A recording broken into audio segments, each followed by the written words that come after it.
Game Changers is now live. This is the Game Changers EMEA with Tash, Buddy, and Zach today. And this is a very exciting one. Well, I would like to say it's super exciting, but stakes not so high today as both these teams in the first series have already qualified. But as Zach says, it's whether or not you want to go up against G2 Goes In early or not. Yeah, definitely. I think for the first game of today, at least, in this Group B, things are looking a little bit more chill because, like you said, Tash, after yesterday's game, the results for the playoffs as to which teams are going to be making it into that playoff stage have been decided. But now it's about who can escape that curse of being the bottom seed in the group. Because, like you said, you're the bottom seed, you're going to be going up against the top team from the other group, who is a 4-0 G2 Goes In, who have not lost a map yet this split. So, not exactly the kind of fight you want to be taking in your first ever playoffs match. You gotta, I mean, maybe you do. I don't know. Maybe you're a brave enough player to want to go up against that particular squad. But either way, I think that having better seeding is just also be an exciting game to see who can be able to make it forward.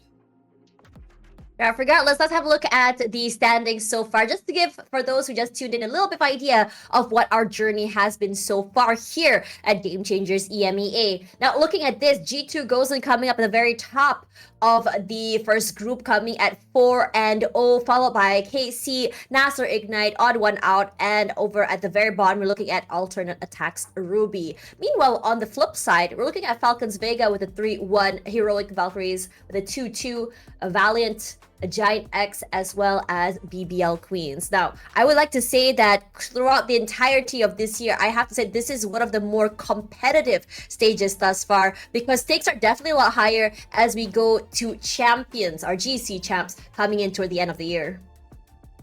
Definitely. I mean, EMEA does have the benefit of having those 3 spots, with the winner of this particular stage 3 actually getting one of those slots here. The remainder 2 to be decided based on circuit points. To recap for those tuning in, so yeah, I think G2 having won the first 2 stages already, looking very comfortable in terms of those circuit points. So even if they don't win the whole thing outright, which I mean, that is their goal, having spoken to multiple other players, we can see that is their goal again, to get a 3rd trophy on the shelf. But even if they don't, I mean, as they've already qualified for playoffs, so they have locked themselves in.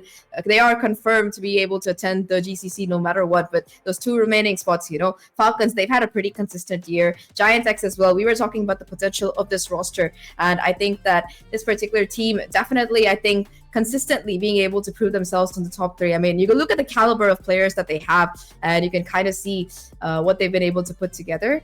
I mean, I do think we have some rosters coming up here, so let's take a look at which teams we are going to be talking about today. I mean, team number 1.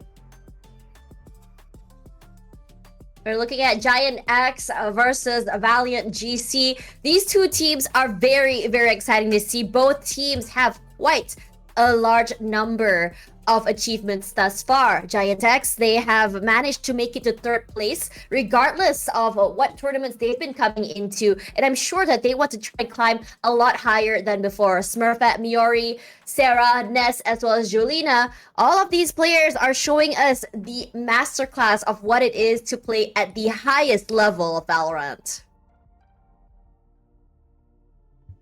For sure. I mean, you've got players like Smurfette and Ness as well, who have that prior experience. Smurfette has been to GCC, in its first year as part of Guild, I believe. Ness as well. I mean, both of these players very, very proven. Sarah, of course, coming off of her time on G2. So, again, another proven duelist player. I think this entire team has just got potential in spades. All of them having, been in, having not only just that prior experience, but also having been on that international stage before. And then you contrast it against this roster. Right, Valiant, a much more scrappy team that's been proving itself bit by bit. I mean, Mel and Nino, of course, they do have the previous experience from 10-star, but Dream, for example, who just came in on this stage, was just been absolutely killing it on the Sentinel. And of course, Liza on the Duelist. I think that this team, it is proving itself slowly. It's taking more time, yes, but I mean, you consider how much better they've gotten from stage 1 until this juncture right now. Definitely a team with lots to prove.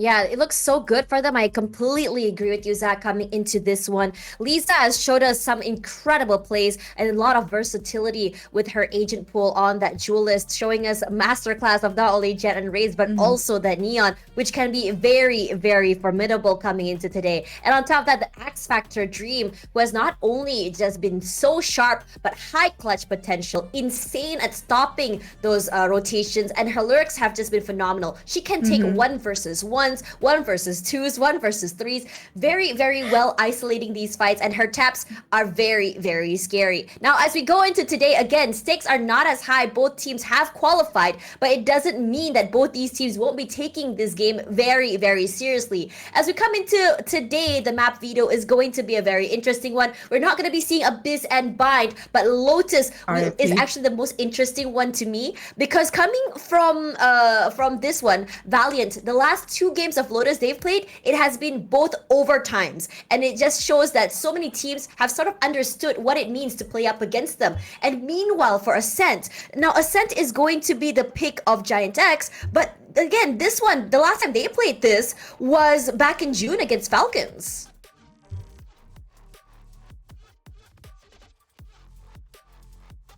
Yeah, unfortunately, yeah, it's been a while. This is the first time we're seeing Ascent come up in this veto for Giants X. But I mean, my mic, is it working now? Hello, can you hear me? You're back, you're back. Sorry, I don't know why I have so many tech issues. Sorry about that, guys. But yeah, like you were saying, Tasha, I think Ascent is a map, even though we haven't seen it coming up from Giants in this stage, the last time they looked pretty dominant. They were able to beat BPO Queens, a Turkish team, I would say, 13-2 and 13-6. They've beaten Heroic before. The only team that they've really struggled against on this map has been Falcons. The last few times that they lost to them have also been Falcons, but this time they're playing against Valiant, and they actually have been able to beat Valiant before on this map, 13-6. So history at least speaks for itself on this particular map. But you know, that first map pick of Lotus, it's what really interests me coming in from Valiant's side, because even though they've been looking pretty good in terms of performance, it's been kind of, at least in this particular tournament, stage 3, it's been looking like a very rough map for them. Yes, they managed to, you know, win it once and lose it once so far, but both times it's been overtime, and it's been very, very scrappy games. That's right. Now, the last time we've seen them play this game for Valiant, they've been running that Killjoy, Neon, Fade, Breach, and the Omen. But on the flip side, we're looking at Giant X, who played the Chamber, Raze, Sova, Breach, and Omen. Now, I think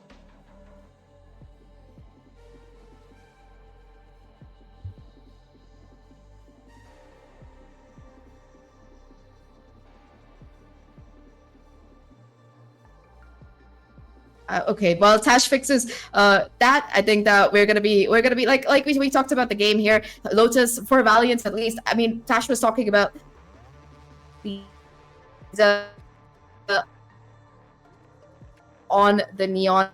I do hope we get to see more of that particular Neon action. I think it's one of the more exciting duelists that I in particular like to see here. Wait, while we figure out tech issue.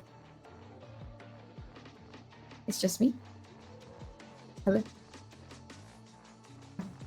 All right, Tash is back. There we go. All right. Wow, there's a lot of tech issues today, but don't worry about it. We'll get it started as we go into this game. Now, coming back into the first map of Lotus. So it's not going to be in game, guys. Oh, sorry. All right, so coming back into Lotus, and this is going to be the interesting one coming into this one, because again, we had Valiant with the 2 back-to-back overtimes, and they've been picking this map over and over again. Now, for me personally, seeing that I'm getting overtime so many times on this map, I would think that there's a lot of things that I need to figure out on this map in particular, about how I play, what the mistakes have been in particular for this map. But for Giant X, for this one, they've played less games on this map, and the last time was on June. So it's hard to really predict what to expect from this team about what they can bring into this game. Now, coming into this agent select, coming forward, both teams will be running some similar comps here, and I think what my eyes are kind of catching on is that Chamber. We've seen so many players that are some star players. We're talking about Mary here, we're talking about Miori, and every time we have a Chamber on this map, they have done some phenomenal work denying a lot of space, and also getting these lurks and timings very, very well, just to deny a lot of those rotations, and just kind of breaking those teams into 2 just by the amount of space they can hold. Yeah, I definitely agree with you there. I mean, the space points is great because we've been talking about how aggressive Lisa has been, how much she's been able to take up the space and just be able to find those really impactful entries. And I mean, you've got this double initiator to be able to enable her as well. I think both the Fade as well as the Breach, we've seen the kind of combos you can pull off, the kind of utility that you have, and even both of those ults, right? They work so well together and being able to coordinate those retakes. So Valiant definitely. Yeah, Valiant have a lot to work with, but the same thing could have been said about Giant X. Now, coming into this one, Valiant, I think that the amount of reps they've had on this map is an advantage for them. Regardless of how many times you play this map, it's definitely going to be an advantage. But with this many VODs, with this many times their games have been set online, my question now is, how much has Giant X learned from from these games? If Giant X has done their homework, if Giant X has prepared, there's going to be very, very, I would say, able to counter the way Valiant GC plays. Regardless, all eyes on the screens right now as we go into Lotus, the first map for the first series of the day. And I am super excited to see what exactly Giant X has in mind for Valiant, who has played these games and gone into overtimes twice already so far. Yeah, like you said, a lot of VOD info available. They haven't changed things up too much either. Already though, Valiant, they're going to be continuing their trend of taking this early space onto A main. Lisa, not afraid to scale up here, but I mean, that's going to be the cue for Giant X to kind of let go of that territory, try to see where else they can try to push up, having spotted at least 2 players already on the opposite side. There's still 2 anchoring down C, though, one of them being that Breach, which can buy a lot of time. The rotation of the Raze has also come in with the Smurfette gonna be leading the charge here on this C site. Door gonna be open, giving away a sound cue. Shocker to break any utility that's in the way. Aftershock, though, gonna buy a little bit of time before they can really get onto site here. But Giants X, they're not gonna be rushing this. They're happy to take their time here. And with this dark cover that's come down, time is exactly what Valiants are buying. Smurfette, unfortunately, not able to blur burst to the site at all. Finally does. The amount of utility used has been a lot. Ninu with the opening. Miori gonna be go trade, but Smurfette says that's fine. I'm just gonna walk up bed and get this pick off. And suddenly, the whole site is completely in their control. Valiant gonna buy some time, waiting for the right moment to just get onto the site itself. But all 3 members so separated, with a lot of crossfires set up by Giant X. Knows completely how to play, but Lisa is sharp as ever! Getting them one by one. Sarah, last person left standing before Lisa says that's enough for you. 4 in the bag, securing the pistol. I've tried explosions. Gotta go!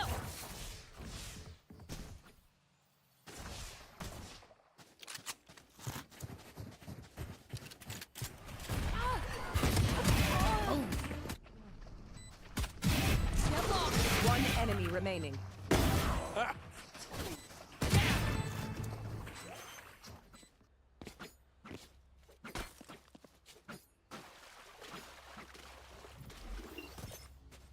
Turn out.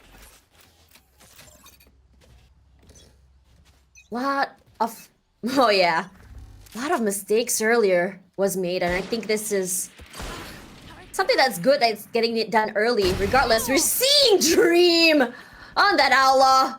Early pickoffs just to really start the round. Dream's dropped so low right now.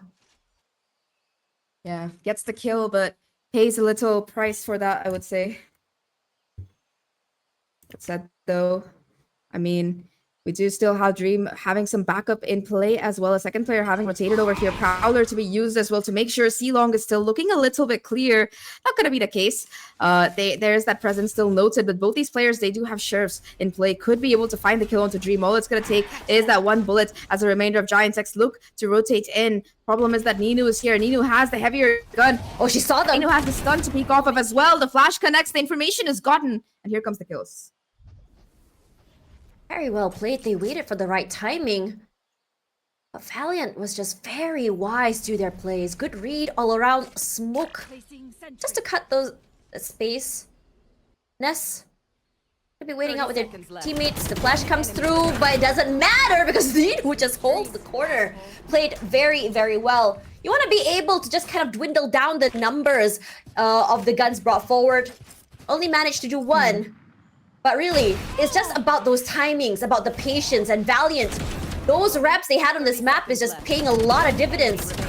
But I'm just waiting for that moment for Giant X just really just say, okay, hold on, we've sort of figured out these patterns, let's come back. Yeah, I mean, Reliance X, they're gonna have their full buy here, but look at this. 4 players with just light armor. So this outlaw that Dream was able to carry forward is gonna be able to do a lot of damage if it's in the right place. A 4-person stack now, though. It does seem like VLNT, they want to fight EMEA once again, but Giant X, they're not making too much noise quite yet. Miori ready to take that first contact. 4 players approaching close and, up close and personal. It's gonna be perfect, but it's perfect. Gets the shots, gets the timing, takes 3. Completely walks up, explodes 3 domes before finally taken down. Damage already done, but here's Dream. Spike down. B. We talked about her, but her prowess is becoming one of the scariest sentinels all around. And what she can offer to her team when push comes to shove. Regardless, she's gone down to Nino. Left all alone. A Vandal in hand. And 1 versus 2. Oh. But Giant X securing that round by the cost of 3 rifles. 3 rifles, it was expensive there, and Giant X, they're not going to be too happy about what that does to the economy. But I mean, these shots from Smurfette this round was probably saved by her being able to get 3 here before being shut down. That's where the damage was really found, and of course, and as sharp as ever, able to get not just that first kill onto the player on B, but also that final kill on the rotation. Had the read and knew exactly where that player was going to be coming from. Now though, Valiant, they're the ones with the full buy. Dream still going to be rocking this outlaw here, but rest of them, rifles in play, and for Giant X here, surprisingly decent eco. In fact, they might even be able to get Smurfette Showstopper online if they could just pick up the Seor. They're not stopping. A lot of aggression, but they're not really trying to go super aggressive with that. The swing comes through. Lisa, as usual, just sliding up forward, denying some space, but Smurfette to come up on top. Showstopper online. Mel takes her out. Quick with that flash. Now the Aldrone is here just to clear out any of these remaining corners and angles. Despite all that chaos, it's a 1-for-1 trade. Miori, we talked about the power of the chamber, but what it can offer on this map. Lurking around the map, trying to pick off a player or so. It's nothing but just that Killjoy turret, but by taking it out, it already gives so much space and pulls Dream away from where she was playing, forced to keep an eye out on B. Right here. Things all around. I mean, the outlaw. Right here. As they I try was to just saying, pick... Nick, yeah. Yeah, go ahead. No, I was just saying on B, it's such a difficult position as well for Dream, because I mean, especially without the utility to play off, you're gonna have to just 30 anchor it seconds yourself. And the rest of the Digestion of Giants X, they're still on their way to A. And look at this Tash, it's been left open completely for the retake. It's just the value of just being able to pull Dream away from her side, but the rotations are gonna be quick, at least for the 2 of them. Dream nearly gets caught out there, pushes up forward, finds no one. Alarm bot just to buy some time, but plant is imminent. Trying to pick up anyone here for the trade, but Miori is a little bit sharper. She wants to go for 2, not able to, teleports away. She still survives. Plays quietly in those smokes. GX here. Right timing with the right swing could prove very fatal for the members of Valiant. You hear the haunt come through as well. Sarah playing this corner to perfection. Goes for 1 more. A good crossfire. Nino! Can't do more than that. This Giant X, they look good. And they've clearly done their homework.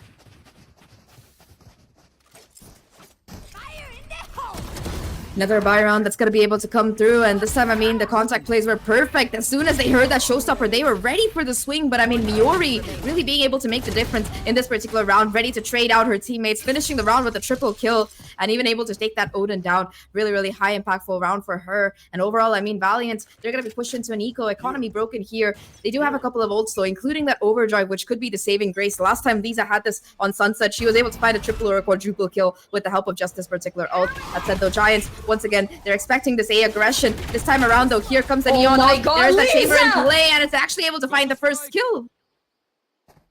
She goes far enough to take up head, but not enough to do more than that. It's not enough value.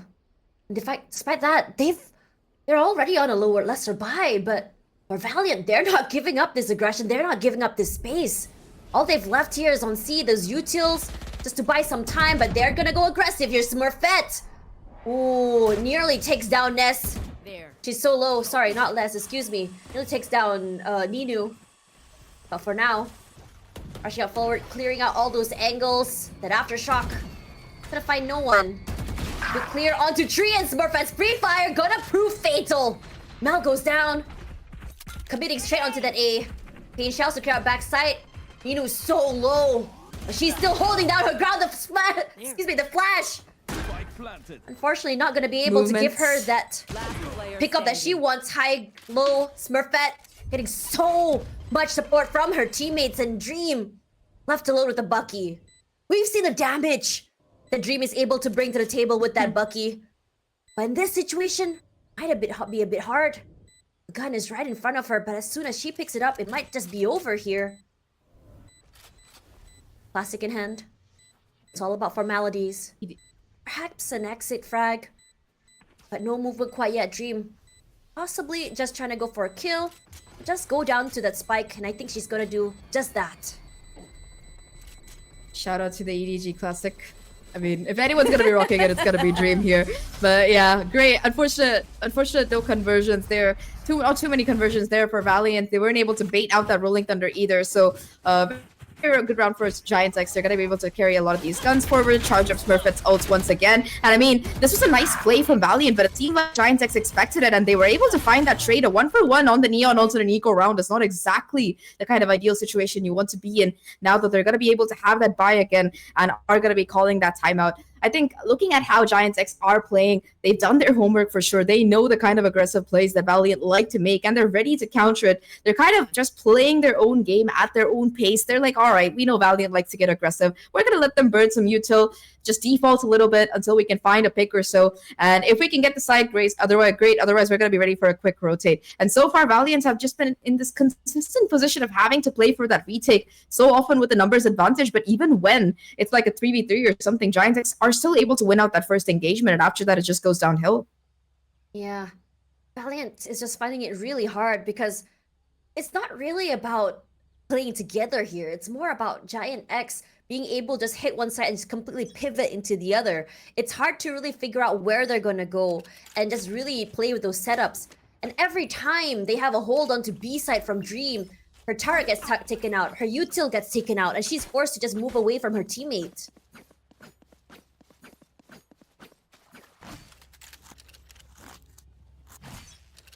Regardless, as we go into this round, You want to play? Let's Lisa's play. not stopping. Quick fast lane to come up forward, and Miori forced out of her position, but it's gonna be the wall bangs from that Odin from Ninu that takes her out. Look where the other members of Giant X is going through. It's going to go straight to C. Util set out by Dream, taken out one by one till there's nothing left. It should be an easy break into the C side itself, but Smurfette's not done. Trying to just dwindle down the numbers, whether it be players, whether it be the rotators, whether it be utility. One by one, just gonna take out. And look at what I said earlier about where the positioning of Valiant players has to be. Because the utility has been taken out by the members of Giant X away from Dream, they're forced to move away from A. They're forced to play together on a different site. And unfortunately for that, Miori not able to survive that. There's already one player anchoring the area taken out, but it doesn't really matter for them There. because they know how exactly to play these rotations very well. Regardless, door open, one-way smoke to set up, but with that Roomba, they should be able to clear, at least if anyone were to play into those little peepee holes. Finds nothing. Smurfette waiting and hovering inside of the smokes itself. Lisa waiting for the right moment, just go a little bit more aggressive. They don't want to, with only 12 seconds to go. They have to go and fast, and Lisa is just so quick. Rendered so low right now. Mel catches one by surprise. It's a scrappy round. But in the end of the day, it's Valiant that comes up on top. And that timeout, gonna pay dividends.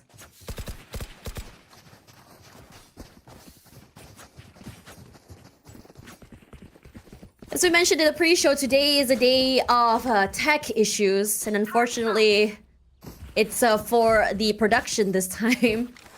So you're gonna have to bear with me for a little while as Zach tries to reconnect online.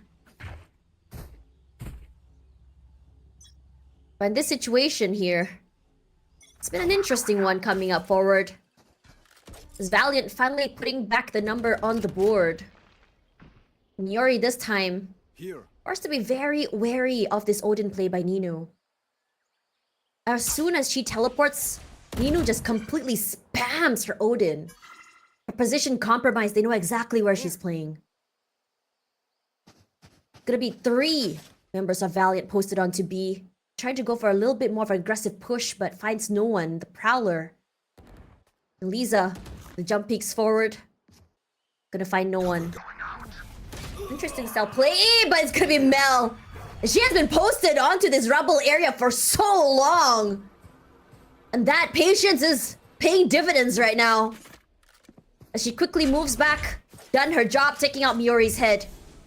And unfortunately for Miori on this attacking side for 2 rounds in a row, she's been rendered completely irrelevant. Every time she tries to take a bit more space, every time she peeks, she will be knocked down, whether it be from the Odin or from just a hold. Jolina now here. 30 seconds left. Mound completely in Giant X control. She wants more.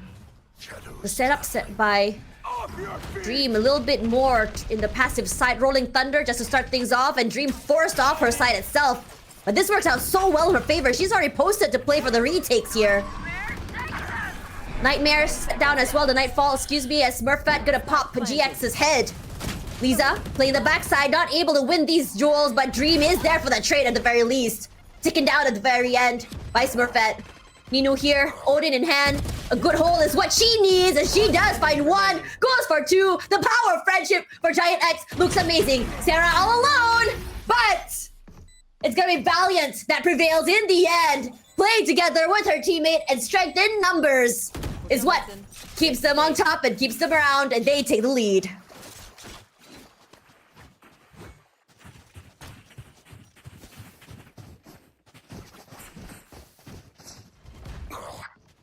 Beautifully well played. I honestly, if I say so myself, for these 2 teams. Nino understanding that she can't get full advantage with just that Odin, hoping to bait for her teammate, and it's just Giant X not able to handle the firepower when the players of Valiant play together.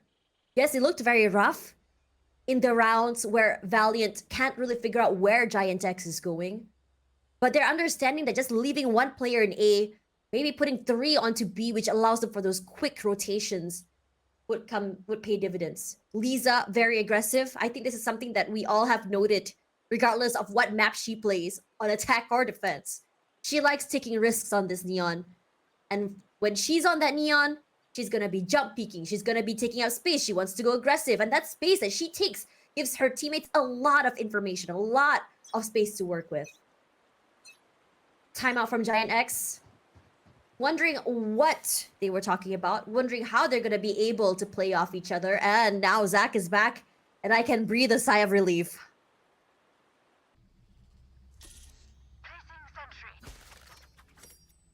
There.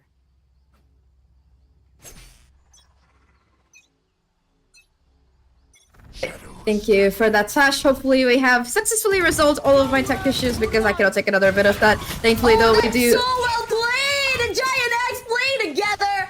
The Hunter's Fury alongside Smurfette just rushing up forward. Showstopper online!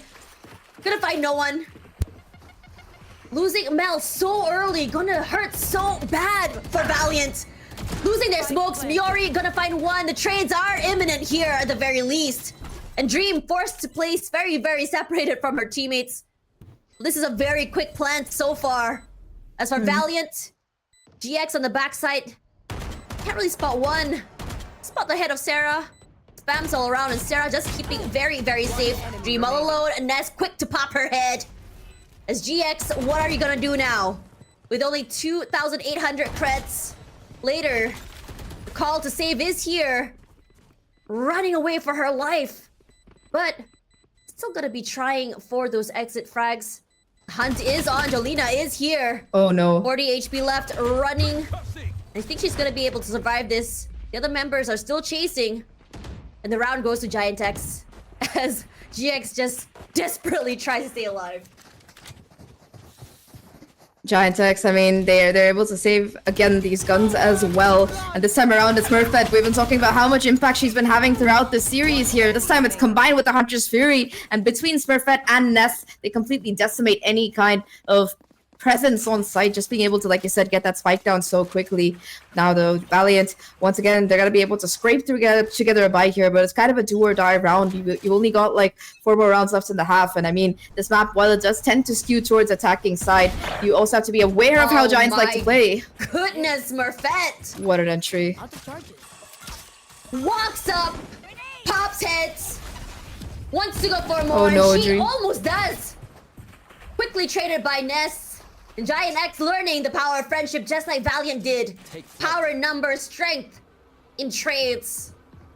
Aldron gonna quickly go and clear off the area as Miori hasn't moved quite yet. Lisa all alone here, but Miori sharper than ever as she is all alone. Ninu there for the quick spray with that Odin.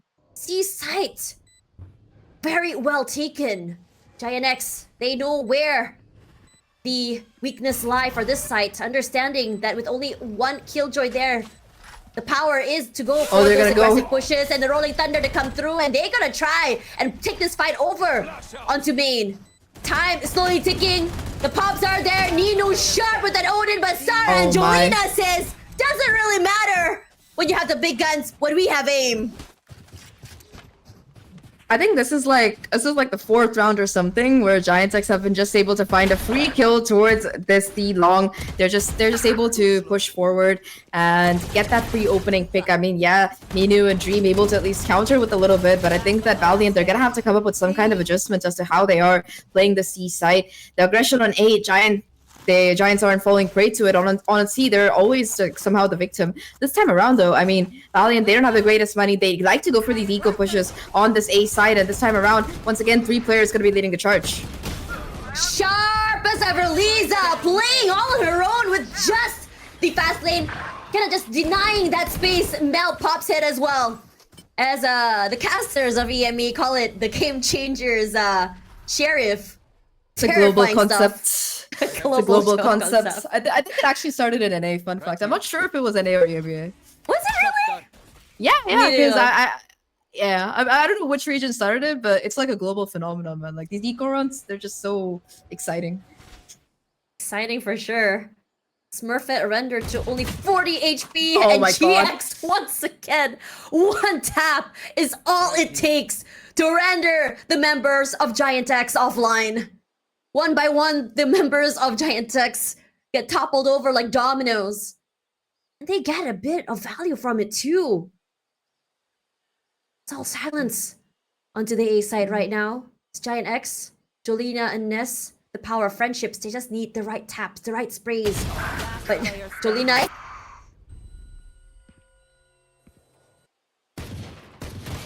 1 for 1, but yeah, the final kill, it's gonna be GX with the Sheriff. That was like 4 Sheriff kills on that round for Valiant, and they get the eco to tie things up again. Fight here. Now they've got multiple ults into play. Dream gonna actually be able to buy up that operator as well off the back of the finance to save from that eco round. And I mean, well, they've got 3 ults ready for Valiant, including that lockdown, which can prove to be devastating because the retake is just so strong. I don't think there's any real way for their opposition to counter it either, with having been used a couple of rounds ago. That's so now you already got 5 to 5 X. They want to be sure that they can make this attacking half, try to end it with a lead here. So it's going to be imperative for them to get these next couple of rounds. That said, though, here we go. Operator in hand for Dream. It seems like she's learned her lesson, though, not wanting to play very aggressive. And now the breach utility, the stun, gonna actually push her off the side, forced to go in for the retake. But this is the perfect scenario to try and actually play for the retake because you do have that lockdown available. Now it's silence all around for Valiant. Waiting to find some information. The Prowler will tag Jolina. I mean, I don't know if they're... I think that Valiants want to be sure that they're back in play, but look at this aggression coming in. Lisa actually taking so much space right now, and that off the back of that, it's gonna make this lockdown a push, a desperate push push here. Julie refract the Omen, looking to just ult out here again. Though this lockdown, it's being defended with lives, and Ness actually able to find the only kill. Now having to clutch it out. A 1v2, knows the position of both players now, just has to hit the shot. The Guardian, not the weapon you want to have in this situation. And again, like Tash was saying, the power of friendship. It is going to be a diffuse for Valiant, and a guaranteed 6-6 at the very least. Not your day, is it? 6-5 already here as we go into round number 11, the final one after this. Last round before the An switch. interesting one to say the least now. Coming from history, we've seen a lot of overtimes for Valiant on this map. Whether it be a win or a loss, it has been an overtime. And teams have been taking Valiant toe-to-toe. A gift. I've been questioning, if you've gotten overtime on this map so much, what is the fix? What has been the problems? But it just seems like everyone seems to understand how exactly Valiant has been able to play this map itself. Regardless.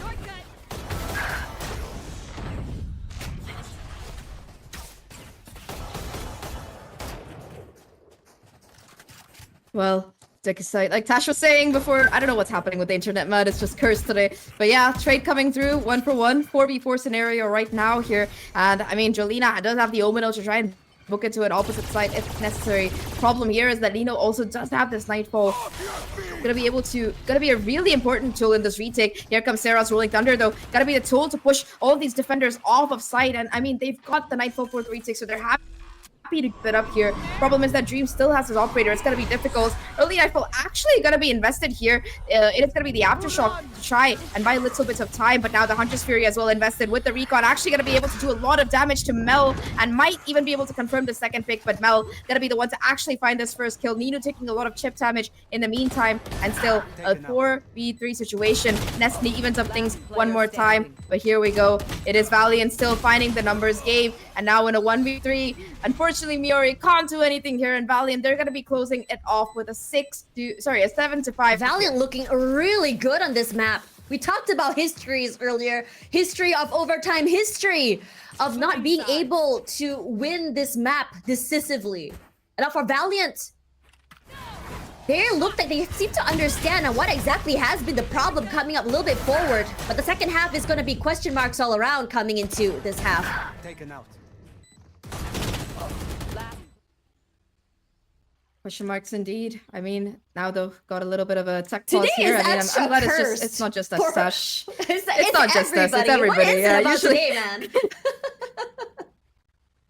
You remember the news where like, some company Oh yeah. Oh yeah. Oh yeah. on like I Friday? think you're fine. Is I it think me? you're fine. You're Am I back. gone You're again? back, Zach.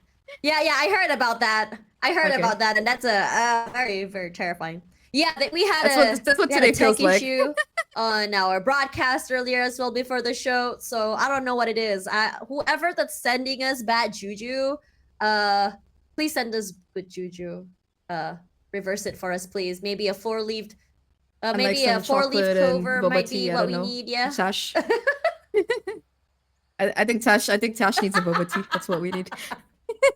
All right, let's talk a little bit now. So Valiant, we talked a lot about their overtimes, right? We've seen them play a lot. But what do you think Giant X has in their bag so far for this? I mean, I think going by their attacking side, Smurfette is having a great game in terms of being able to find those openers. It's a bit of a question as to whether she can keep doing that on this defensive side. But, I mean, you've got the kind of agents that you really want in these situations. You've got the Breach to kind of set up Smurfette. You've got that Sova for that information. And you also got Miori, who, again, is able to play in these usual one-on-one positions, get a kill and TP out. So, especially we've seen in the past as well. I mean, Miori has been chamber players, or Miori, both of them, have been able to find a lot of value towards C-Long, just being able to get that first headshot pop off. But yeah, you have to need that really precise aim. I think so far for Giant X, I think Ness and Smurfette have been doing their best at being able to find these crucial kills, but the rest of the team are going to have to step up a little bit, I think. Supportive utility is nice, but 7-5, this pistol, it's going to be super important for Giant X to try and close it out here to keep things close, because Valiant, like you said, this team has so much experience on this map, multiple overtimes in just this stage, especially with it being their pick. They're feeling geared to try and take an early lead here. They're going to go fast. Away. Pass definitely is the name of the game, at least for Lisa. So much space on Rubble taken up already. Not challenging the smokes quite yet. They do clear out tree. Force back by that breach utility. The nest is there if anyone were to swing in. Take advantage of that concuss if it ever were to come through. Now it's all about us cutting that noise, and it did manage to pull the rotation of at least 4 members of Giant X onto the A side itself. The question now is whether or not Valiant would try to challenge or pivot, and I think they are really trying to take these fights, and Jolina, sharp as ever, she feels it, Ninu trades! Oof. Sarah, forced back by that flash, and Ness is all about just waiting, trying to find that right moment as she's forced out of that corner into the crosshairs of 3 members of Valiant. Good use of utility all around by Valiant. They're not done quite yet. They have the numbers advantage. Aftershock. They want to go aggressive. Breaking that door allows them to quickly just rotate onto B if they choose to. But for now, clearing out tree with that Prowler. 30 seconds Forced out of the way by that utility. And Smurfette, she's aggressive as ever. Nyori moves out back. And as she goes down, she pops ahead. She's the one flash. Doesn't really matter. She pops too. Oh, the right click. So much damage onto the members of Giant X. And they skedaddle. Run straight onto 10 C. seconds left. 10 seconds to go. They're gonna be able to get this plant. No worries. A safer plant. They have a little bit more space to work with. And that time, they have the smokes as well.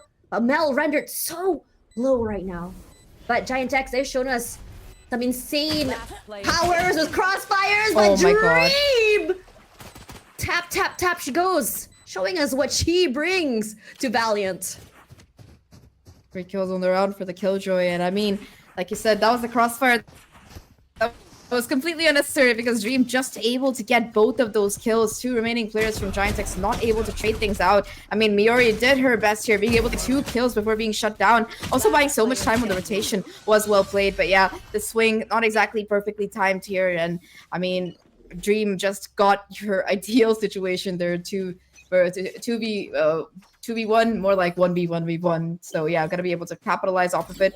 Now though, look at this aggression coming out from Giant X on the C side. Turret broken, and Dream's like, all right, you can have that space. I'm out of here. But TP, Miori, we were really excited talking about Miori. I think we've seen 2 members who play this map. But Lisa with that opening, sharp as ever. That's the aggression, the firepower they need. Miori pulling it out the side, but not realizing Lisa's already in.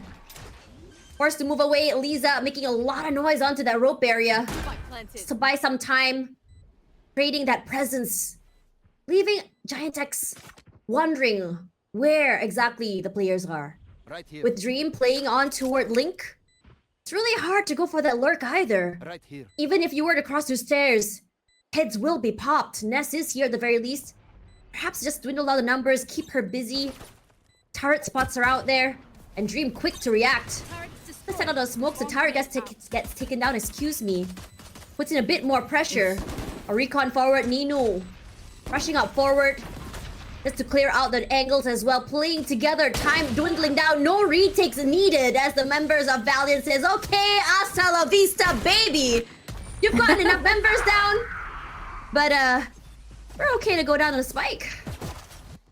Yeah, Sarah at least able to find one frag on the way out, but yeah, everybody else goes down to the spike here. And I mean, 9 to 5 right now. Valiant's got to be feeling good about this. This is one of the more dominant starts to Lotus that they've had, I would say, in the previous compared to their previous series. But now, I mean, for Giant X, they're gonna have to be able to find their footing in this one. This is their buy round. Last time around, they did convert it with only 2 rifles. And I mean, for Giant X, they don't have too many more chances to keep making those mistakes. So yeah, it's going to be important for them to be able to hold on to as many guns as possible. Already though, once again, Smurfette going aggressive here. But look at Lisa with the help of this haunt. And she wins! Smurfette gets it. Oh yeah, she wins it. She goes aggressive. Smurfette, this time, she feels herself. You've seen so many times that Smurfette was able to just walk up, pop heads. Move out of the way, and she does it once again, and she challenges, in fact, despite the fact Lisa was able to do it twice or thrice earlier. Sarah, left alone here, has to go for the fight, trades all around Ninu. Quick, just bandage the situation, remedy it, if whatever you like to call it. Despite that, though, Valiant had lost 2 members already. 3 of them quickly just pivoting onto that C site. Clearing off the bend area, Haunt spots nothing. Gives them a bit of an idea that C is completely in their hold. Played right, they can come up on top. It's only a player advantage for Giant X. And it's all about just playing well with their utility. 2 posted up on halls.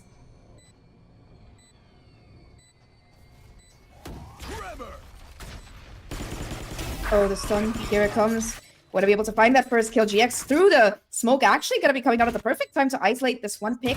Immediate counter stun to come into play, but this lurk from Nessa actually going to shut down Mel. Timing is perfect. All they have to go fast, though. There's just no time left. They have to be able to defuse, and Nino in the kind of best position to try and win it out here, but not this time. Nas goes huge, shutting down the lurk as finding It is over. Scanning a ahead. triple. Again, though, only 2 rifles saved. Very competitive for this for that third round for both these teams. Regardless, curious if we were going to see a bit of Right here. deja vu or a mirror of what happened in Valiant earlier on their defense side. Now, we saw this round where Smurfette was able to really read out how Lisa plays, knowing that she goes all the way to the end of that fast lane, just waiting for her there. And without Lisa, not being able to take out space has been a bit of a problem for Valiant. And they're understanding this very, very well. Huntress very early! Ness gets 2! Oh my god. Beautifully played! Dwindling down the numbers of Valiant so early! Lisa is still alive though. And we know that she's able to not only put up numbers on the board, but also take up space and deny it away. But for Giant X, they know exactly where she is. And Smurfette, she pops her head, denying her any damage further. Mel, position noted, a lot of pressure onto her. As she's forced back, only half shields, has to dodge those bullets coming in from those paper-thin walls. And everyone playing quietly within the confinements of that smokes. Muriel alone, trying to go for that crunch. Dream, she's been massive at making sure they don't get flanked. Has been the gatekeeper of the backside. Recon spots no one. And Miori just waiting for the right timing, trying to find some information off her teammates. But Dream is so 30 patient. seconds left. She hasn't moved even an inch. You've seen that earlier from Mel, the way she held onto A-Long. Wasn't able to do that now. Timing could be important here. But with only 15 seconds left, where are you gonna go? Is it the call to save is the question. And Giant X, they're getting very antsy. Spots out one, pops the head, maybe goes for through. No, she doesn't, but good trade by Smurfette. Numbers going heavily in GX's favors.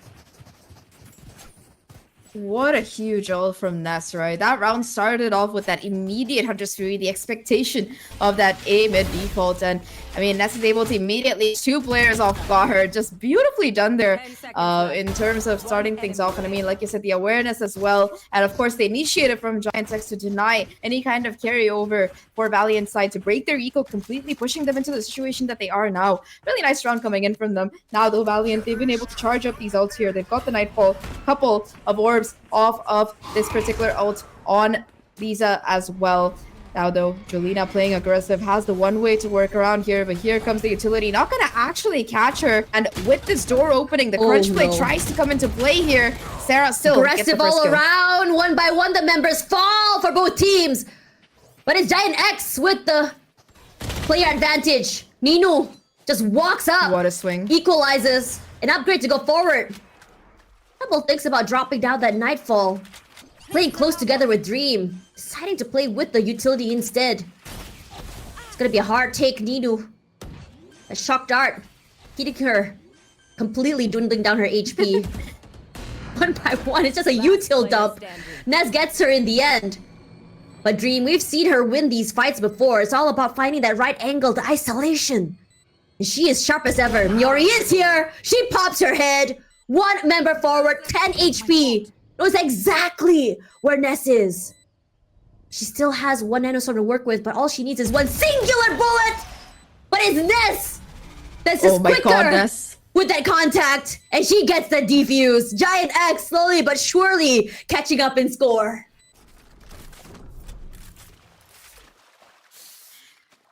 things looking a bit dicey. But I mean, that was an eco round for Valiant, and they didn't invest too much into it either. So yeah, I think overall they're gonna be feeling pretty happy. They got the plant. They were able to take down most of these rifles from Giantex, but man, that's gonna be a heartbreaker for Dream after winning out so many clutches before. Almost able to get this one too, but Ness just with the, what do you call it, a hospital flick at that point, just able to deny the clutch and the 10th round here for Valiant. Beautifully played by Ness, I would say, but also a really nice try by Dream. The fact that they knew that that Giantex, you know, they could find those kills, they could find those openings, and just going for that kind of crunch play that we saw.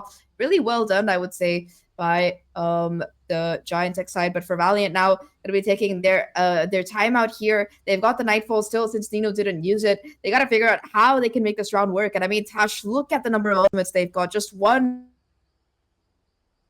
pretty close as well. This could be a Truly. Giant X, they've been doing very well, honestly. I think when push comes to shove, I think I was sort of like I think we talked about it in the pre-show about what I expected to see from Miori on that chamber. But it wasn't Miori that's been catching my eye. It's Ness. How quick she plays with her util, how she forces and chips so much damage, puts so much chip damage onto the members of Valiant, and just allows her teammates just completely just clean house after that. Well played for both teams. But regardless, this is Valiant's map pick. Like it or not, they need to try and win this. Shadows traveling.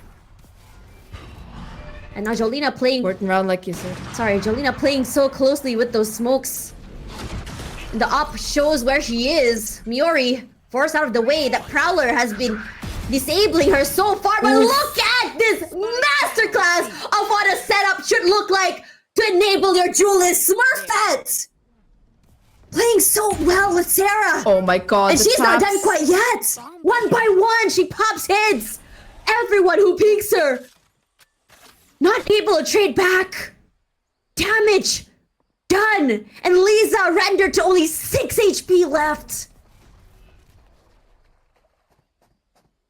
Another safe call, I think. It's gotta be the call coming through at this juncture for Valiant. I mean, you don't want to let Giantex get to 9 as well, but what else can you do? A 2v5, like you said, Lisa tacked up so low here. And I mean, the spike not in their possession. Smurfette not only fully healthy, she didn't take a single chip of damage while getting getting that triple kill, but also now with the showstopper ready to go. And I mean, Sarah and Smurfette both just playing so aggressively, knowing that they have that spike in their control. Left. Every angle watched for here. And I mean, for Valiant, definitely has to be a safe call at this point. You can also see Giantex looking to push up here. They don't really want to let Valiant conserve these weapons. I mean, Smurfette also probably hungry for the ace as she goes forward. And they do. Rush up forward, they clear out the turret, finds no one. They have a nice, good crossfire. Fast lane goes down, Sarah finds Lisa. But with only Dream, she sees so quietly underneath. The box gets 1, 2, but Smurfette stops her. 4 in the bag. No ace, but still, RIP. a win is a win. A win is the win, and 9 rounds for Giantex right now, tying things up on their opponent's map pick here, and they're gonna be able to pull out some upgrades as well in terms of the buy, including that operator buy that we see coming in for Miori. Just really pinpoint precision coming in from Smurfette, and like you said, supporting utility, perfect stuns from Sarah, really nice one raise from Jolina as well. I've really just being able to set up Giantex for success there. This time around, though, it looks like Valiant want to go towards the A side, and look who's lying in wait. It's Miori with the op. Flashed around, forced out of the way by that haunt once again. That fade has been the bane of her existence. Forced out of the way from the Prowler, from the haunt. Nightfall goes down. And Valiant, they get the A side completely for free now that Miori is out of the way. But they're not done quite yet. We hear Smurfette with the showstopper, aggressively rushing forward. Lockdown will be used. Miori is here, gets a bit of damage, but not enough to take them out. Teleport's ready. Moves out of the way. Smurfette gonna find Lisa there with those pain shells. Smurfette, she's hot right now, and she's going aggressive as ever, playing so well with her utility. Ness is here, goes through door. Play closely with her teammates. Aldron just spots out the very members of every teammate for both teams. Miori and Sarah, one each. Nino will be taken out despite her valiant efforts. Retakes all around. Dream is here. Time running out. Dream, all she has to do is just buy enough time. She pops some hedge. She's freeze! And Sarah, she barely gets it in the end. as they all go down. Valiant, bring it to 10. Another clutch from Dream, just the hero of the round there. And I mean, again, Giants, like, a lot of these retakes, they've been coming down to the wire. If they win it, you don't notice the time. But this time around, even though they had such an overwhelming advantage, it was like a 4v2. Dream still able to find so much damage and deny the defuse from coming in, despite the attempt at the body block. Beautifully done here by Valiant. And that's a round that hurts Giants X to lose, because not only did they have the numbers advantage, they also were able to bait out that lockdown. They seem to have every advantage in that round. And on the retake situation. Now though, bit of a role swap here. Miori gotta be the one to play. Aggressive Mel already having TP'd around here. However, it's just gonna be a smoke to try and get out of there and instead rotate back to 8.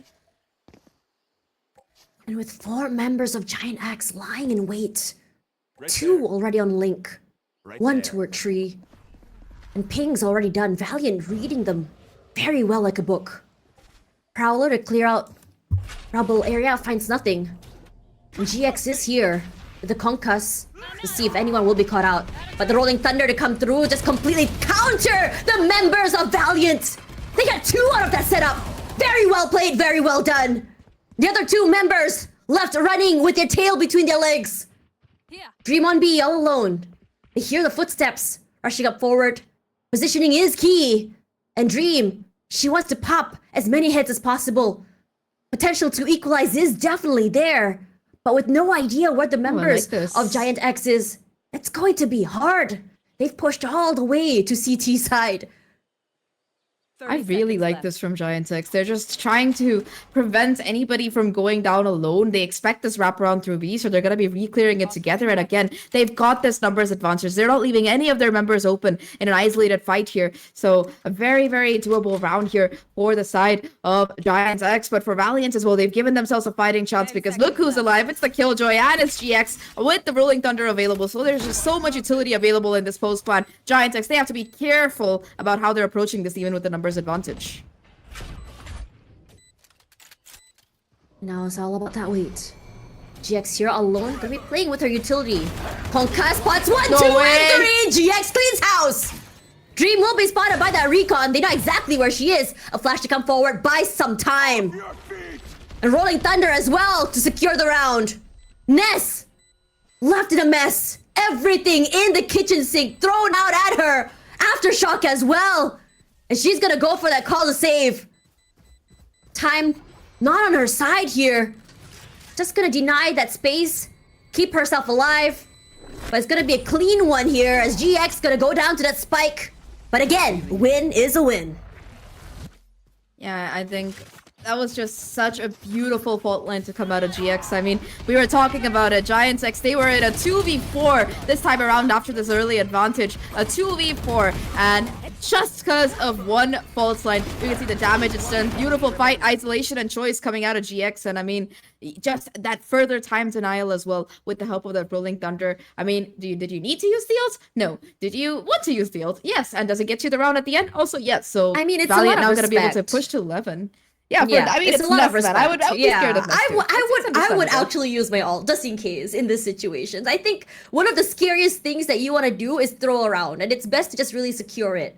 Regardless with this timeout, I think just now in the previous round, Giant X had what, 4 ultimates, I believe, and look at how many kills Dream and Ninu were able to get, and they're already like halfway through already getting there to their ults. Oh man.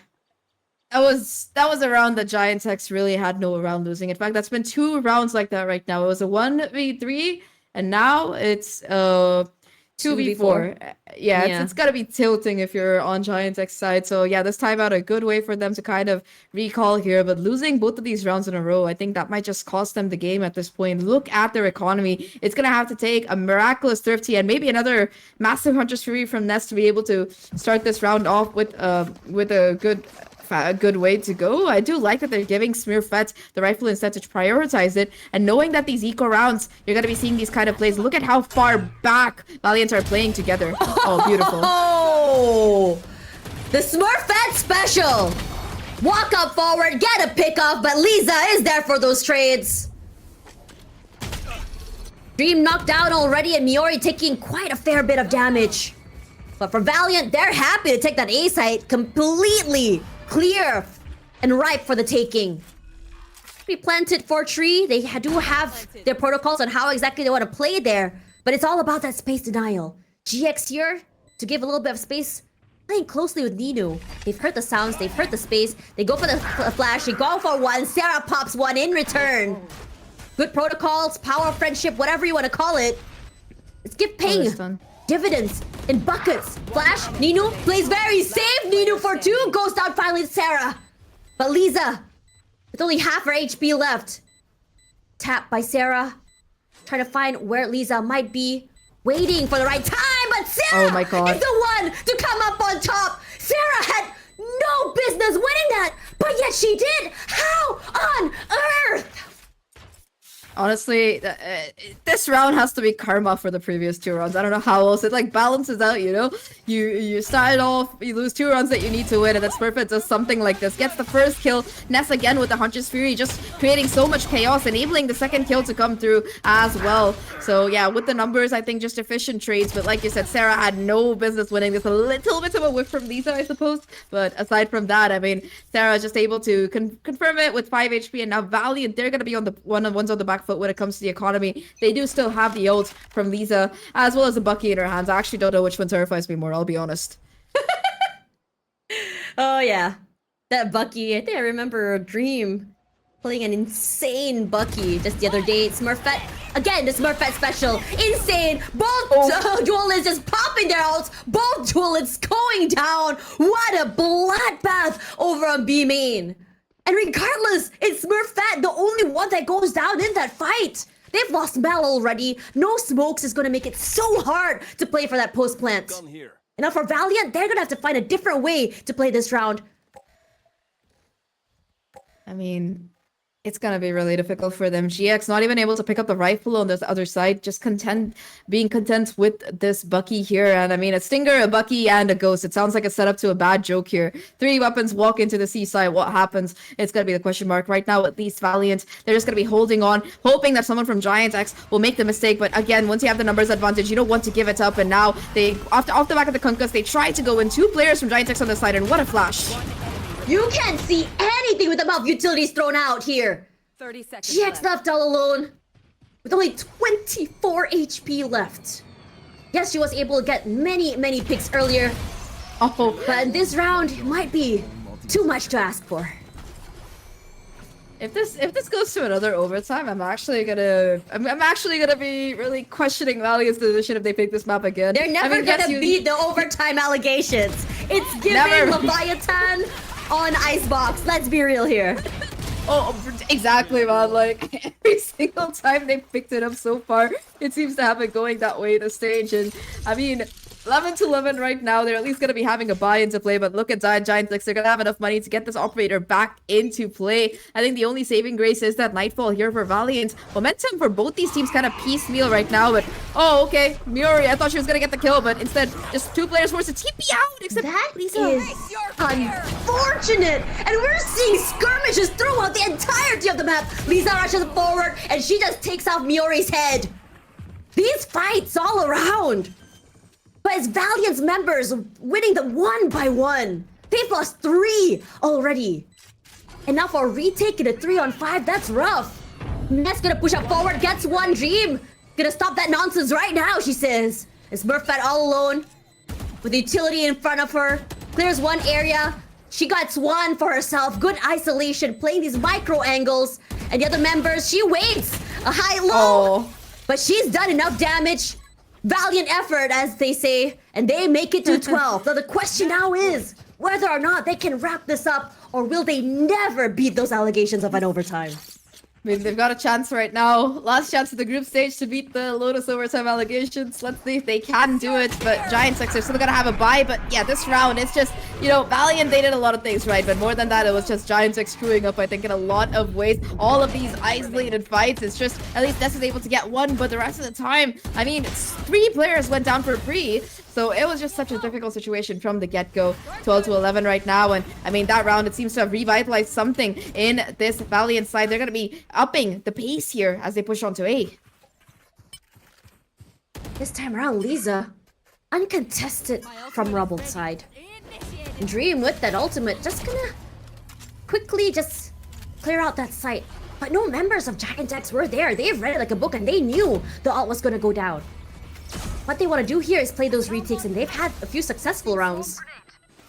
But the amount of time they've been given here, Aftershock just to clear one player out here. Smurfette walks up, tries to swap heads, will be traded as GX has one for herself.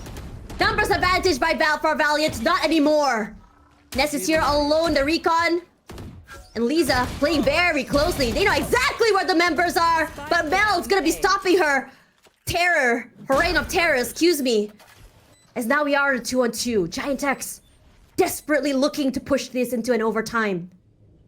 They need to find these fights, they need to play together. But the same could be said about Valiant. But they know lying in wait, being patient could give dividends. Eyes onto heaven.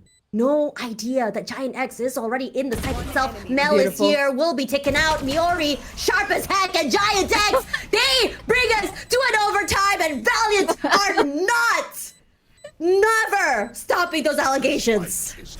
Maybe in playoffs, but at least for this group stage, yeah, they are beating them for sure. 12-12, we go into a third overtime. 3 times they played this map this stage, Tash, and 3 times we've gone to OT. That said, though, it was a round that they definitely had a fair chance, and, you know, Lisa was able to get this trade early on. Ness was also taken out in a 1v1, but yeah, the fact that Miori got this kill for free, completely untraded, and of course, Jolina expecting that final player in the position, able to get it through as well.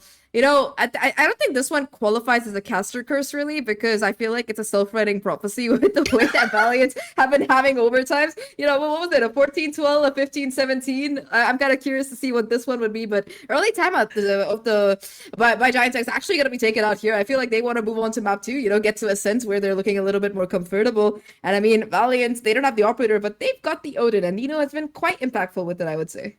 Oh yeah, Nino with that Odin. A terrifying combo.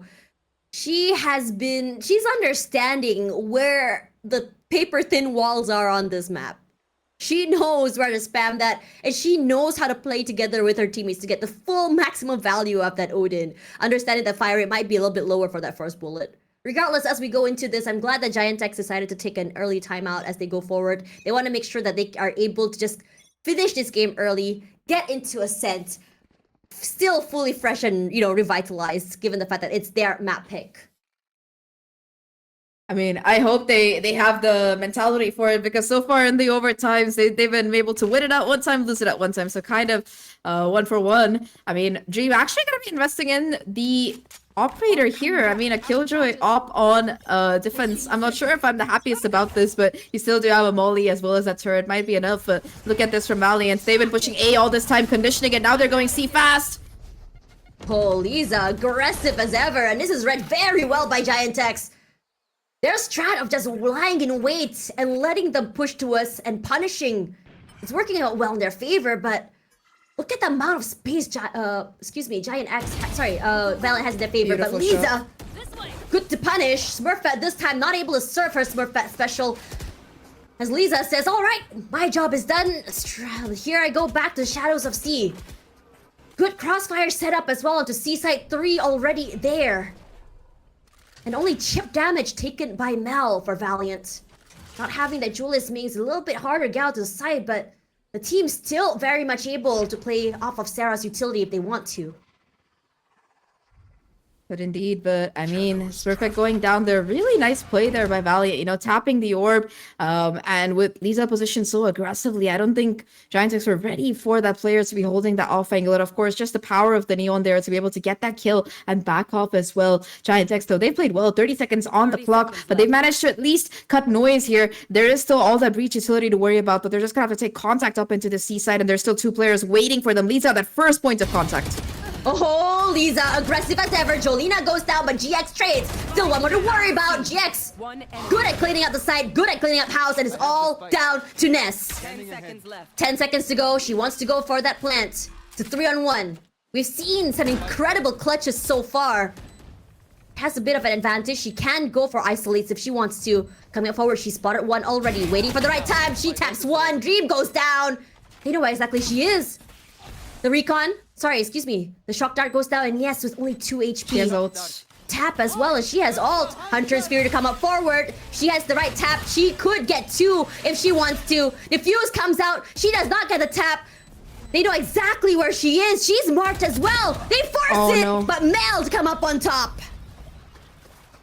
Oh, really nice try there by Nuss in the 1v3, but in the end, Valiant, they're gonna come out on top, once again getting themselves to match point first here. That said, though, I mean, what an effort from Nuss. Beautifully played, though, this entire round by Valiant. They get this first advantage. There's a stun off the back of that contact coming in from the Neon, and I mean, the fact that GX was able to get 2 before finally getting that trade could have made the difference in this round. Ness with 2 HP, almost able to clutch out the 1v2, but in the end, that was really well played as well by the 2 remaining players on the Valiant side. Tapping the spike, forcing that early Hunter's Fury out from Ness, knowing that she can't take those contact fights because of the HP situation. She had to be able to kill one with that ultimate, and unfortunately, you know, since it wasn't able to connect fully, I think that it was a round that Valiant were able to confirm fairly convincingly. Now they're going to be calling a timeout of their own, their last timeout, I believe, for this game, and they want to try and close it out here, 14-12. They were able to do it before this time around. Let's see if history can repeat itself here. And looking at the scoreline, both Lisa and Ninu, they've been doing great so far. If they can pull together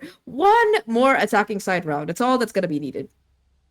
I'm also loving the fact that we're looking at GX playing and just positioning herself as this really good support player. Something that we can see from Simon from EDG. And she knows that she doesn't have to put the numbers up. When push comes to shove, yes, she will shoot. Yes, she will pop heads.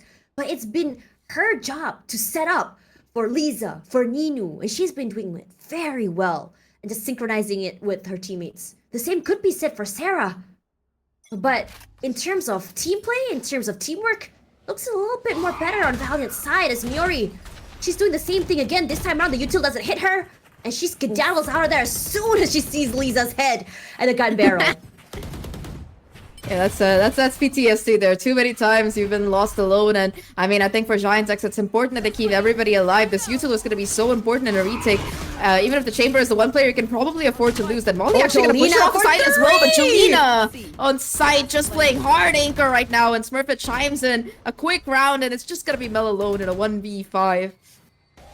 Holy just been these multi-frags that just cause a lot of problems, and Mel, she pops 1. Wait for Iceland, it might be very, very hard. She's out in the open. Only a pillar to protect her before Ness takes her down. It's looking rough. 13-13, and we go again. Overtime. I just wish we could see Jolina's point of view in that round, because what the heck, it was all bait. Like, Miori was making so much noise, you know, just causing the impression that the site was completely empty, and Jolina just finds the timing, being able to push through and get a triple kill there. Smurfette as well with the additional pressure on that door. Just so much Valiant caught in a crunch between 3 players, nothing that they could really do, and now 13-13, it does look like we are going again here. Let's see who is going to come out on top in this buy round, as once again, it is going to be Giant X playing very, very slow, just waiting for these pushes from Valiant. They have their opponent's measures so well today, Tash. They've been able to just control the pace of the game on these attacking rounds so many times, especially in this overtime. So Lisa just now trying to bait out any pushes with her fast lane, finds nothing. But Giant X, they're not baited at all. They know what they want. They know what their execute is, and they refuse to fall into the mind games, or rather the tempo that's set up by Valiant.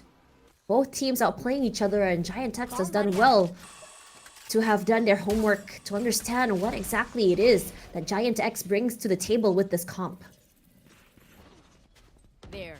I mean, I think that they managed to burn out a little bit of utility at least, but still, I mean, they haven't even gone for the orb, so it's just giving the impression that there's like maybe a player, and therefore not going to be too much more rotation towards the C side. Now though, I feel like Valiant, they have an inkling of what's going on, and the rest of the squad, 3 players now converging towards the C side as the hit actually going to be coming in. A very, very aggressive nade early on, and Smurfette goes forward with the flash though. First opening kill, beautifully done, and Smurfette still slaying both duelists on site, being able to try and get these fights, but still, Lisa has to find the position, not going to be able to do it. 3v2.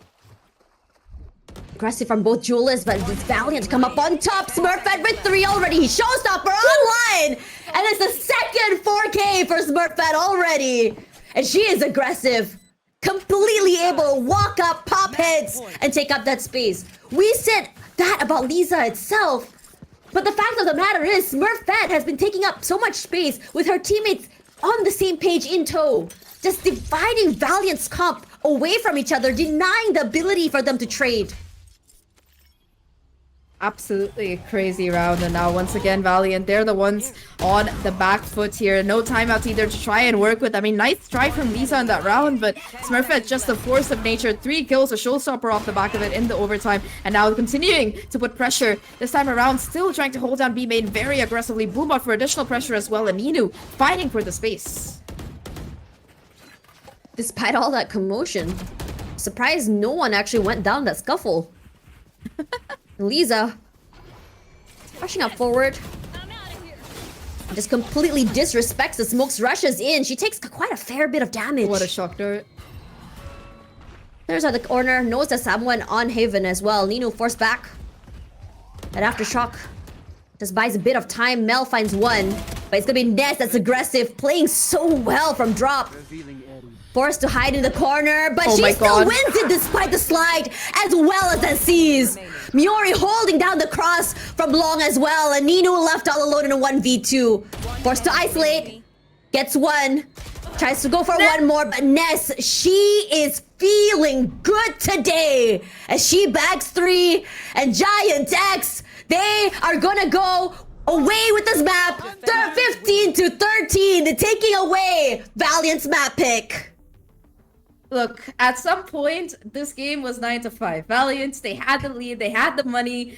At some point, it was like 11. It was like 11-9. They had such an advantage. It was an equal round for Giants X. It seemed like they were able to finally, as you said, Tash, beat the OT allegations, but just not happening today. And for the second time, they are going to be losing OT on their map pick of Lotus. That is a little bit unfortunate there, but for Giants X, it's gotta feel good. You know, it was a bit of a rough start for the game, but everybody comes together at the end. And I mean, looking at the stat distribution, I mean, I wouldn't be surprised to see. I was kind of curious whether it was gonna be Smurfette or Ness on the top after that those last couple of rounds. But yeah, Smurfette 33 kills. All right. 33 is actually insane. Yeah, it's actually insane. But the thing is, the same could be said about Lisa, right? About her first kills as well. Both these duelists were insane today. But more towards Smurfette, especially toward the second half. She was able to just walk up, pop hits. She was playing so well with Sarah, how it had been set up for her. The Haunt as well is just clearing out so many, even though it cleared out Miori so many times, but because the Haunt is used against Miori, it gave Smurfette so much opportunity to cause so much damage. Definitely. I think Smurfette was having a really fun time being set up by the utility. There were so many rounds where the breach flashes, the breach stuns. I think one particular round where Lisa was just trying to slide into her face. You know, there was like a beautiful flash from her breach to be able to set her up for the kill there and deny that opening first blood. I mean, a lot of the confrontations really won out in very close spades. But I mean, looking at the statistics here for Valiant, even though they had a really good time in their first few rounds of being able to get that spike down, their post plan just looked more and more difficult, despite them being able to win out so many untenable situations. Both teams, in fact, really seemed to struggle on that attacking side. It was a defense where they really thrived. Yeah, and I think it's really important to note about what their post plans were looking like. I think both teams were okay to play those retakes. Most of the time, it has been those retakes, and it's just been really hard because you want to play these retakes and they have to be quick about it to just deny them. Both teams, you know, to position themselves for those retakes. And I think because of that speed, especially from Smurfette, from Ness, as well as the utility, it's just been impossible for them to really hold down the the attacking side. Now Smurfette will be our MVP. 33 bomb is crazy. Turkish race. Yes, the Turkish. I mean, we all know the Turkish aim in general. It's terrifying. It's completely terrifying. But the thing is, for Smurfette, even on rounds where she didn't have support, she was able to pop hits. This aim is just incredible. How she's able to isolate these fights. How she has so much confidence to walk up and take up space. And half the time, Valiant was not ready for it. Exactly, man. I think Smurfette, like, so many of these opening kills were just like absolutely insane shots. I still remember that one round where she just walks into C main and is able to get like 3 kills without taking a single bit of damage. I think Smurfette, just that duelist that you've really want at the helm of your team, being able to having had multiple international performances before, having won trophies before, definitely a player that you would love to have leading the charge here. I think that she's like aged like fine wine. That's the best way I can say it. At this particular series, at least, she's been looking pretty freaking fantastic. So yeah, I mean, Giant X, that's gonna be a huge morale boost for them. Winning their opponent's pick. Sure, OT is not as clean as you would usually like, and there were some rounds that in that game that were very questionable that I would probably look back. If I was looking at that VOD, I would probably be like, oh god, erase this from my memory. But that's just how I feel about it. It is still map 1 that's going to Giants. Like, they gotta be feeling pretty happy about it. But for Valiant, I mean, map number 2, it's their opponent's pick. It's Ascent, which Tash, like you said, they barely played. And I mean, Giants, sure, they haven't played it in a while, but they have a really good record on this map. Oh yeah, but we do have a very interesting comp we saw earlier from Valiant. But enough about that, because that's a conversation for after the break. After this, Ascent. We're going to see Giant X versus Valiant. Will it be a map 3 is the question. Do not go anywhere. We'll be right back.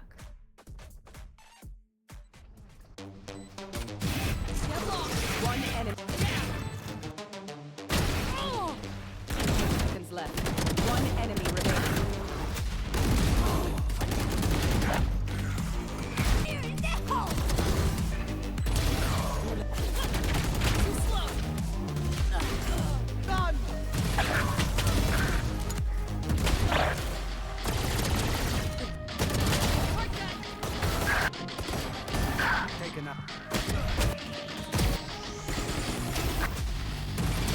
Player standing.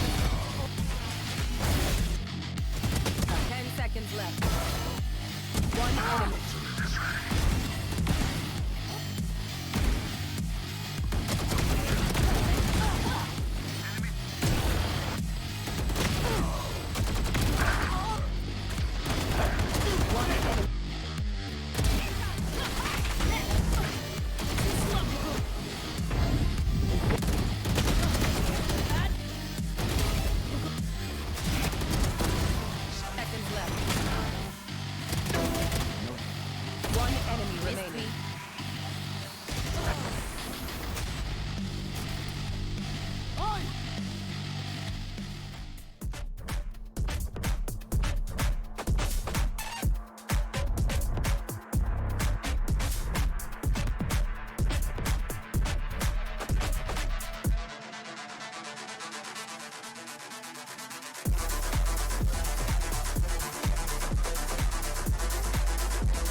Well, the allegations of the overtime will not be beaten, at least by Valiant today. But let's see whether or not they can push this to a third map.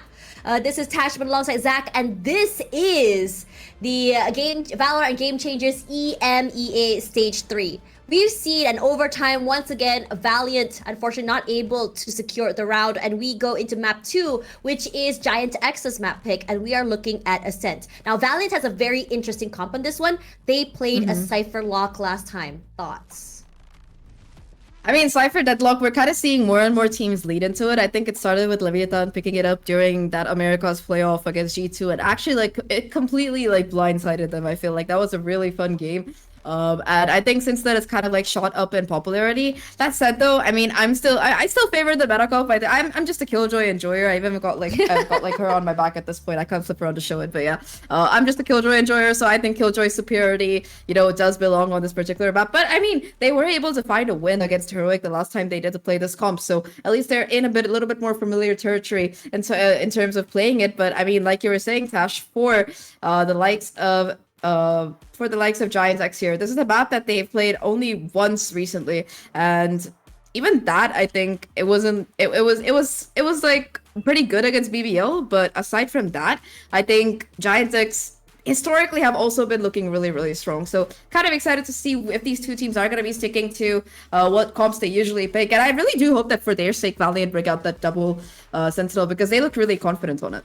They really did, and I think during my cast with Akamask about that map, I think he had a lot of, I would say, concerns about that particular comp. He was very worried about the attacking side, and he wanted to see a landslide hold for that defense side, which they did. I think they ended the half with a 9-3, and then that was when, we were questioning whether or not they'll be able to do it for the attack. But the attacking side for Valiant also looked very, very good for their Cypherlock comp. They were able to, maybe they would lose the first 3, but the next 4 rounds in a row, they were able to just chain so many rounds in a row, playing the way as a default and just kind of like disallowing the team from playing with each other, which really took them down. Now, that's a very interesting one. And I think with this idea, with this game that's already been played, I'm sure that Giant X has done their homework. They know how exactly to read this.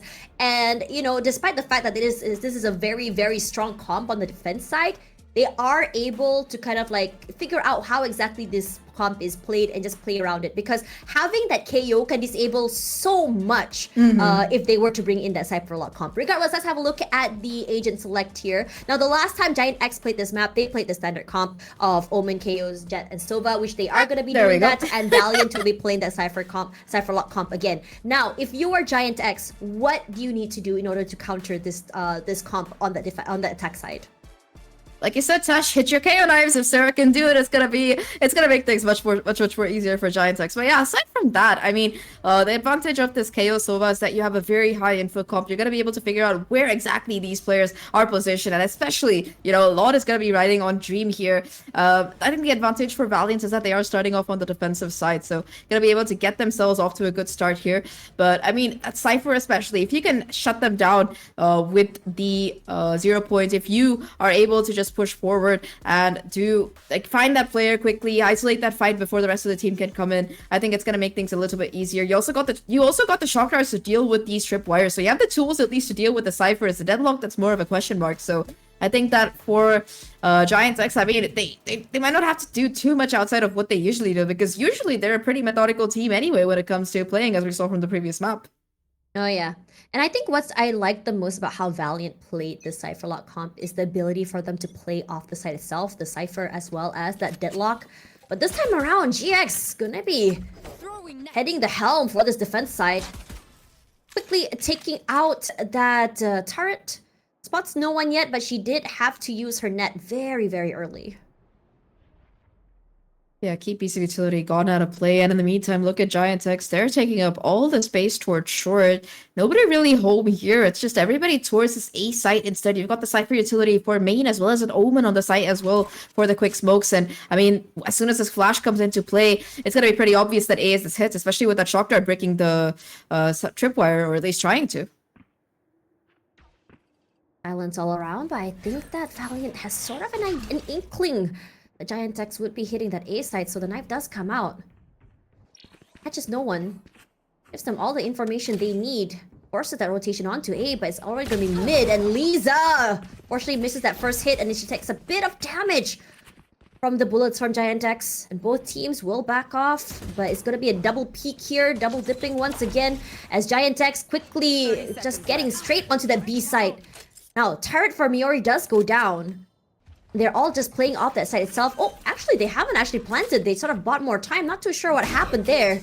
As now Valiant gonna have to play for that retake. I mean, you've got a lot of utility though if you're Giant X already. That's 0 point use though, and it's just time to buy time Miori for Miori timing. on this flank.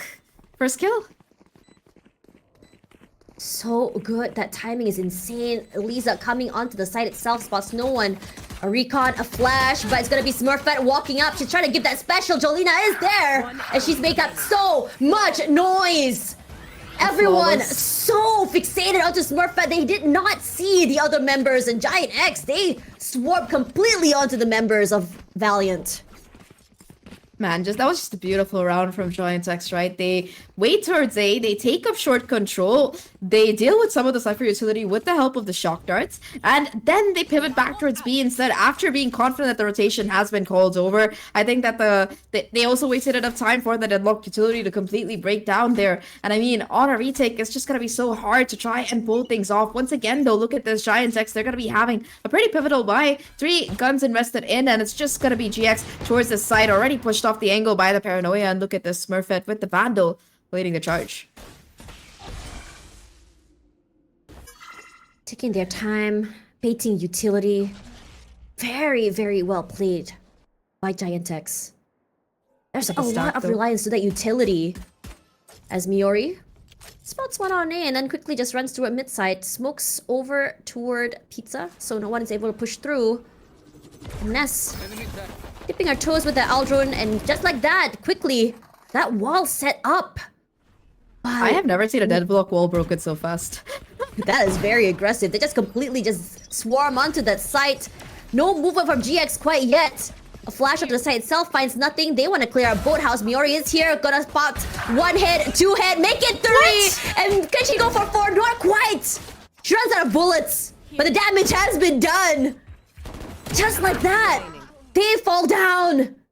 And Valiant not able to play this retake well. And like it or not, it's not even the damage coming in from a big gun. It's just a ghost in Miori's hands. Miori playing like aim labs at that point, you know, can you tap these flares out of the air? She was able to do it. I feel like if she had a little bit more bullets, she could have probably gotten Mel as well. But yeah, just look at this positioning, gets the first kill, able to catch the Jet as well. And a little bit unfortunate there, I would say. But it was an eco round at the end of the day, so this is the round that really matters. You're going to see a bit of a change around here. The Cypher towards B instead, where Giant X have been putting pressure for the last couple of rounds. And the deadlock rotated over towards A instead here. Look at this though. Odin actually going to be coming into play. Not going to catch out anything. And again, the respect that Giant X are giving their opponents, just so good. Aggression all around. Jolina had waited for so long and it paid dividends. And she's rushing up forward. GX, wise to that play. Puts the wall up. And they are just strictly going to break that wall. This is something that we did not see previously the last time they played. No one challenged that wall. Ravnat buys a bit more time. And the other members of Giant X cuts the noise.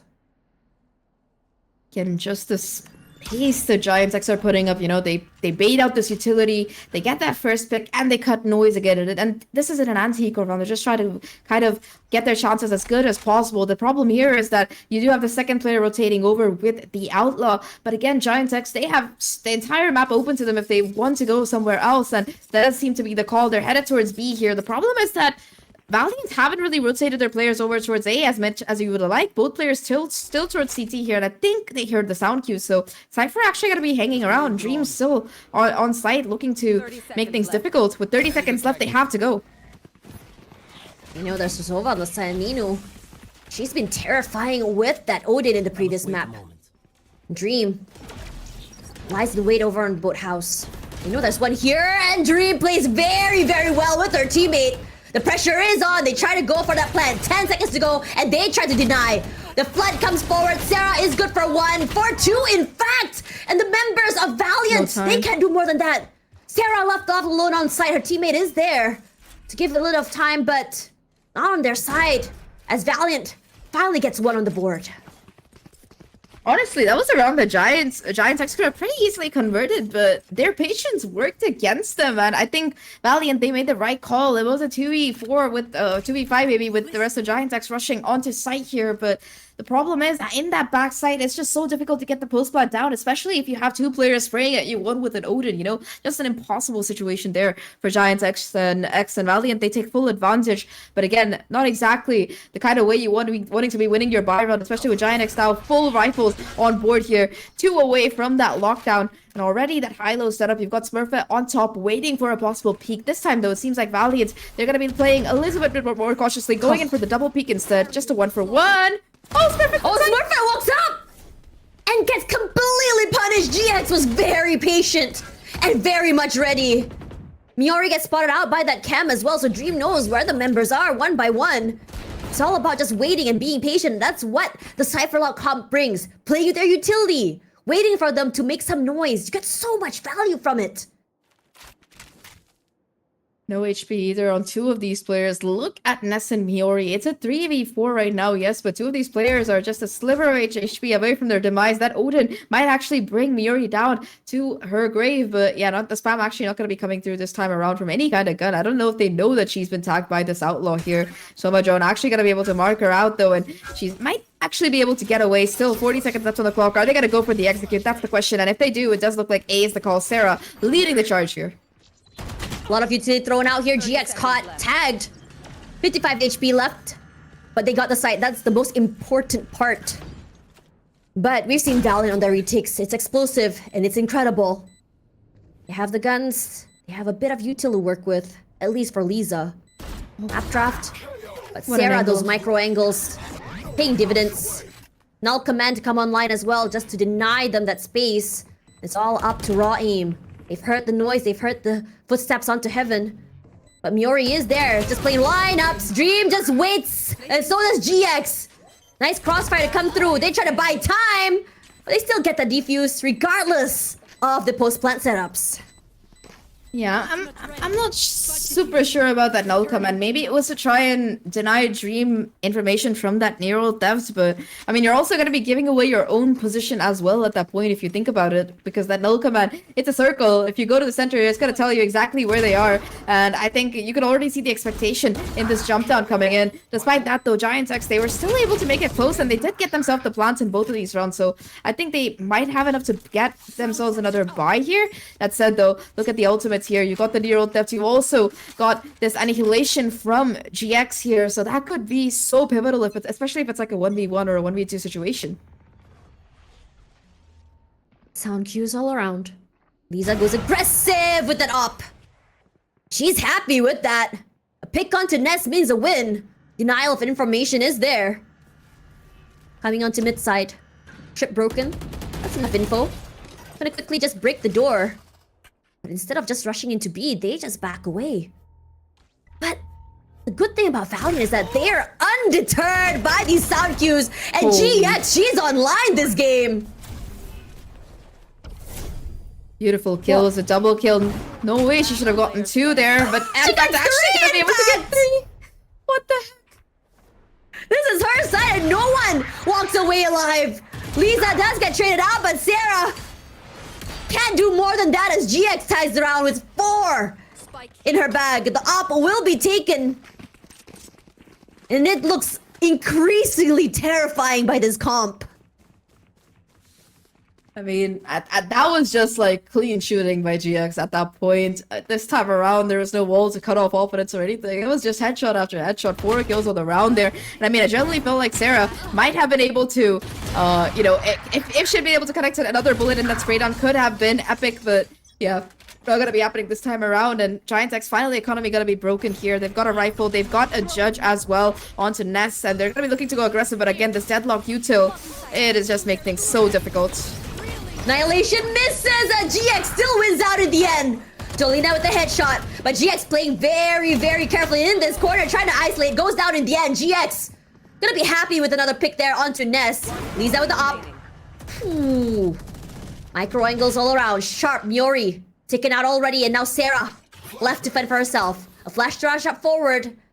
A VLNT, they're patient.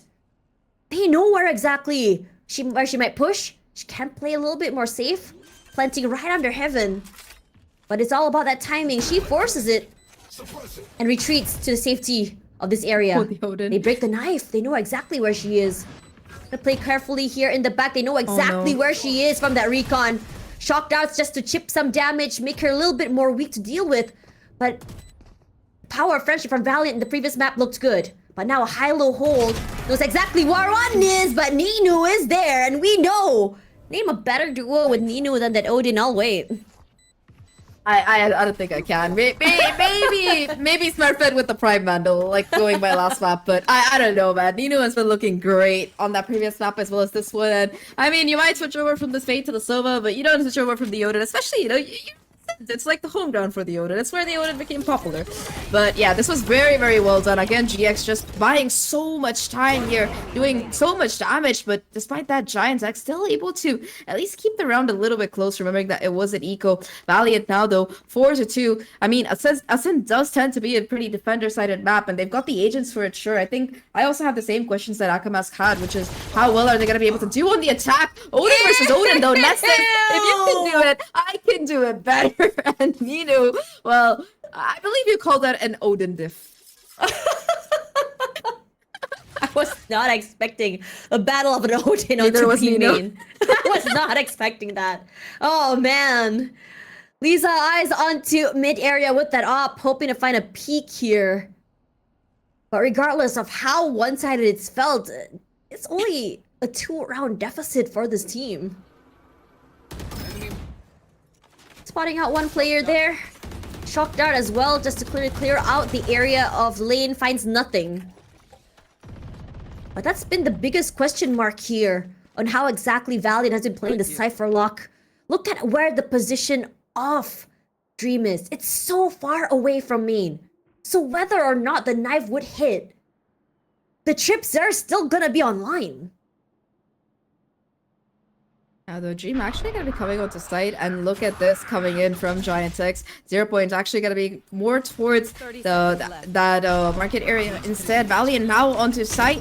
Dream trying to make her a desperate play to be anchor, but a beautiful dart actually catches her out here and gives them the advantage. Now they try to swing before the retake can actually come into play. Now, though, attacker Killjoy invested as well. I feel like Valiant, they've gotten what they wanted out of the round, and now they're going to be forced back. Can't do much, forced to save. In this situation, Giant X, they know exactly how to deal with Valiant Cypher Lock. Understanding that, yeah, just panic lockdown, rushing onto the site itself.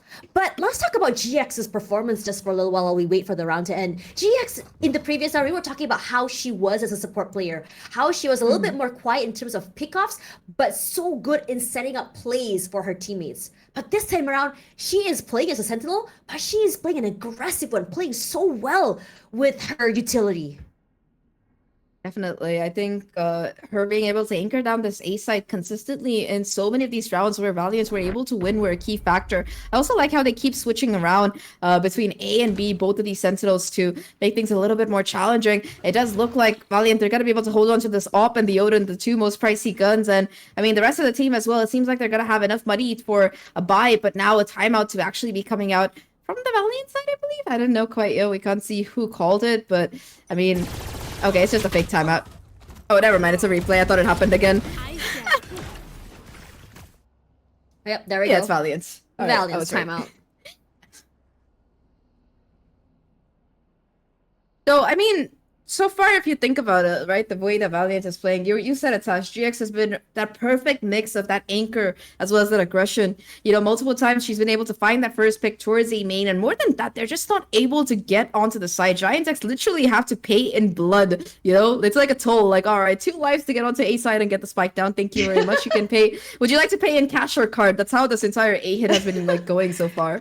It's a nice push and pull, right? These two teams where you have the Deadlock on the aggressive sort of hold and the Cypher on a passive sort of hold, and how Dream has been playing with her util has just been completely terrifying as well. But Giant X, they seem quite wise to these patterns. I think Giant X has these moments where they take 2 or 3 rounds to kind of figure out, and then suddenly, well, as soon as they figure out those patterns, they figure out how they play, one by one, the members of Valiant go down. So let's see whether or not their changes during this timeout would give them dividends.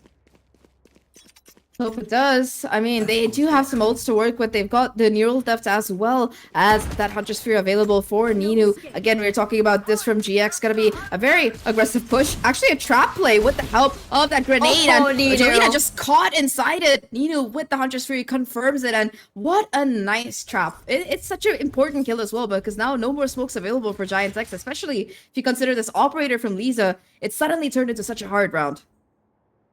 Yeah, that was... Actually, if I were Jolina, I would be very terrified. You're getting I would be these pissed, bro, setups. like- I mean, we've seen so many setups that you can do with that Gravnet as well. What you can do with the Sova, with the Gecko, and even the Brimstone ult.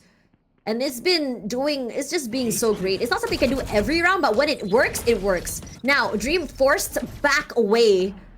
But Giant X, they've used a lot of utility over the tree. Miori is here, gonna be very happy catching Dream in the midst of that rotation. It gives them so much space already. But Ninu is here to hold with that Odin. Finding Sarah, not the worst in the world. Smurfette gonna find one, gonna revive Sarah as well. So not too much damage chorused as Lisa all alone here. A jump peek forward, Lisa pops Smurfette's head.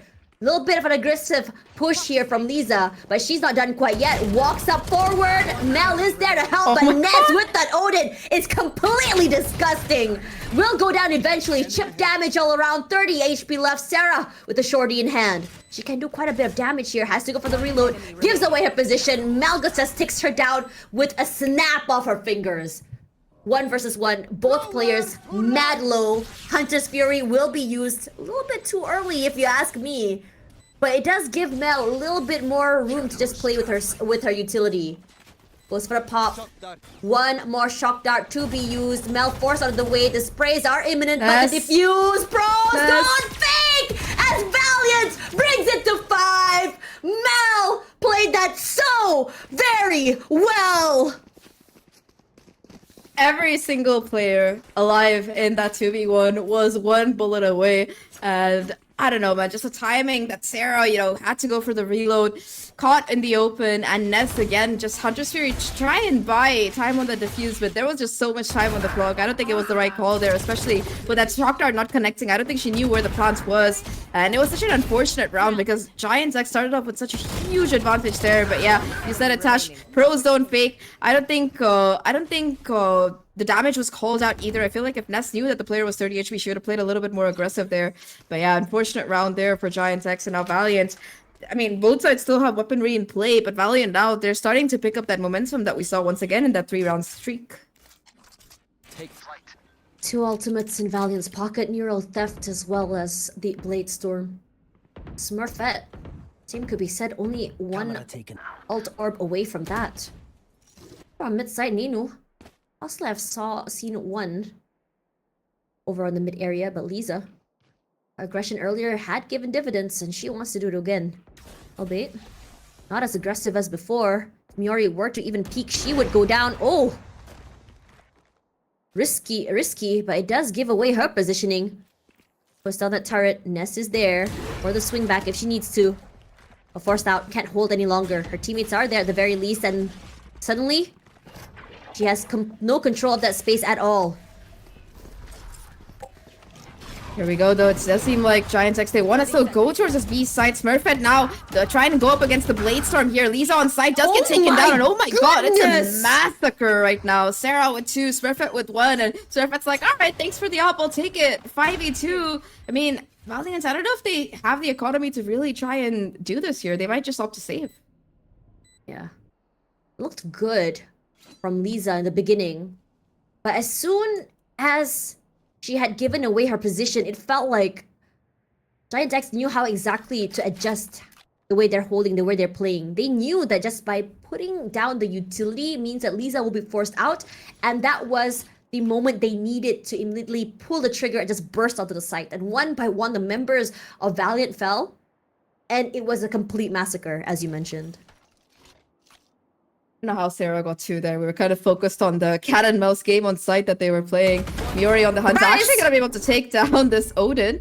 So that's like a huge piece of the puzzle taken out here. And for Valiant, I mean, they're only going to be able to carry one rifle forward. Yeah, I was worried for a second. You know, it looked like that was also in a bit of a dangerous situation. But yeah, 5-4 right now. GX, they tie things together. And I mean, respect for how long Lisa stayed alive, but the fact that she also used the Blade Storm in that round, you know? That was an ult that could have been really imperative in this particular one, especially when you consider she could have dropped GX a gun or something. Very unfortunate. You know, I thought that the Smurfette special will be something that Smurfette will be able to only serve on Lotus, but she's serving it on this map as well. Aggressive, pushes up, taking up space, pops heads. Doesn't get a previous round this time around. Lisa wants to play with that Gravnat, finds nothing. Chip damage onto Mel as well. Fortunately for Lisa, not gonna get any value from that dash. For Smurfette with that op in hand that she picked up earlier from Lisa. Gonna break that trip. Already had her eye onto stairs, so if Dream were to push, she would go down, but that's the good thing about Valiant. They are not eager to go aggressive. They're all about holding onto that site itself. Yeah, I think they might also expect the op had been picked up here. So yeah, Sova Drone actually gonna try to clear out main, spots out Ness, they spots spot out the her out. second player as well. So yeah, that's a decent amount of information gotten in this default. Lisa now they're looking to take contact on short. Sarah just deletes her from Oblivion, and what an opening kill. Smurfette hasn't moved at all, the recon. Smurfette does not move an inch. Tries to go aggressive, finds The wall nothing. bank. Enough damage to bring her down, but Ness is so low. With only 1 HP in hand, they swap guns. I really Aldro? like that. Just to give a little bit of information. And both players from Valiant moves all the way to the back of site, so that's enough information in itself. But we've seen the amount of damage they're able to do from the back of site itself. Inside of the smokes, Miori gonna go for that plant, but Smurfette is going to walk up and completely obliterate any player of Valiant holding down into the backside.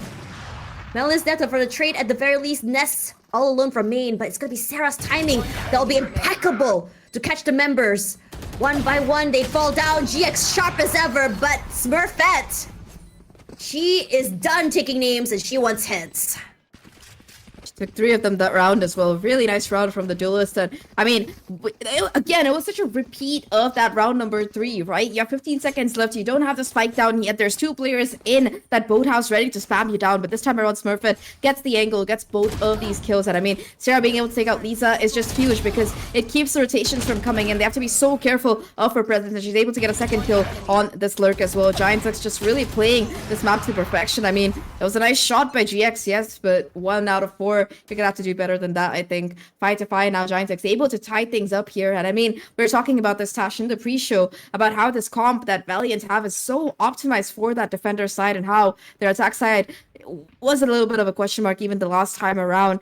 I mean, you're going up against the meta comp, and the meta comp is a meta comp for a reason. Even though it doesn't have 2 sentinels, it does still tend to be very strong in that defensive sense. Giant's, they found success on this B side before, and they look to continue their streak at least right now here. But again, look at the position from Miori, just watching the mid push. Oh man, Smurfette wins it in the end. But at the cost of so Another woman. much of her HP. But GX, this game, she looks sharp as heck, especially on that Sheriff. Who's up to it, Market? Tries to spot anyone out, finds nothing. But it's gonna be Miori here who's taking up so much space. But Mel, she lies in wait. Oh no. But it's Miori that's the one that wins out in the end. Miori's lurks have been incredible, but Dream could be said the same. As every single member of Giantex goes for the rotate onto mid side, GX is here 30 seconds just to left. catch them in the mid rotation itself. Smurfette so low, they have her eye on her, and Ness smells her from a mile away as Dream, the final boss on this site itself. They know exactly she is, but despite that flash, that blind, she still gets one, leaving Ninu all on her own. Only a bulldog in hand in a 1 versus 3. Might be hard, but she's ready and sharp. Running ahead. Smurfette down already in itself, finds no one in hell. It's all about finding that right timing. Still checks it regardless. Enough noise to alert the members of Giantex where she is, and she goes for the half. Recon will spot her out. Tries to go and bait out another one in the end. Finds one. Ness goes down. Concentrate, Sova. One more person to watch out for. Left to only 6 HP. Time not on her side. But it's just a classic that Giant X needs to seal the round. Last round And they in go the half. to their 6th point.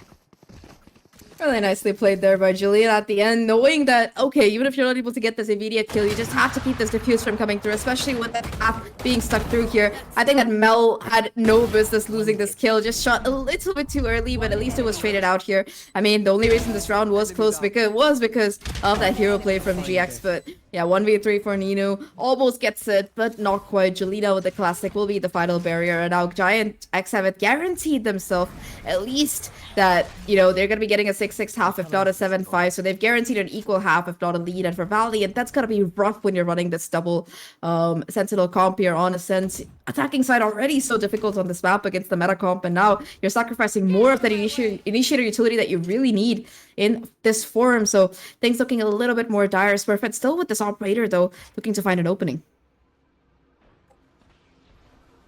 No one here quite yet, but Nino spots her out. Forces her out of her position. No loading spams quite yet. Lisa here onto the mid side. Not hearing anything. But still waiting for that right moment to just swing out as they go for that mid rotation.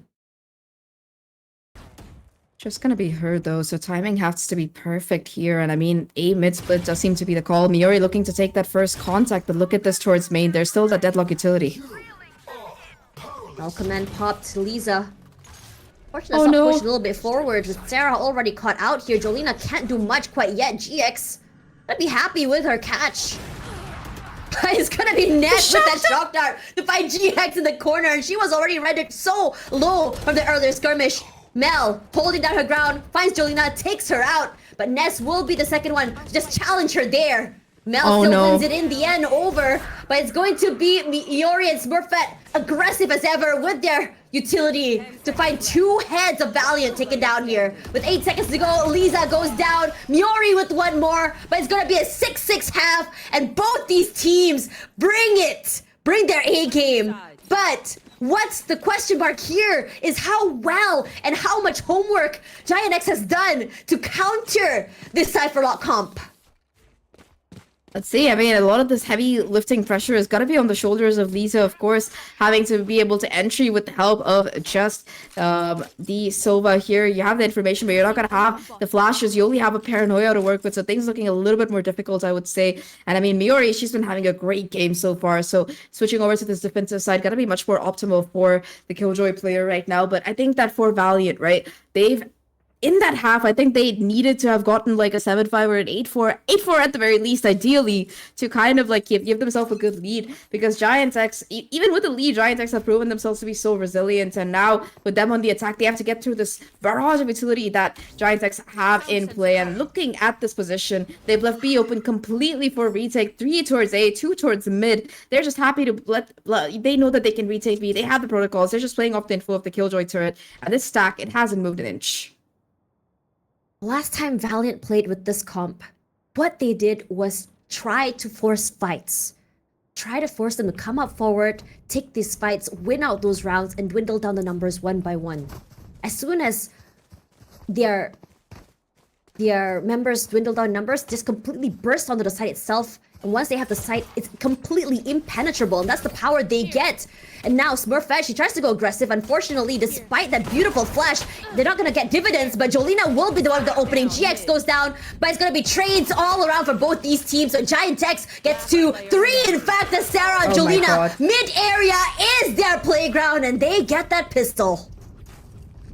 See, you know, if you talk about how the Cypherlock comp works on attack, it is really good in the post-plant situation. But for that, you have to be able to get onto site and get the spike down. You know, once you get the spike down, you've got the trips, you've got the deadlock utility, you know, you can throw a grenade at somebody who's trying to defuse, you've got the wall to block off contact areas. But for that, you have to get onto site. And Giant X says they have the read, they know how this works, and they are able to just counter it with these kind of aggressive pushes. They're able to take these engagements and find these kills. And I think that that is the perfect kind of way you want to be playing this. And oh my god, Smurfette, that is disgusting. That is a shot and a half. Still gets one at Ness. She's gonna be playing and just spamming those walls from that info. Shock Dart, both used already so early. There's enough chip damage just to damage Lisa and GX. Haven't found a way into the site itself. They need to find a way to break that, and as soon as they're in, it's game over. Smurfette, she hasn't moved with muscle at all. She's still full control of Pizza. Timing is the name of the game, and unfortunately this time around it doesn't land in her favor. She's forced to move back. So the numbers in favor of Giant X here and Valiant, they're just looking to contact up short. You can see Sarah waiting with the flash, just going in for the peek. And yeah, as soon as the sound comes through, immediate molly as well as 0 point to detect 3 players towards a short area. Smurfette in the right place at the right time. Yeah, that's crossfire, man. There's no way getting through. It's just a beat grinder. And Giant X, they find all the kills. Dream left alone now. EDG Classic, I mean, they won champions, but a 1v5, you know, not happening, I think. Good homage as well for her home country.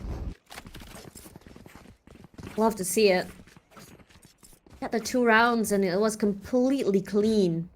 Loving how Smurfette had positioned herself onto her mid, then all the way back toward the middle side of the area, and then to her short.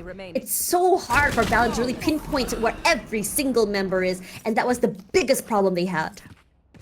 Yeah, I mean, this is exactly what we were talking about, right? Running that double sentinel, running that Cypher lock. I mean, it's so strong in that post plan, but you give up that initiator utility. And especially on a map like Ascent, where you have so many of these lanes that you need to be careful about. Just not having that second info initiator can be so painful. Like, that's another reason why this is the meta comp. You see so many players, you know, like flexing around, Gecko making a little bit more of a rise in the pick'ems, but in general, right? It's just so difficult for teams to function without that second initiator. I think some teams like to run just the deadlock instead of the killjoy as well. You do see a little bit of flexibility around that sentinel spots, but 2 of them, you just can't afford to give up that second initiator. I mean, I've seen teams sacrifice a duelist. They pick the Cypher lock and then they go in for like double initiator instead of a duelist instead, just because of the fact that you lose so much value without it on this map. And again, you can see the price of it. They've got the weapons. Yes, they've got the advantage, but Valiant, they just don't know where to push. They don't know how these players are positioned. And looking at this stack in A, 3 players consistently being able to anchor it down, it's just so difficult for them to enter. Wondering what Valiant has in mind here. Kind of tell, but Einstein said doing the same thing over and over is insanity, but this time around, Valiant has positioned themselves all onto A main itself. They're trying to just burst onto the side is what they're trying to do here with a blind and a flash as well to buy that space, and Dream goes down. Beautifully played with that recon. Fragment to buy some space as well, but GX still playing the same corner. Gets 1 member down. And once the spike is down, trying to break onto the site is going to be the biggest problem they have here. Just gonna try and break this wall. Not able to break it as fast as they would like to, but still, all the time in the world. But it's gonna be the guns that's gonna be the biggest problem here. Smurfette get some value from that Marshall earlier. Oh, the but one way. Miori will be punished for disrespecting that utility. Smurfette here gonna be spotted out by the owl drone. Unfortunately, that strafe will not give her value. And now Sarah left all to her own devices. Gonna have to fight with that recon with 3 members. Tries to pop some hits, making the round a little bit more expensive. And she does. They don't win the round, but economic-wise, it's a win in her books. Yeah, it's also gonna charge up the null command so quickly here, and it's gonna be such an important ult. But again, that round, right, we kind of saw why that deadlock can be so dangerous. They just set to full set it here. Sure, Julina gets Julina and Sarah between them get a couple of kills, but once they are able to clear out that side and get that spike down, you saw how much time GX utility was buying in these one-ways as well. Really nice assistance coming in from Mel there to be able to help her teammate just hold onto that pivotal gen position in that post plan. When everybody's on site, you have to hold on to every single angle, and now Valiant, they kind of have a measure as to how to go about this. Fast, heavy hits worked the last time. They're going for it again, and they also have that deadlock ult to try and work with. They know where Nest is. Recon. That recon is doing so good, but Miori is good for that hold. How does she get quick How? to find 2? Not sure how she's able to do that, but despite that impressive start, she still put quite a considerable amount of damage onto the members of Valiant. They do still have Dream, so it's still a good hold regardless. Spams up forward onto Smurfette. Up in hand, retake might be a bit hard. Most as 1 onto main as well. They pinged her out already.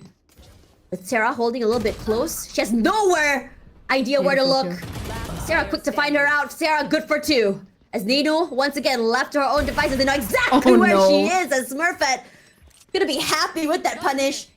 And it's a clean retake from Giantex. And they bring it to 9. Valiant have no clue and no answer quite yet on how to deal with this.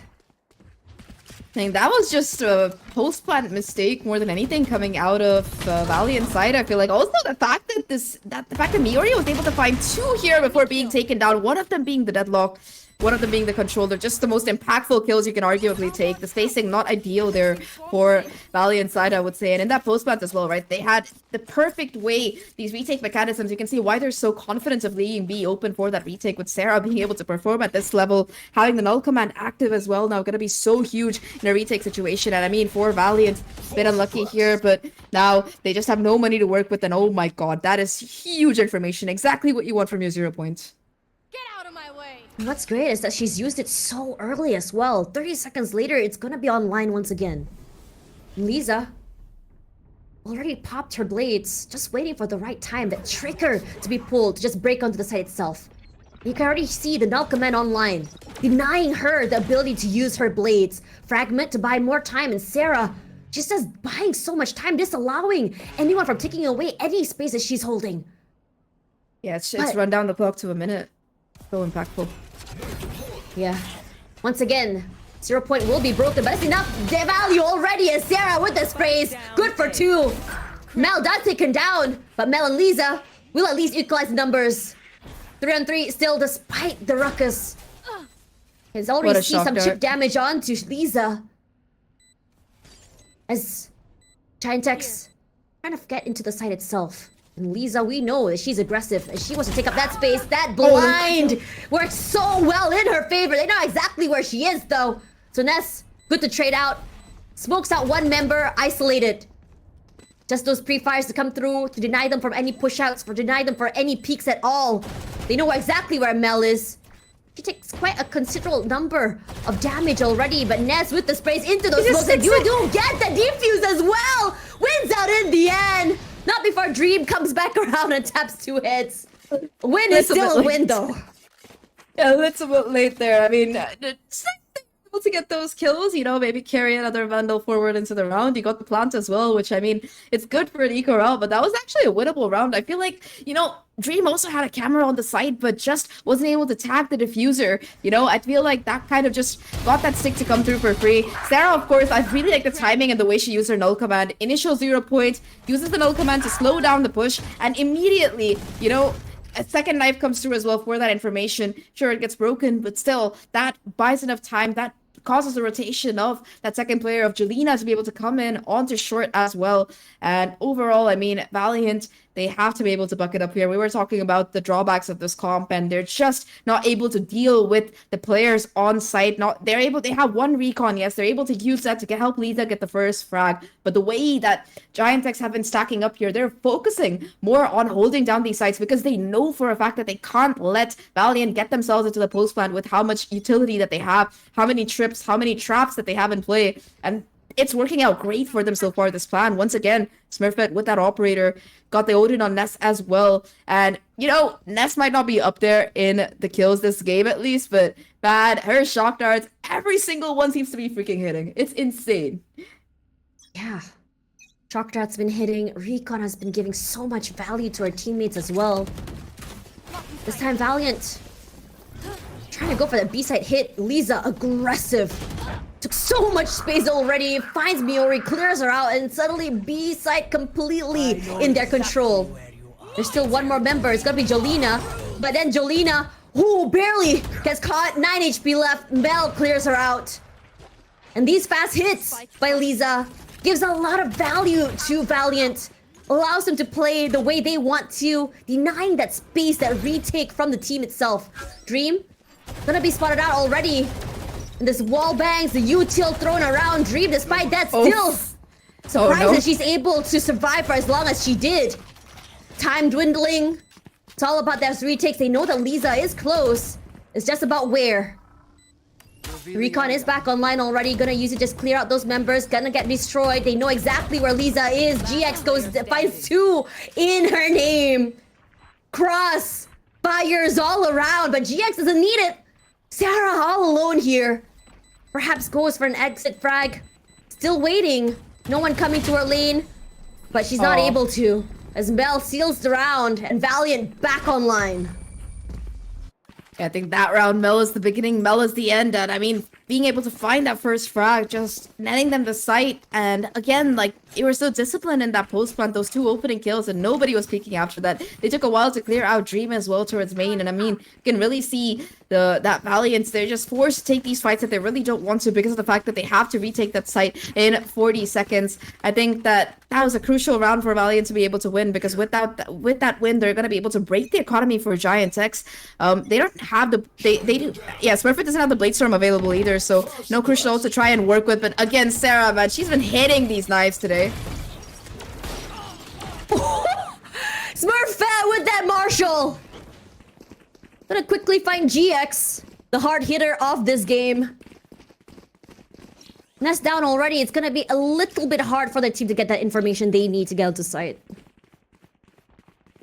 They did spot out. They got the 0 point. They know that the Omen is nearby because of the smokes. And of course, they saw Smurfette as well. So at least 3 players around here. But look at this position. Bucky in play. First comes through. A second as well as... oh my god, Miori. Disgusting! What? How did you 3 get there? already! Smurfette is here! Marshall in hand, moves out the way. And Dino, it's been a bit more quiet game for her. Everywhere they go, they're running into Buckies, into Marshalls. These half-buys are showing some incredible value for Giant X. Not the Bucky. Not the Bucky 30 seconds triple. left. If that might be the round that loses Giant X. Sorry, Valiant the game right now. I'm telling you, that is a round that they had no... Dino is still here though. losing. But Thrifty is the name of the game as Giant X looks to increase their lead ahead of Valiant.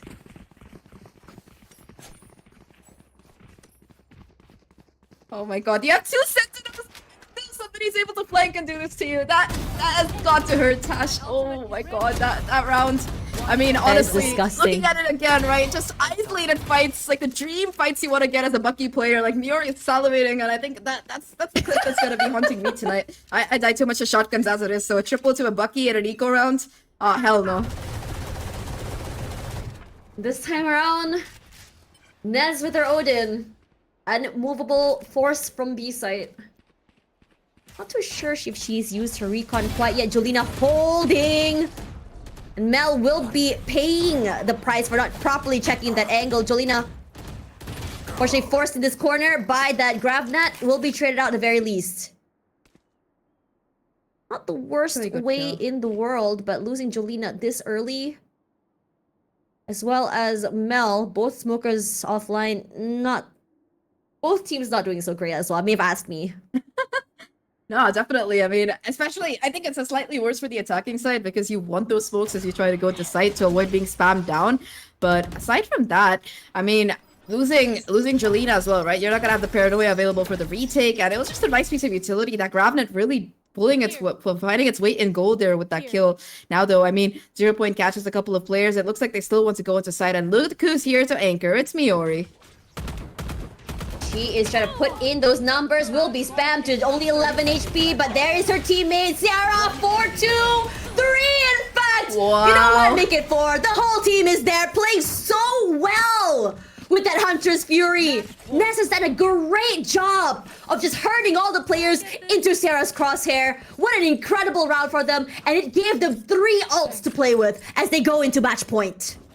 Match in serious points here. I mean, it is very likely that Giants X could pull off the 2-0. They've got that lockdown. They've got that null command as well. Both just incredible retake ults here that will deny Valiant any value in that post plant. It can be so difficult for them to come back from this. But I mean, Valiant, we've talked about them before. OT allegations, maybe they can make not just the Lotus thing, you know, they can pull it together on Asinta as well. Not the greatest eco to do it with. They do have the Hunter's Fury available to try and find an early pick, but now finally gonna be going towards a area of the map. They haven't explored too much here. We haven't seen too much mid presence coming in from them before, and they're actually gonna be Giants is gonna be making a push here. They haven't really taken B main control aggressively in the past, but this time around, they look like they want to.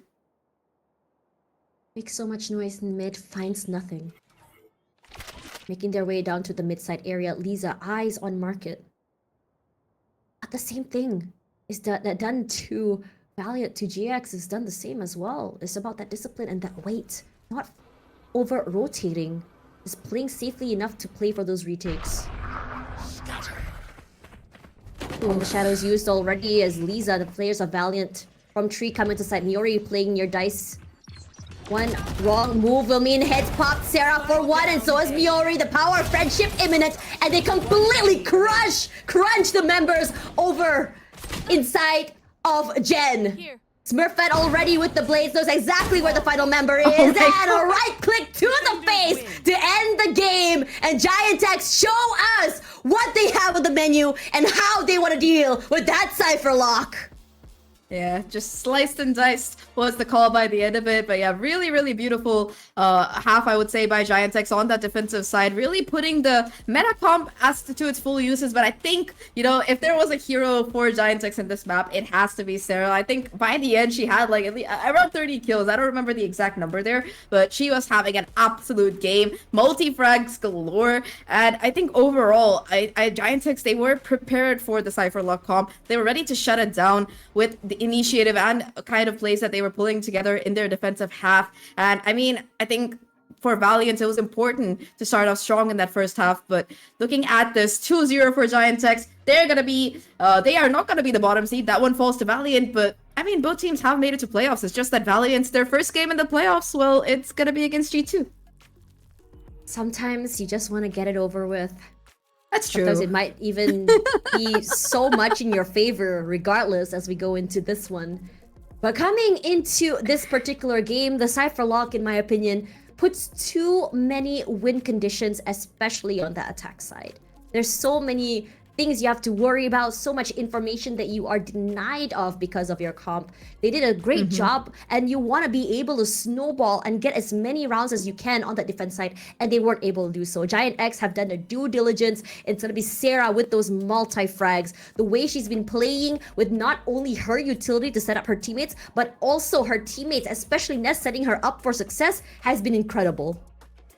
Yeah, man, I think Sarah, I mean, you were talking about the information as well, right? You could see so many times her knife just catching 3 players or 4 players in the rotations or the lack thereof that Giants were able to pull off. I mean, even if you look at the post-map stats as well, I feel like Giants, they just excelled across the board here today. Giantex just looking so much more cleaner in terms of first kills especially. I mean, this surprises me because Valiant, it looked like GX were having a great time at it, but, you know, once that side swap happened again, Giantex just looks so confident. So many of these first engagements going completely in their favor, and in that post-plant as well. Valiant only able to get the spike down 4 times in the attacking half that they played, and even then, GX had the protocols for the retake. They had the ults as well.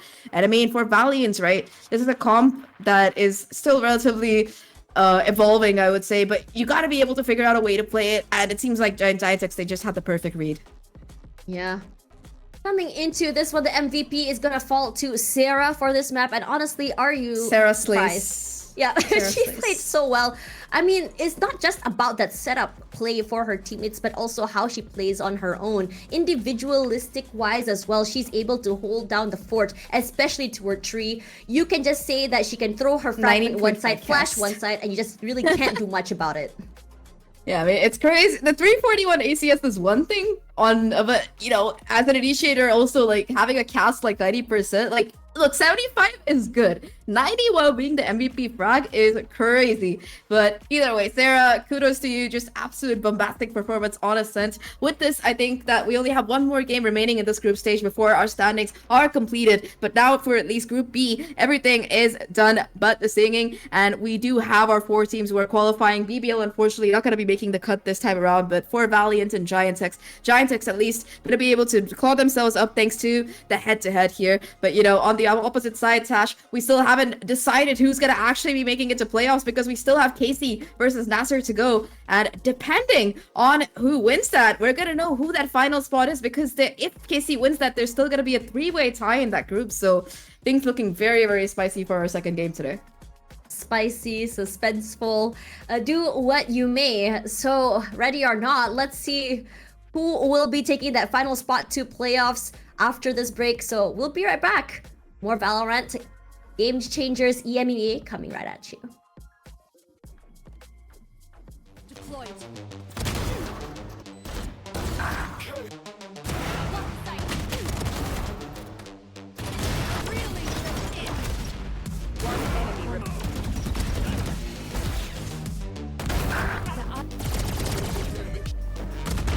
There is. Crown. One enemy remaining. One enemy remaining.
And with that break ending, we welcome you back to VCT Game Changers EMEA. My name is Akamask, and I'm here with the great and wonderful Winter Nunt next to my side. And we're gonna bring you the last matchup of the group stages, which will be NASR Ignite versus Carmine Corp. It's gonna be a banger, and one with especially a lot of implications for the playoffs, because if NASR doesn't win this matchup, they are out of contention, they're in contenders, and alternate attacks will go through.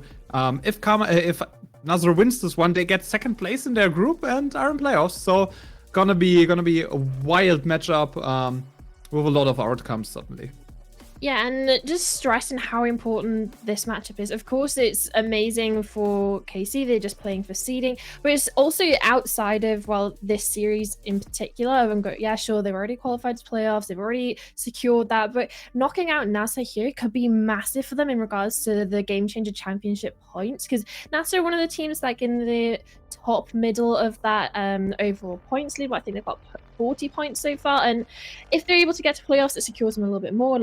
And yeah, we saw what could happen in playoffs last time. There's some hero runs coming through, some deeper runs that we weren't necessarily expecting. So for KC, they really want to win here to knock NASR out of that point contention for Game Changer Championships. Yeah, it's especially like you mentioned it. The points are important for both those teams. NASR got a 4th place finish in the last split. They got some steam and some tempo at the end of the split, and were more of a weaker team at the start. They need to find themselves kind of after Marty swapping to Duelist and with their new additions. Now they stick together, and it seemed like it will be a top tier contending roster, but they lost to Attacks, they lost to G2, which is, you know, everyone does. But they were struggling, especially in this alternate attack series, and this is what might cost them everything today, because Carmine Corp in great condition currently. They only lost to G2. They had a convincing series against Odd One Out. They had a convincing series against Attacks, and it might cost NASR now that they had this one very, very bad series against alternate attacks. If they lose today, it's gonna be do or die, as we said already. And for Carmine Corp, you said as much. It's important to get us championship points. NASR won against them actually in the last playoff series they played, and in the end, it's just important for them to bring themselves in a better position, to not necessarily having to win VCT EMEA to get to champions, especially with Giant X struggling over there. Yeah, and especially with 3 slots, you have one, of course, for the winner of split 3, along with 2 coming in through points. But I just want to emphasize what you're talking about, how important it is for the win to come through for the side of NASR today, especially since they struggled and, well, actually lost against alternate attacks earlier in this split. If NASR lose here, they're relegated, because it comes down to that head-to-head in regards to there's going to be a tie of that 1-3 loss. And while we know exactly who won in that matchup, it was alternate attacks. So they could be booking their place to playoffs based on the merits of Carmine Corp in this matchup specifically. Yeah, and because the freeway tie and NASR yesterday lost 2-0 against G2 Esports, it's not possible for them to qualify in any way if they lose. They had to win 1 map each in the series to still get through if they win. And this would be more than just surprising to have NASR and BBL in contenders enter the relegation battle, which probably none of us had expected this much. Yeah, but we can talk about how much we expected going into this matchup. Let's just have a look at what actually happened previously. So cast your minds back a couple of months ago to Split 2. These 2 teams, again, were in the same group, and we had 2 matchups from them, actually. And so if you're talking about this one in particular, Carmine Corp came out on top, and it was pretty dominant in regards to the 13-5-39. It was a 2-0. And then when we're talking about the second time, this was in groups. They then faced again in the lower bracket of playoffs, I believe. And it was actually NASR that knocked Carmine Corp down, winning this in a 2-1. It was sort of that reverse sweep coming through. So the only thing is talking about this map veto, if we're going to see any of these maps sort of reoccurring, if we're going to expect some sort of comeback in regards to revenge on a specific map that went one way or another. So it'd be interesting to get into that map veto as soon as possible. I mean, Breeze is out for most people, for better than for worse, but we're going into that map veto, as you mentioned already.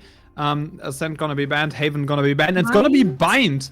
picked by NASR, Lotus, by Carmine Corp, and Decider. I like the bind pick of NASR because they had a really, really close series against G2 Esports yesterday. They nearly actually got the map from then. They were up to 7 and 12, and you know, G2 had a kind of miracle comeback run to get themselves back into the series. But other than that, NASR were really convincing. But with a very extraordinary comp with Cypher and Deadlock, this might not work out as well against Carmine Corp, who are now prepared for this kind of team comp. I think the fact that KC decided to take off Ascent as the first ban, it's like fair enough. But leaving Bind open, especially like you were mentioning that G2 matchup, how well they basically dismantled G2 in that first half, and it was down to the sheer comeback capability that we see from a roster as seasoned as G2 that it pushed into overtime and eventually in their favor. So yeah, it's definitely an interesting first map, and I'm very interested to see getting into it if we're going to be seeing the same sort of agent lineup that you were talking about, Akamask. I would love to see the same agents lined up because, you know, that comp seems so interesting with the Cypher plus Deadlock setup, kind of similar to what people are playing on Ascent right now, where it's just really, really defensive, where you have so many options to move around your setups. And in the end, it's more or less a standard comp of Carmine Corp. I think it's the same one that G2 plays, right?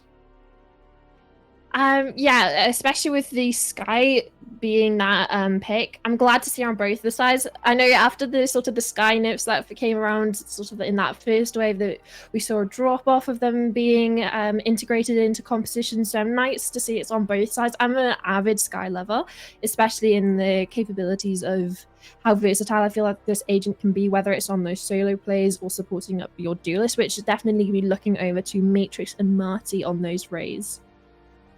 Yeah, this is gonna be a really interesting duel also for me. I think both these players can just pop off on a random Tuesday, right? It's not like anyone, any of those doesn't have pop off capabilities. The firepower for both teams is amazingly strong, and I think it comes down to who is better on the day, right? If we are watching the results of NASR vs Carmine Corp in the last split, it came down to which team was better on the day they were playing. In playoffs, it was NASR, and in the main season, it was Carmine Corp. That's why I'm kind of confused about what NASR is doing right now and why they are. The cat cam is joining us. Shout out to the guest caster today, City. British long hair. She's a little bit of a ball of a void currently, but she's asleep waiting for this matchup to start. We're having a little bit of technical issues, but we'll come back to you as soon as possible, as soon as all of these players are back on the server. Yeah, we'll be taking a while, but we can still talk about this team comps a little bit. It's not necessarily the G2 comp. G2 is playing the Gecko instead of the Cypher in this one. But I think like Carmine Corp will have some learnings from that series. They obviously will have watched it, and leaving Bind open is a conscious decision here, right? You see NASR Ignite going toe-to-toe with G2 on that map. Leaving that open must be a decision you made because you feel confident that you know why NASR won, especially in that first half against the G2 squad. And what G2 did to NASR, like in the end, at the end of the map, was brutal. Like they came back, 5 perfect rounds, swept through in overtime, and then just won this map and took it home. I think that's what I'm worried about though, because the fact that NASR did have such a lead going into that G2 game and let it slip through their fingers, basically. Like, we could have been avoiding the situation where they're playing for their life in regards to if they were able to close out their map, and playing it again so soon after, you hope that it's been, well, triaged in regards to they've identified why it went so horribly wrong towards the end of that series. Not only just the fact that it got to overtime, but in overtime itself. And picking this into Carmine Corp, I wouldn't say it's necessarily a bad pick, just based on the fact that Carmine Corp don't necessarily play it that often. And the last time they played it, it was a 13-4 against G2 as well. So if you want to talk about in regards to the matchup they had against G2 in particular, sure, NASR got more rounds on the board, but it's also the mentality factor I'm kind of worried about for NASA revisiting Bind so soon after. Yeah, you know, it's sort of that revisit that you're talking about, and I don't think necessarily that the round difference matters a lot in that context, because G2 were, in my opinion, just surprised by what NASR brought to the table. It's a very unconventional comp. You're not really used to playing against Deadlock on Bind. And they needed some time to get used to the team comp on both sides. And afterwards, it was just back old G2. And, you know, they showed that they have the mental capacities to go and win maps, even though they are behind a lot. But I think Carmine Corp, like, obviously has watched that series. Like, they know where NASR's weaknesses are, and which weaknesses G2 exploited yesterday in the evening when they started turning around that map. And that's also why I think, like, Roxy on the Cypher, pretty standard, and probably one of the, if not her best agent currently. But I think also this gives them a little bit more wiggle room to just find out where those setups are, because you have just this lurking presence all of the time, where the G2 comp was more of an execute heavy team comp, right? Yeah, for sure. And if you want to talk about how execute heavy certain teams can be, just talking about how much, in regards to how weighted the win rate percentages are for each side. Of course, there's only one map necessarily that both of these teams have played on it, both against the same opposition. But yeah, NASR's attack can be pretty scary. They had almost a 70% win rate against G2, and of course it was in their defensive half that they kind of faltered. So it'll be interesting to see if they can replicate that now going into attacking side against KC. But we will see how this one turns out, because we're starting map number 1. It's all or nothing for NASR Ignite. They have to win this matchup. They have to not only win one map, but all of the maps today to close this one out. And Roxy puts her foot down and immediately starts this map off with a frag onto the Deadlock. Yeah, impactful first kill, but the site is soon overrun by NASR players. Not the full rotate coming in just yet, but the retake's already happened. It's a jump through CT with a shorty for Nello. Glance to Nello. Again, double it up with those pistols. And it seems they didn't even need Kurupuya for this retake. They're just taking it all onto their own shoulders. And now the only shoulders looking towards for NASA is Marty, and Nello triples for herself in the first round. A great start into the round by Nello. Opening things up with that shorty, which is always, you know, buying shorty is always a kind of gamble, but it paid off big time for Nello in this case. But nice opener still from Roxy. Look down, maybe expected the flash to come through here. Doesn't really clash, but still, her teammates got the back. Playing without that deadlock just also limits your options, what you can do in that in the post plant, right? The comp is so annoying once they are on site. Playing into a double sentinel side hold, just not what you really want to do. Yeah, we've seen how dangerous Kurupuya can be on this outlaw. Tasked with long on that solo, gets the first. TP's out as well, and there's going to be so much information of there's at least another 2 players over there just based on the utility and people that have been seen. To call for a rotate over from Glance, want to bolster up this defense a little bit more. And even get a bit of a heal on, so to Kurupuya back up onto that 100. Only have to worry necessarily about Toka or Nami facing off. I've seen like this shift in this side back over towards A, not necessarily wanting to go into that outlaw. And I wouldn't blame them. 140 for a body shot can be pretty scary when, well, nobody has any armor. Safia half, but it's not going to do anything against the outlaw. And they're running into the stronger side of Carmine Corp, right? They rotated off from Kurupuya and from their presence just to run into another strong side. Dash goes through that smoke, but lands, finds the opening. Down A. Finds Luxy, who tries to jump down there. Nido only good for another trade, but Toka, double kill for her. Spike will be planted. There's a big gun now in the hands of Safia. Found that Phantom. Lance now known through that doggo, and Kurupuya peeks onto this one. Lance closes out the round. Carmine Corp back into still waters. Good start to that second round as well. could make a case where it started to get worrying when that Phantom found its way into a NASA player's hands. Yeah, shut down quickly. Again, the Outlaw helping with those body shots.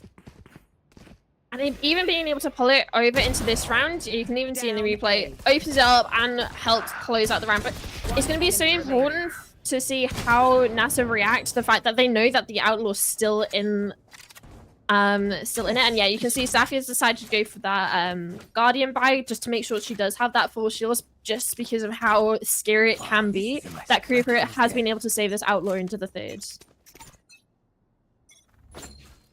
And this is also, you know, bad for the NASR eco, especially because a lot of those teams trying to go for the full shield strategies, but they're now running into Roxy. Guardian in hand can do a lot of damage, but no one to be found just yet. Roxy retreats onto side. No more contact to be found. Second cage opened up as well. Kuripuya covers the long side for her. Will re-smoke this one eventually. And Roxy through the smoke. Luxi finds another opening. The IGL of NASR. Safia also with another frag. Matrix can only trade one. Nami finds Kuripuya. 10 HP on the clock, but still 2 players ahead for NASR Ignite. You see how important it was being able to survive that shot from Kuripuya, taking it down in the meanwhile, along with getting a heal coming from Toka. But this could be a good timing for Matrix coming through. Up on the elevated angle, it's Toka that reigns supreme.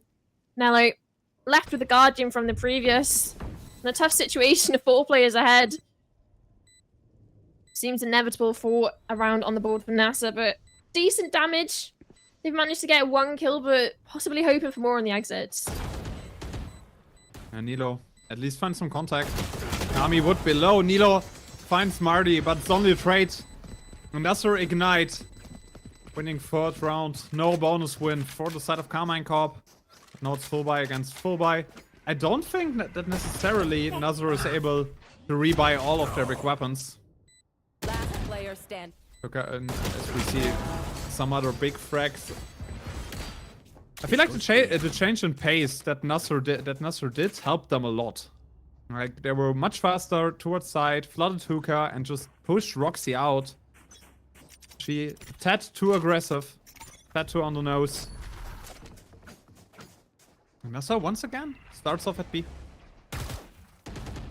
And even the trip as well, placed onto long to help Kuripuya, playing for those contact swings off of it. Taking the aggression early doors. They're trying to push through her one way. This could be dangerous. They spotted out the trip and they've just flooded through the smoke with the help of a boom bot. Ready. Heal up, squad. So impactful first kill. That's one of your smokes off the board. You can see Nello's already starting to rotate over. Found one. Once again, too There's another. too aggressive play that K-Corp chose to do here, right? Kuripuya kind of disrespecting the aggression potential NASR could bring to the table, especially once that boombot comes through. She's probably aware she's doomed in that state. Matrix camera destroyed. There's still players for K-Corp left on that side, but you kind of have to deal with that Cypher. Safia, a great angle, but Luxi open swings up. What can Glance do? Only good for 1 trade. Open up the sky. Orbital Swag has been used. But Nami just in another default plant position. Sensors also placed. You have double sentinel available. Toka in the backside by Roxy! Remaining. The triple kill Neural in a matter of line. seconds. She has neural theft as well. Akamask. Should she opt to use it? And that's exactly what happens. She's going to have Loki's positioning on the map. Fifth ping goes out. The swing follows and Luxi saves NASR from almost a complete blunder. Roxy managed to get 3 in almost a complete lineup. Puts the neural theft online, uses it, gets the information. For its sheer swing from Luxi that comes out on top. You can even see it in the replays. Spike planted. Oh, that Roxy 3K is just beautiful. I mean, they're all kinda lining up for her, but the spray control is insane. Oh, and that Roxy nearly swung that round around. For Carmine Corp. would be such an important one, especially you're still on the probably stronger side for your comp. If you don't let them come onto site, NASR should struggle, but Mari once again opens up right into Glance. Nilo wants to go into that smoke, but that's the no-no zone for NASR. Mari, another frag for her. Showstopper available. Now you have heard all the teleports. Prepare for Hellfire. The orbital strike of summer space. Yeah, possibly expecting the players to already come out of the TP, especially with the Diglot utility being sort of that alarming figure, but it doesn't matter. All 3 kills picked up. Safia playing, well, deathmatch there towards TP towards the end, but only the pistols for the side of KC, so you weren't necessarily expecting too much. You can see the timing peaks they were trying to take into showers. But yeah, really nice, crisp, clean kills from Safia to close it out. And that's putting their neural theft on the board as well. A nice steady aim for Safia. In the end, close around. Another full buy for Carmine Corp needs to transition this one into a round. Bird comes, gives some information.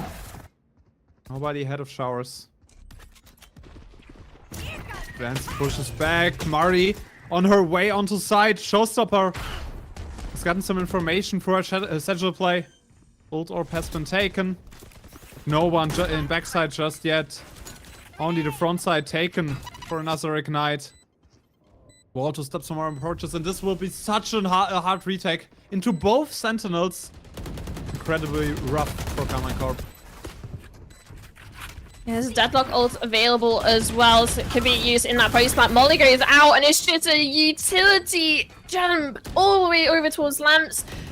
Matrix not able to get out of there alive. Last player standing. Marty, another triple kill. Corey Puya spotted as well. Marty, max 4 out of this one. Another 4 on the board. Carmine Corp seems to really struggle on bind currently. 4 rounds in a row, won by NASR Ignite. Some big problems on the horizon for Carmine Corp. Marty, what a pop-off performance up until now. 9 kills. That goes there. In 9 kills in 6 rounds. 2 of those in the pistol. 2 of those rounds on pistol. Goes here. And bonus seemed rough This is a nice for NASR, but other than that, basically won all that they could do.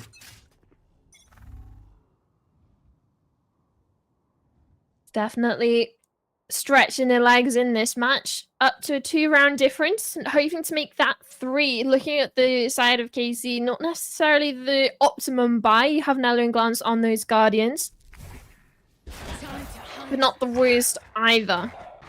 This time, again, putting that aggression over towards Long towards the start, but no one's peeking, no one's playing that advanced position in hookah, in garden either, so it's going to be a triple stack over towards B, but playing so reserved, wanting to play off the trips of Roxy.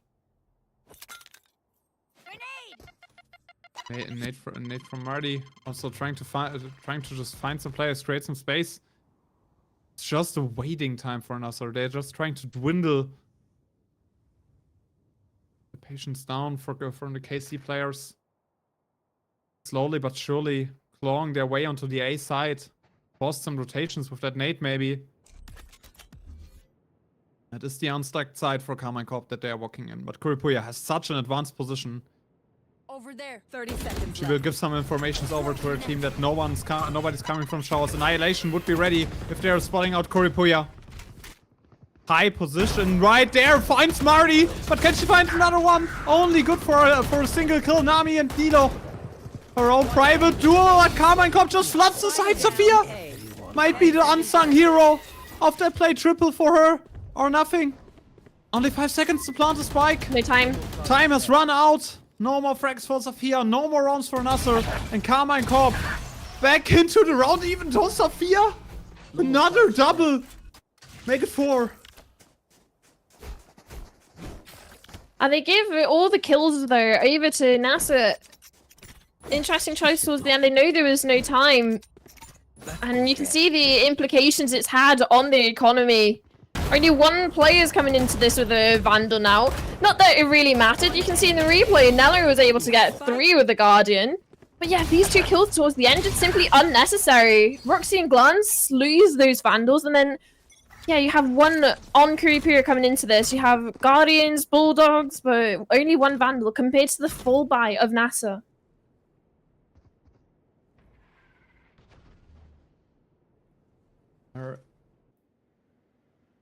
That kind of dwindles your economy down if you do something like this. I also don't really understand, especially that last peak.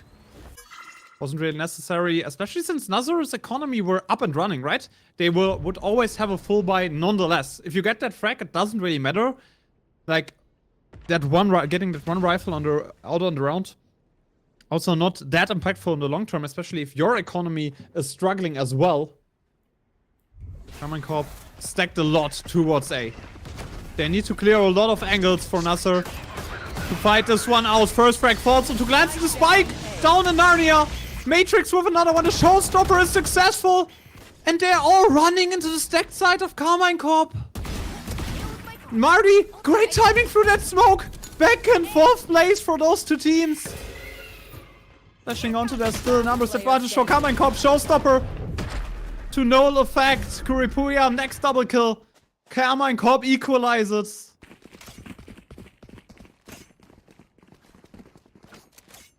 We're talking about important rounds here on the board. That one in particular, especially with the economy issues.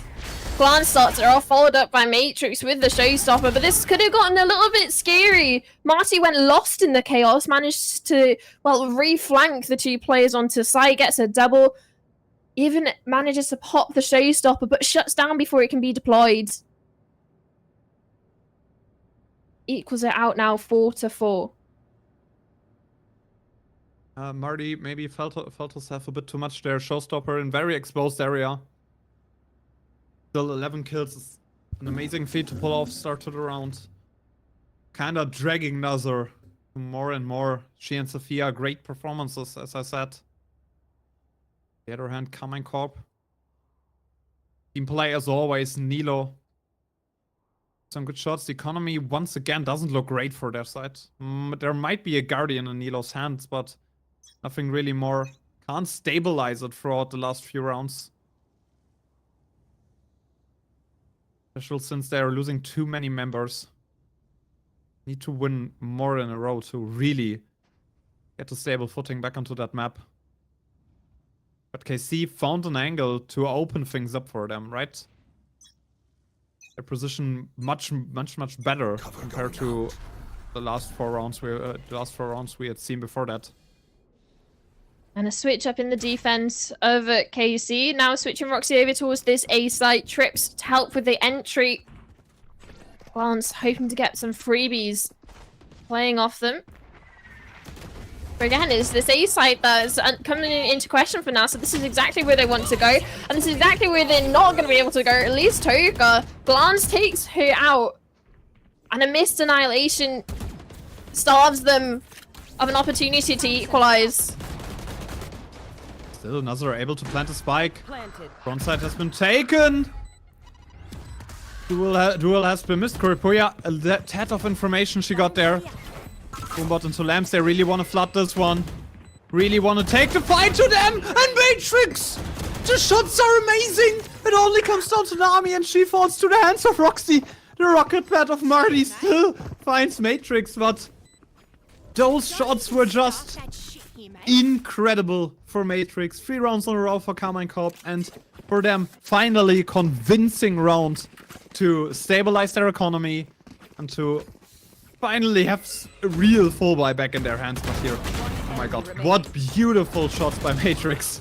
I was gonna say that they managed to win that round flawlessly, just on winning the gunfight straight up, and then, yeah, Matrix unfortunately falls to the blast back, like you said.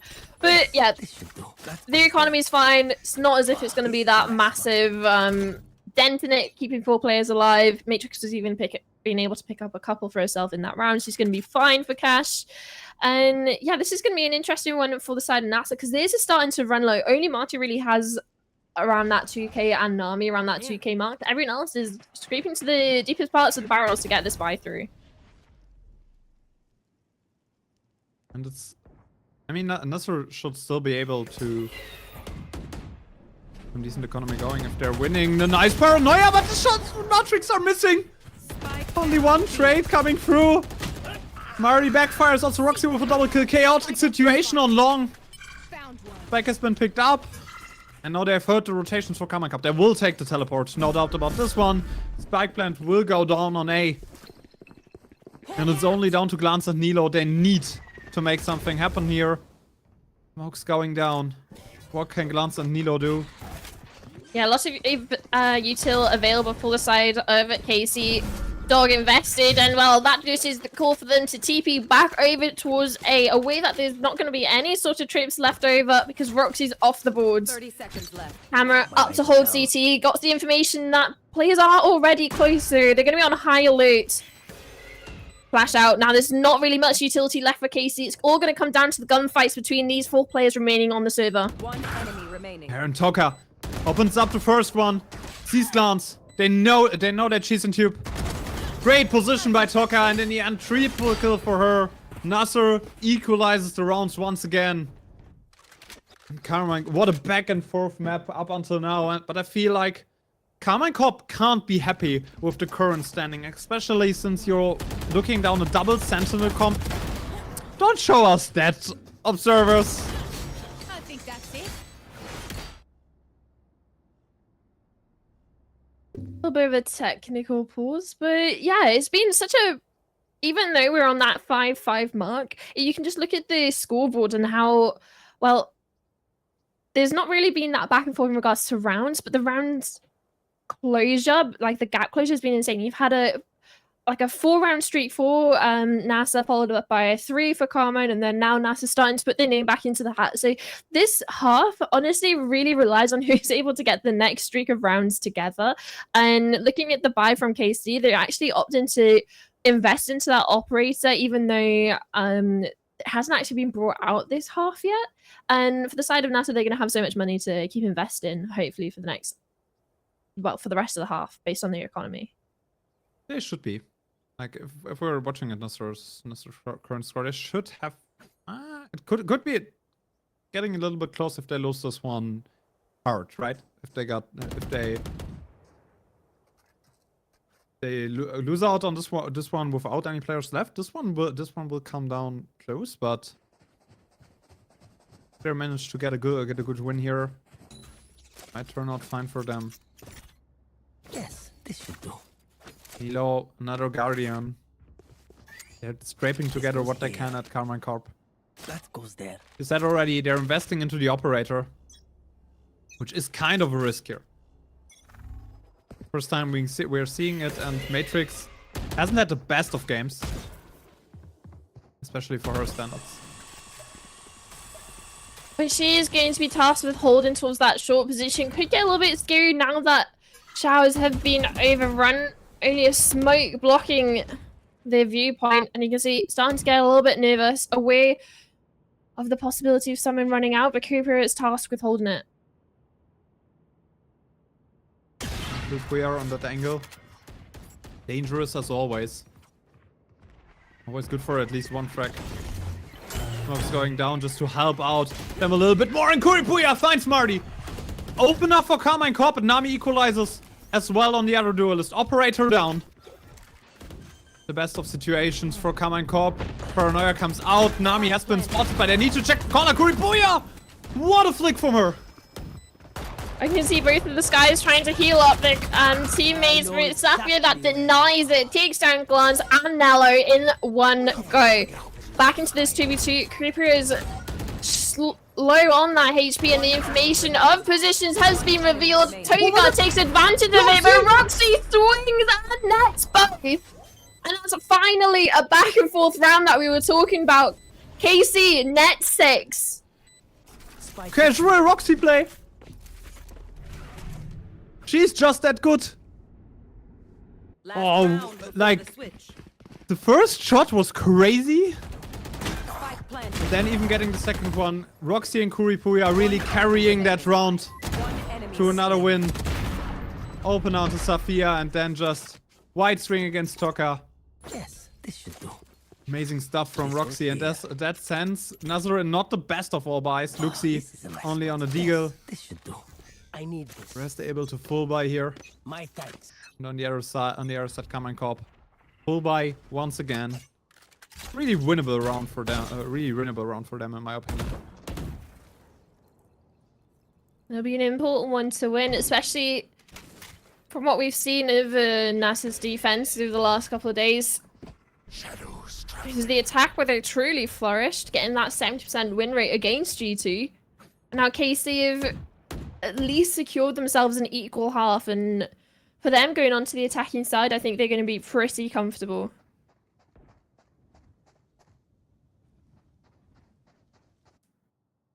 Yeah, they're gonna be pretty comfortable. So, like, especially in that 6-6 situation, NASR should be really, really fine. Like, Look at the information, though, that they've gotten over towards A. They fully dogged through showers, so that's calling for 2 of the rotations to come and stack towards B, and that's exactly where NASR is stacking towards, and it's going to be a full side hit into 3 KC players.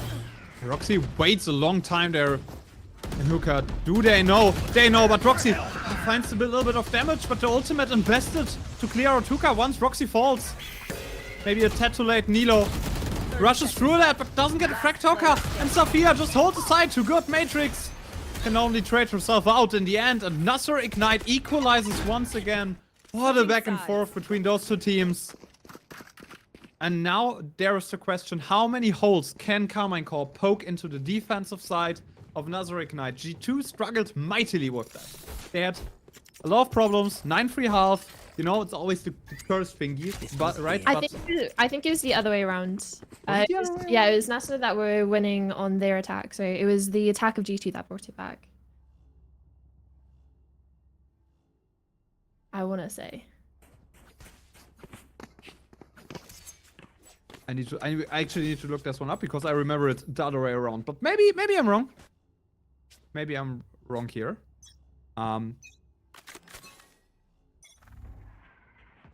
That would be okay. Big stack into hookah by the NASR side.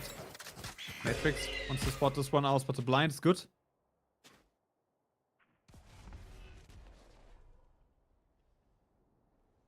Oh, Seems... Nate would be so impactful. Matrix isolates it! Trades himself out in the end, but Toka no known. Information now on both ends of this map. Presence towards hookah, presence towards showers. Still not a definitive answer for NASR to where KC are wanting to go towards. Roxy manages to sneak past the deadlock wall over towards showers, but it's the double sentinel setup over towards A that could prove difficult if this is sort of where they set their sights to ending this round, especially with the ability for Luxie to peek off of the camera, but she's going to peek in ahead of it, has the information, and now Roxy spotted 2 players, both sentinels out towards A.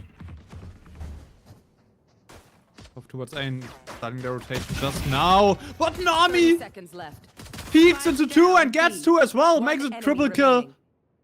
Of that Roxy all on her own. The entirety of K-Corp has fallen, aside from her, but Roxy steady as ever. At least makes it to 3 versus 1, but might be a little 10 much seconds left. for the Star Sentinel player. Luxie closes it out in the end, and NASR starts off with an important pistol round at this point in time.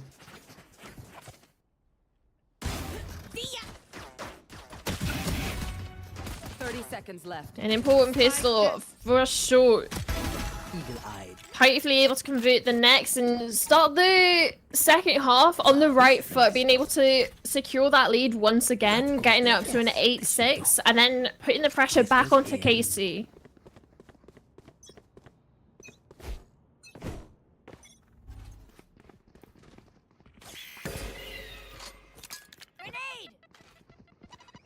But coming into this one, it's all pistols for KC, not wanting to force up at all. The worst that you've got is those sheriffs that could prove a little bit scary for the side of NASR, especially there's only 1 player on that full HP, and well, they've already been taken down. Roxy hasn't got much to say for this round, and a lot of information gathered towards showers. I think all 3 players were spotted.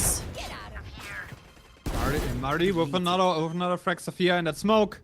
One enemy Stays unbeaten as well, makes it double, and it's just down to glance. 1 versus 5. Way too much for her to challenge, and Luxie closes the round. NASR completely in what they should do, winning the second round. with their anti-eco.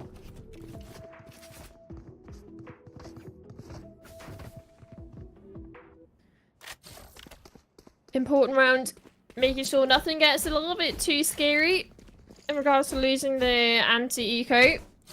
Be able to close it out pretty well. And even, like I said, from the last time that we saw that outlaw, you saw some of the sacrifices NASR actually had to make when they were on the third round on attack, that they took those full shields and opted for a guardian. But that's kind of the opposite of what Roxy's wanting to do. She's opted to take that gamble of keeping the Vandal in hand and going for a half shield. But Creeper has done the opposite, gone for the guardian and full shield. It's got a little bit of a mixed bag for the side of KC in regards to what buy that they're wanting to prioritize with. I think it's more of a Roxy is gonna be on lurk anyways, and we might not expect to really find a head-on confrontation with Marty. Teleport play might be on the line for Carmine Corp. They haven't checked towards bathroom in any way, so kinda have to end this one on B. No information about A side. Blinded. Berg There. doesn't really go anywhere right now. NASR is on the move. They have to Brimstone, up and spawn. Can move in an instant if the execute goes down on B. And there it goes as well. Doc into the backside. Hasn't spotted anyone. Roxy needs to break that wire just now to get through there. Nami and Nilo trading each other out. No real space has been taken by the side of Carmine Corp, and Nami just too strong onto the side. Glance. It's out at least, but still, numbers disadvantage for G2. Glance equalizes it. Spike has to be planted. They spotted the barrel for Roxy. G2 situation. And they know where both these players are. Both of them have revealed themselves. Marty's able to hit a banger shot through the wall onto the player who's hiding inside the tube. And now Roxy, all she has to do is hold this peak. There's an outlaw in hand of Marty. Not the best weaponry to go into this with. One satchel left to make a play onto the site. Possibly is going to be the option. And that's exactly what she takes. It's a low drop down. It's a sheriff in hand. It's 2 body shots. It's 3 HP. All Roxy has to work with, but it doesn't matter. A headshot has been delivered. And another round for Casey on the boards. Roxy, another hero play for her. What a great shot from her. What a clutch for Roxy in that 1v2 situation. Getting sandwiched there Scratch one.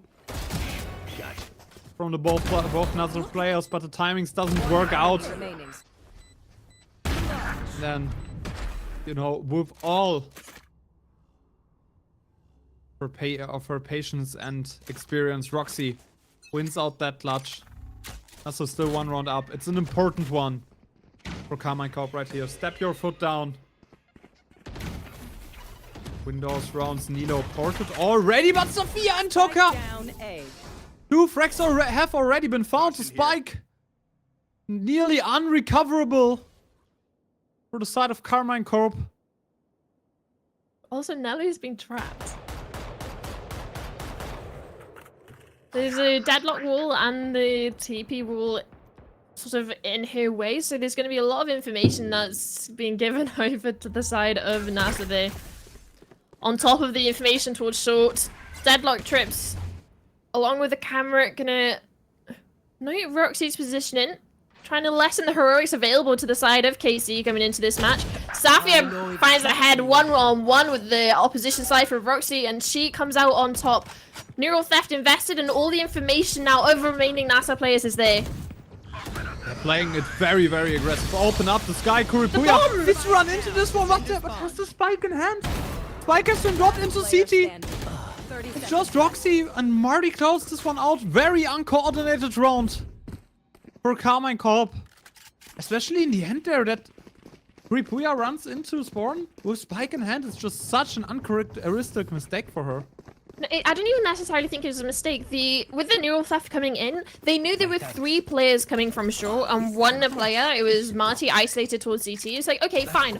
We're not going to plan. We have plenty of time to work with. Let's 3-on-1 this player in spawn. But then it's the ultimate that comes in from Nami, the orbital strike. It forces the 2 players behind to run back onto site to avoid it, and it pushes the remaining player forward into CT. Unfortunate that they were the one with the spike, but Yeah, you can see the idea, the thought process that we're going through Casey's mind there. It's just the usage of NASR's ultimate was on point. And it's just sad, and NASR defensive side just overall completely in that driver's seat. Smokes has been used, but Luxi spots all of the heads she needs. Double kill for her. Nami and Tokka already there as well, and NASR is in double digits. Snapping with the fingers, and all of Casey's players are down. There's a half buy coming in from them, so you're going to be going into a timeout for the next full buy. Orbital Strike available, staying with the Seekers and close to another couple of key ultimates. But what was key in that round was how long Luxi was able to hold on top of getting 2 kills for herself. Well needed timeout for Common Corp to get some sort of momentum back and some sort of sustainability into their gameplay, because they either don't really get on site or they're are heavy casualties for them. And that's the problem with that double sentinel setup that we're seeing on Ascent especially so much. It's basically the same idea behind those two comps, right? You have the Cypher and the Deadlock all together. Sound sensors plus wires are doing so much work in keeping the site healthy and keeping the players from getting onto there in the first place. There. Mightily struggling Carmine Corp side here. V2 has posted about this week. They're thinking Carmine Corp is probably, besides them, the second best team in EMEA currently. I think when we're talking about it, when you're thinking of, sure, this is the one of the worst sides that NASR had against G2. It was getting completely demolished by Petra. I think she went to like 17-8 on the attacking side for G2 to bring that comeback into reality. And it's that kind of thing I feel like we're lacking at the moment for the side of Casey, at least on their in the last few rounds. There hasn't been these hero multi-frags or a consistent multi-frag capability in this matchup. Roxy's able to sidestep Luxi's ultimate, so there's a lot of information gathered of at least 2 players towards Showers. They're running to play and execute there. They want to end this one on B. Seekers are going out now. A lot of information, but Carmine Corp has the time to rotate back to the B side. Nami has already been found there. I've got your All of the utilities are still on A. NASR, they're just now rotating their players back. They're jumping into the sound sensor. Luxi peeks onto that in an amazing fashion. Finds Nino as well. But Luxi's positioning, they must know it. They must check it. They don't. Triple kill for Luxi. Just out of lamps and all of Carmine Corp is dead. Kuripuya tries to save her weapon. Runs into a tripwire and into a sound sensor of her own. And all of NASR are chasing her down. They're on the hunt for Kuripuya, and she only gets one. NASR is on 12. Victory road seems inevitable for the MENA lineup. They really want to get into playoffs. That just felt like such an oversight over onto that A exec. You can even see the pings coming out over onto that corner where you saw that player just hiding.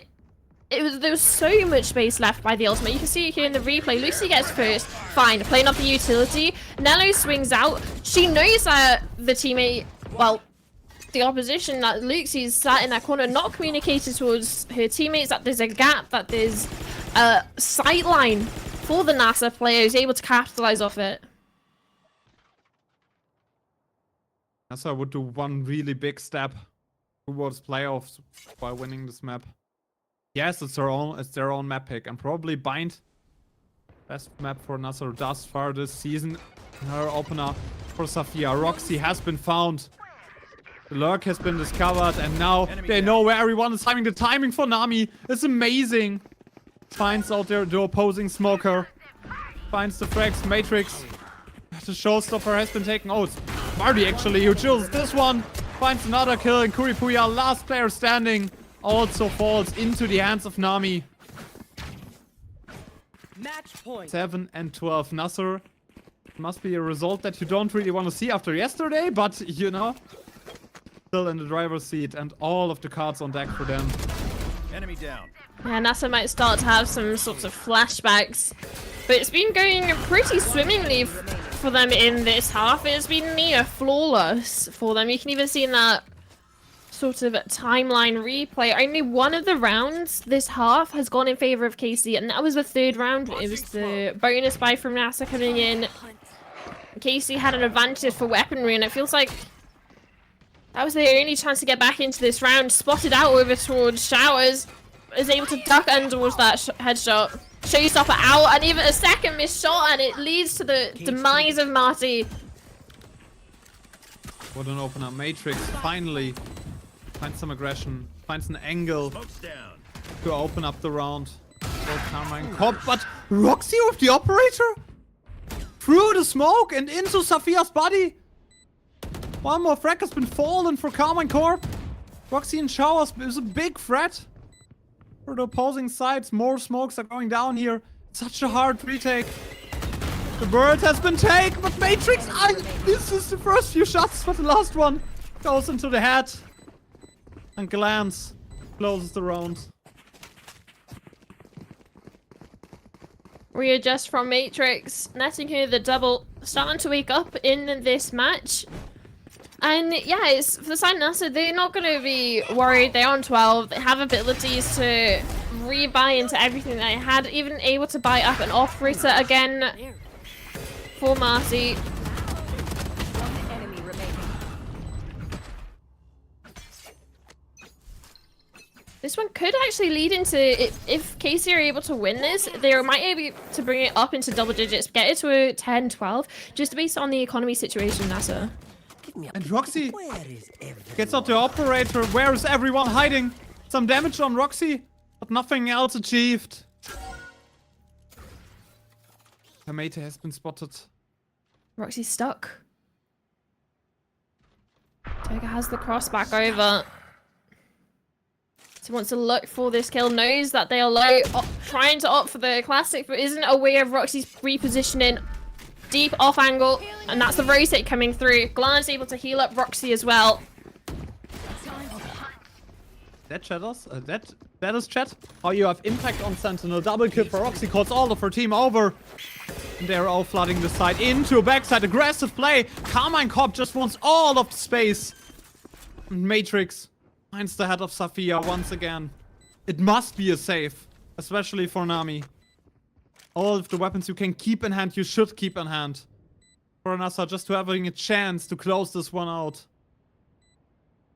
The next round. Yeah, you're seeing they're trying to save this one. To retreat and move back here. Yeah, it's how dangerous it could be for the economy of NASA if they got fully wiped out here. Not too much money on Nami and Marty, so it's going to be important that they save these two remaining weapons.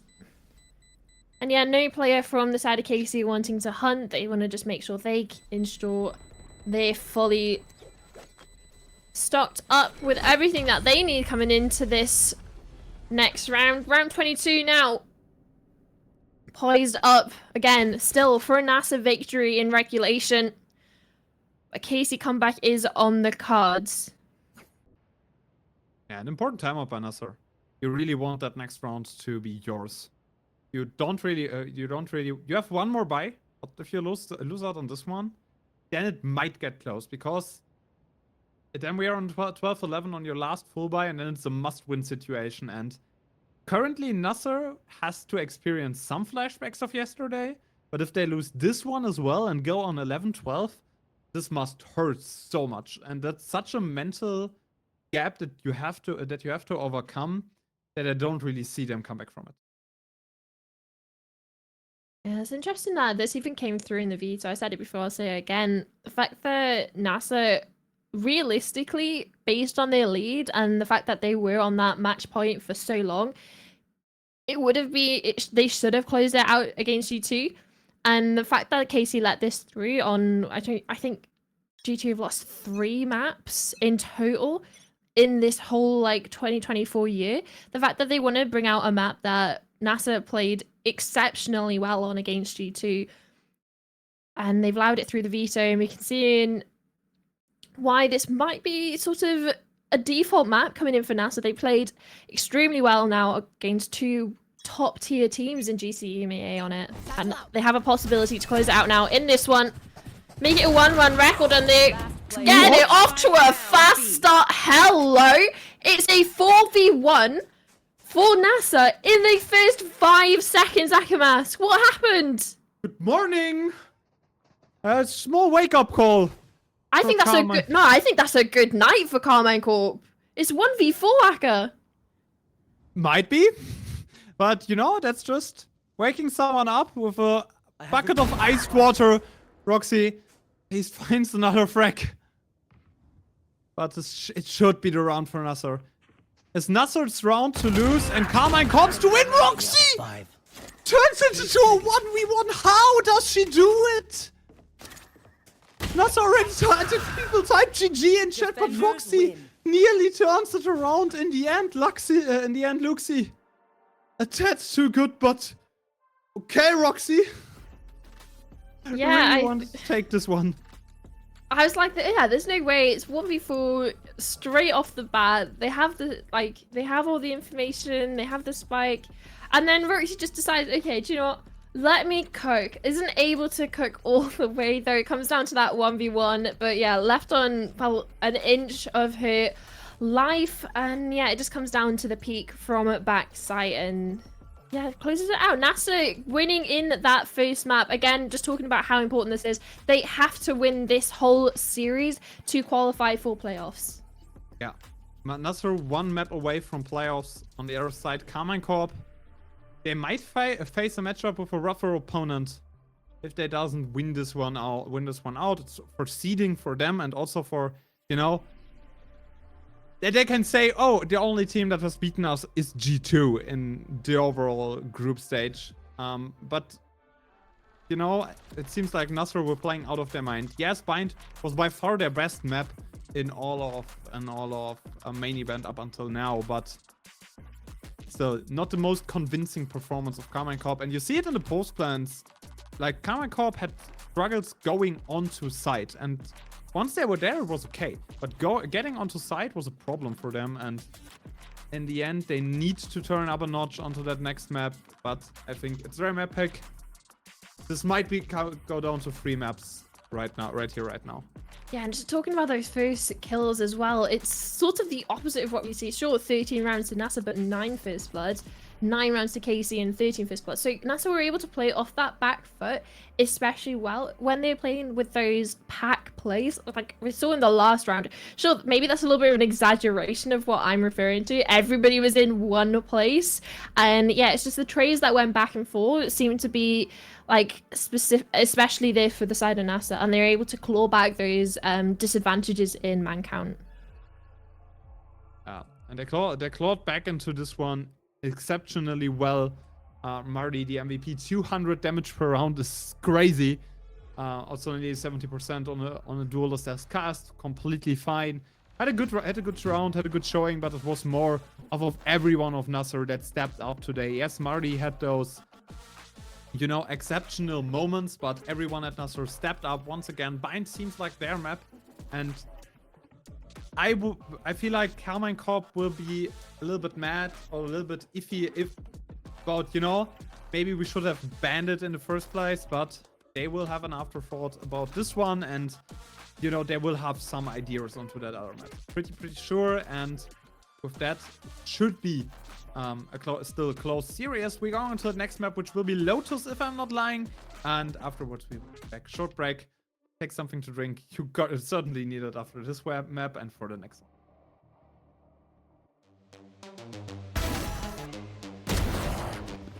30 seconds. Last player standing. One enemy remaining. Flawless. Enemy remaining.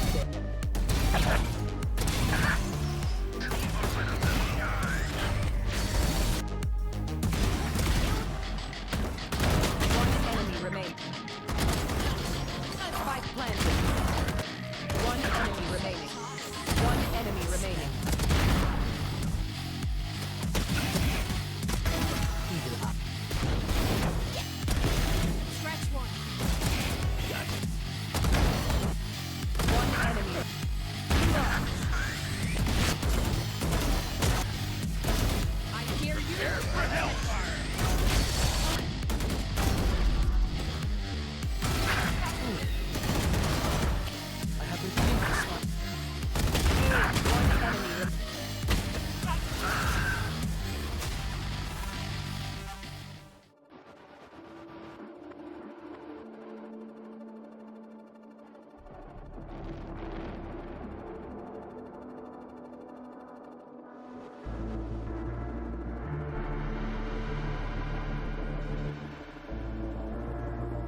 And with that said, welcome back to the VCT Game Changers EMEA broadcast. My name is still Akamask, and I'm next to the wonderful Summer.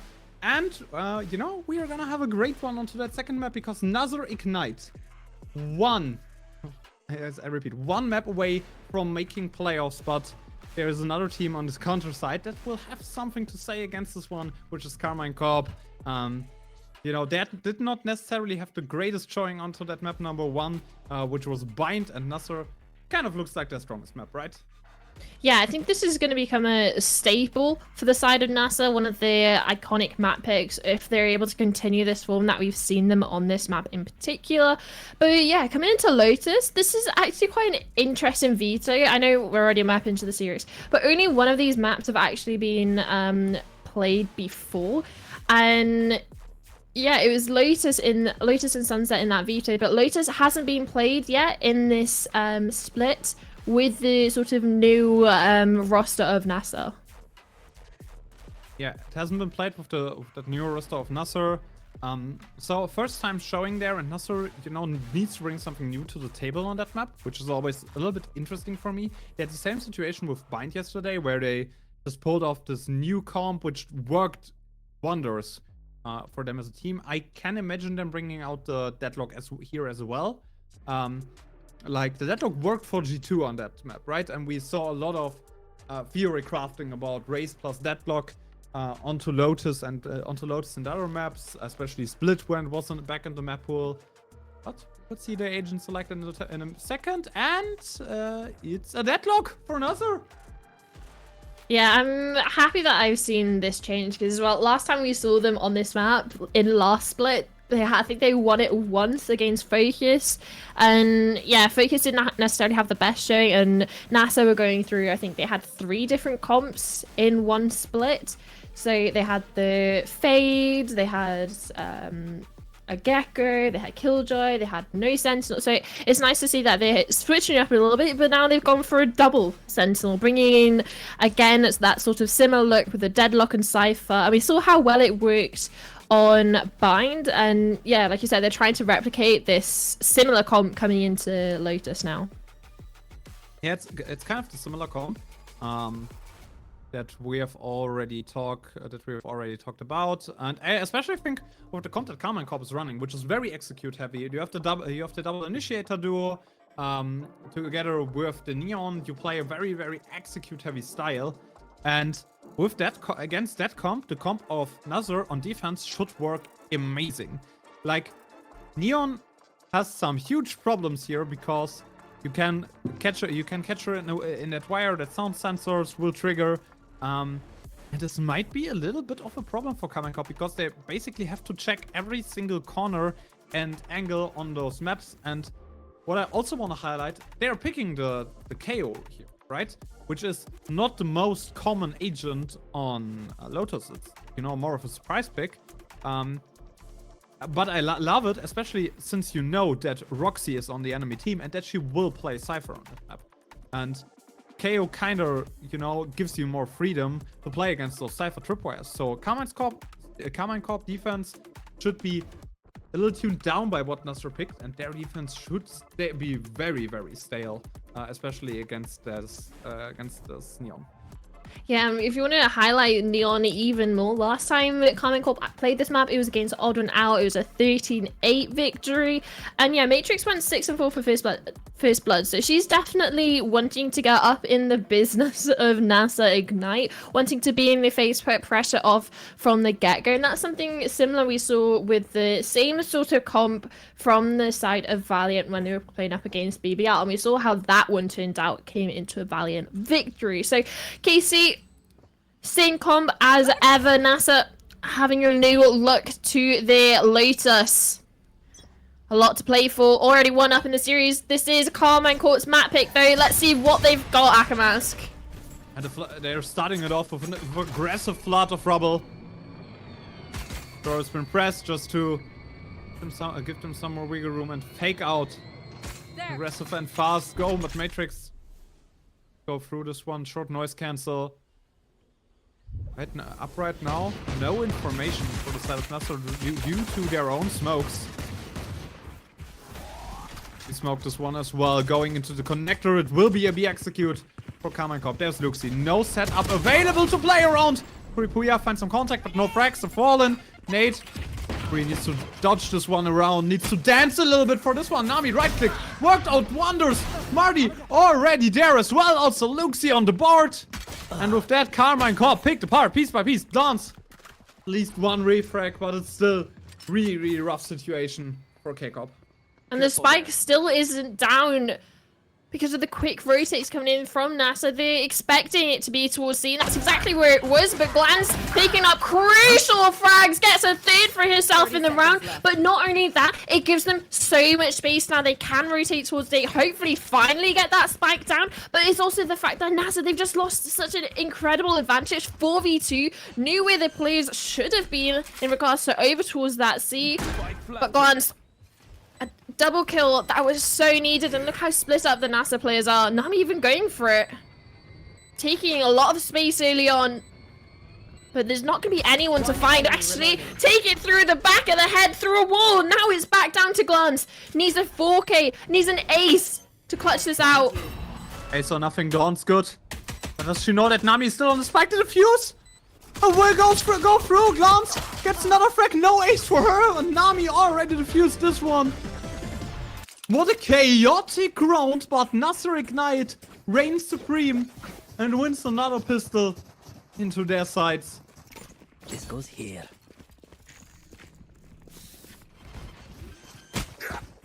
And if that's what we're in store for in this second map, I know there's definitely a lot to look forward to. These two kills are so crucial for the side of KC to just bring this into a winnable round. Nello, unfortunately, caught, I think, just a little bit of the side movement, and the ear was peeking out there to notify the NASR player to be able to get through the kills, but it's a round on the board nonetheless. And again, opting for this outlaw by Full Marty. They've decided to stack the wrong side. Aggressive push for KC. Stuck in that net. Safia will be shattered in the backside, and Luxi falls down through the hands of Kuripuya. They're all pushing through that cage, but Safia double kill with the stinger in hand. Still Carmine Corp able to access the backside. Marty finds Roxy. Nate more damage. And could take Nami and Toka flooding the side, and K-Corp eliminated in a matter of seconds. NASR taking back control. Another fast and chaotic round. The double kill opens up much. In the end, it's a round win for NASR. One enemy remaining.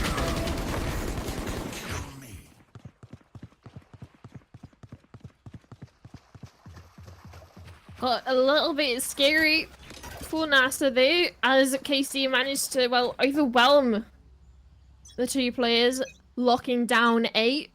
Safi and Luxi. Heroics, really, from the stinger in backside.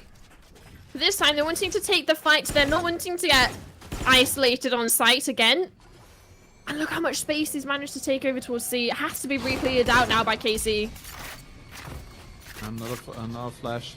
I like the proactiveness from NASR on their sides where the Sentinels aren't. Trying to force KC to go into those Sentinel setups. Run into the tripwires and noise sensors. Some spam goes into Nami's body, but no kill has been found. Running it back with the outlaw. Tapping the door, trying to lure out some more rotations off of NASR. No sentinel setup on that C side. Probably the easiest one to take. Caution here. For the KC team. Here's a bonus coming in from NASR, but it's not as if they haven't got any sort of weaponry to speak of, and it's 3 players over towards the C site as the execute comes in. Matrix slides, gets 1, gets 2. Glance finds Nami towards backside, trading back out Nello, and now they have a secured site, secured advantage, and it's Safri and Luxie, the ones with the worst weaponry coming into this. Poised for the retake. Weapon here. No, but one weapon may be recoverable for Safia. Also the outlaw in the hands of Luxie. And there are only small shields on deck, but that doesn't even come into that situation because Glance, they're all stacked on mount. A Vandal and Hand and Safia will just let this round go into the hands of the French team. Keiko find another one, but all of them on mount. Just too much to handle for a Safia, and with that Carmine Corp, they do what they have to do. But round 1 and a red card for someone on Safia's team, I think. Yeah, you can see the entry pathing from Matrix is just absolutely just on point. Gets the player just as they're trying to retreat back to safety into Waterfall. And then follows up on the player backside. So for the side of KC, gonna be happy they're walking away without in such a clean fashion in regards to how many guns they were able to save over on the bonus, how much damage they were able to do to NASR in the process. So you can see some of them having to ult for this half shield.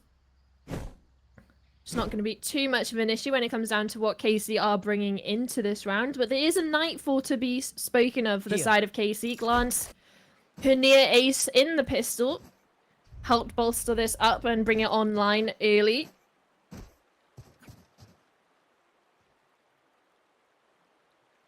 And with another short pause, but if I have done this correctly, this one will be over in a short time. And yeah, they're already back. You already said that Nightfall is available, so a fast side go in the realm of options for Carmine Corp. They really want to play onto that one execute. They've already determined, looking at their team comp. Also slowly but surely stacking up the Rolling Thunder for Nilo. Because the ultimate's always basically a guaranteed side take. The camera of Safia, so much information, doesn't reveal itself. Where does K-Corp want to execute this one? Where does K-Corp want to end it? Yeah, but they've taken that camera off, so then they're going to know that NASR have that information just because of how deep that camera was and its viewpoint onto main. They decided, okay, you know there's at least 2 or 3 of us over towards C. Maybe the rotates already come through since how long that camera would have been active for. They're trying to divert their attentions over towards A. Attention has been shifted and it's only Look at the flank alone on the though. side. At the port, the reinforcements are in. Nami as well over there, but Roxy has taken so much space. Calls the team over to her. Face your fears. Nightfall finds just one player, 30 seconds left. but still so much space has been taken. Nami from right behind them finds the flag. Glance only trades against Luxie. Nami there already finds also another one onto Roxy. It's only down to Nilo and Matrix. Those who need to find the duels. Need to find a spike plant in a way. 10 seconds left. Trying to go onto the C side. The fault line will take something. It's a little bit off the timers of NASR. Players has been seen and one frag falls Matrix. enemy remaining. 1v1 situation. Flash to one side. Nice turn by Matrix. And she equalizes. Matrix tired of losing. Equalizes the rounds. What a shot. Heroics from your Neon play. We were talking about how important Matrix could be in the early rounds, getting like aggro space, going fast in one direction. And yeah, looking at these kills, it's a similar sort of thing. KC delaying the plant as long as possible. Peek from Nello, enemy trades remaining. coming in from Matrix, and yeah, turns the flash. Toka caught slightly by her own flash there. But it's a triple for Matrix. And like you said, equals it out now for a 2-2. And forces NASR onto this, well, incredibly weak buy. Showstopper and Annihilation close to becoming online. So there are things to make a case for NASR to be able to walk away with this one for a win. we gotta say it highly favors KC, especially where they're looking to end. Right there. Hand in hand. Really want to execute on that B side. Go for a fast one. Smokes are dropped. And with that, Carmine Corp on their way onto side. Luxi has been spotted. A lot of space has been taken. They're spreading out onto side default plant. And NASR is letting them pass. Letting them get the side. 5v5 retake, but short-handed when it comes to weapons. Marty has been shattered. A knife without any information. And all of the utilities still intact for Carmine Corp to just hold the side down. Yeah, but also you can see Netlo towards main holding that Rolling Thunder. Should it be needed? Tap on the spike. Yeah, it goes in. First play isn't hit by it, but it's a whale of a shot coming in through Marty, shutting down Matrix, but it doesn't even matter. The rest of NASR fall around her. Nice reflood onto side. Nami, at least one frag off her hands, but the triple kill of Kuripuya calls round. Economy looks great. It looks great for K-Corp. They will be able to repurchase their weapons. Operator now in hand of Marty. So somewhat of a risk, but still probably their best option currently. It's holding off all the free sides, depending on how you're positioning Sentinel setups. Will be very short tech balls. If I've read it in the tech channel correctly. So no worries. It's interesting to see how much KC actually invests into that round in regards to the ultimate wise, because if you look at the side of NASR, well, you already have 3 online. You have the Annihilation, you have the Showstopper, Saphia's Neural Theft, Toka's almost coming online, so maybe an Orb and a kill that could be said for coming into this round. But for the side of KC, you've used, well, a Rolling Thunder and also the Overdrive of Neon coming into it against an Eco. When it was planted for main, you had the ability to spam down, you had Recons as well, that would have been coming up online, available for glance, camera for Roxy as well. So yeah, they got the round on the board, but it's worrying to see the implications that could happen in the next handful of rounds in regards to the ultimates and how round defining some of the ones that NASR are keeping online could be. Thanks. With that, we're back. This has much round-defying ultimates in the hands of NASR.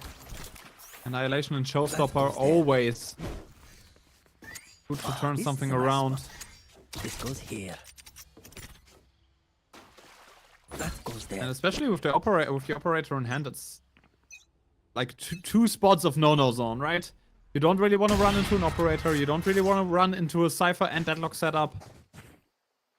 And that's sort of the problem that Carmine Corp right now experiences, because you can't really execute on either side.